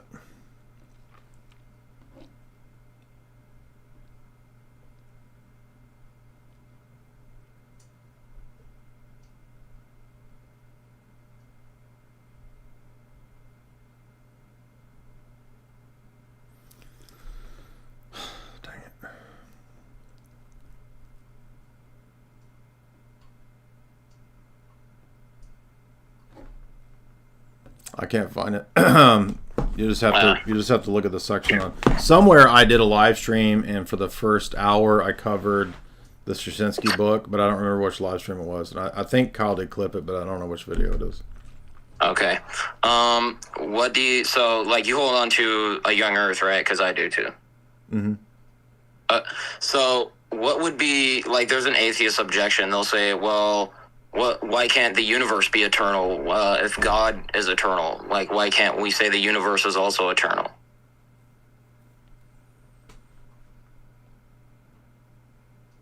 How is this an objection? I don't understand. By an atheist. I don't know, because they're like, if God is eternal, why can't we say that the universe is also eternal? Because both of those things can't be eternal, because only God can be eternal. Well, there's different types of eternity. I mean, there's of eternity, which is a thing that comes to be and then exists from that point on, which is what we think about anything created. It will be eternal, but it came to be in time. But, I mean, for an atheist to say that it's not possible for God to create ex nihilo, I mean, on what basis how does he know that? Like, that's just an assertion. So I need to hear an atheist argument. And it's going to go back to like the theology of perfections or the metaphysics of perfections that we were talking about a minute ago, because an atheist saying that is just like the guy saying that God has to create a perfect creature. And it's like, well, on what basis of perfection are you saying that? Like, it assumes a type of metaphysics of perfection that has not been demonstrated yet. I have one more brief question. I don't know if you can touch on it, because I know you have to get to other people and go soon. But how would you argue tag against like a Muslim, against like Islam? Like, how does that go? I don't really make a tag argument against Islam. I mean, they believe in Unitarianism. If you go back to the beginning of the discussion, I'd address this, because a lot of times, like a Unitarian position, you could take Aristotle as a classic example of a Unitarian position. If God is the first principle, the first actualizer, the first mover, the first cause, etc., which a lot of Unitarians kind of take that position. One of the problems this causes is that, well, is he eternally that? If he's eternally that, then there must be something other than God that he eternally actualized, eternally caused, eternally moved. And if he's eternally doing that, then the other thing is also eternal, and now you have a dyad. And dyad dualism ends up in kind of both principles canceling each other out. It becomes relativized. So both Unitarianism and dyad philosophy or theology have these really kind of low-level basic problems that Trinitarian theology doesn't have. Okay. Well, yep, that's all the questions I had, Jay. Thanks. Appreciate that.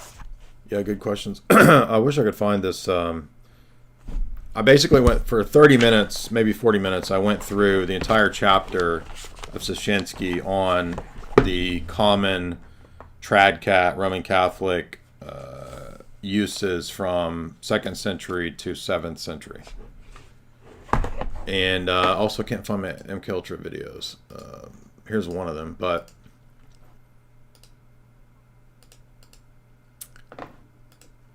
it addresses the way that they clip, or that they quote mine,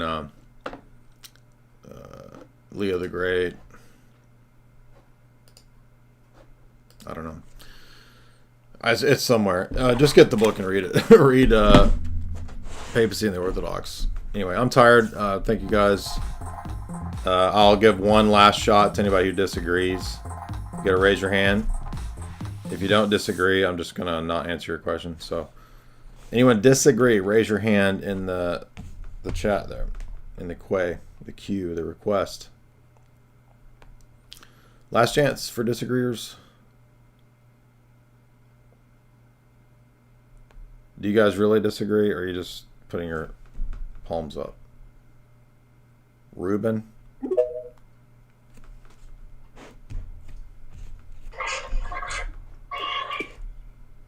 Ruben? I have a question. Well, so do you disagree? You raise your hand. Well, why do you think the Earth is 6,000 years old? Because I think that most of what evolution says is premised on unjustifiable claims, assertions, and assumptions. But you don't think that science can coexist with Christianity? Yes, I think science requires Christianity. Science. No, but you're saying that it requires a lot of presuppositions, but... Yeah, well, look, when you get out of 3rd grade, we'll talk about this. Rick, what's up, man?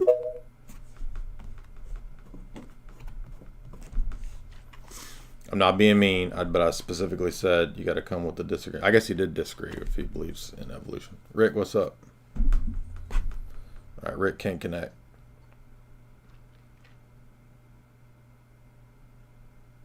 Let's see. Who disagreed? Somebody hateful disagrees. Uh-oh.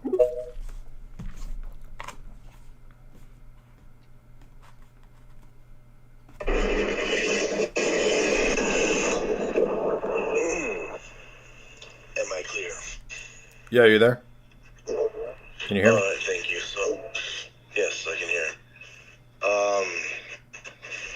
So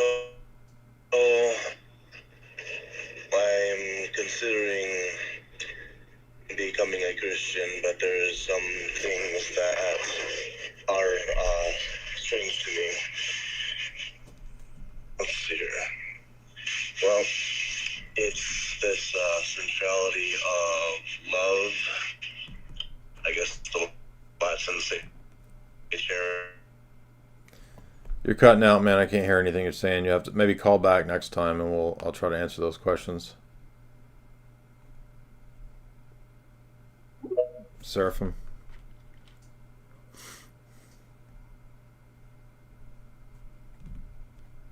Unmute.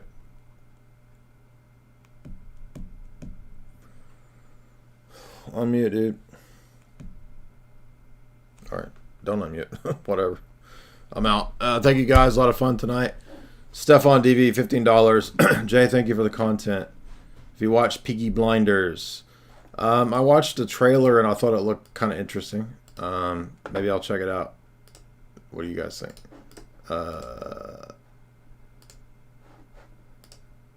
Here's the MKUltra. Here's one MKUltra video, by the way.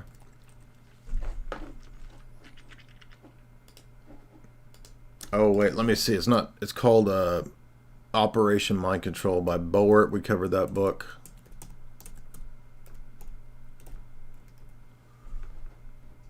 It still doesn't come up. The part 2 comes up, but not the part 1.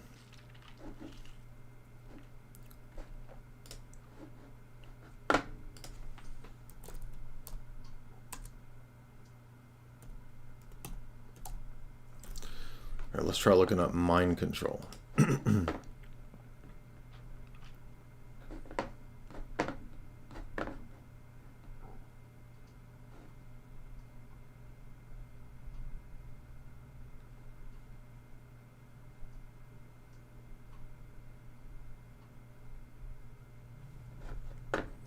This is crazy. Operation Mind Control. Walter Boert.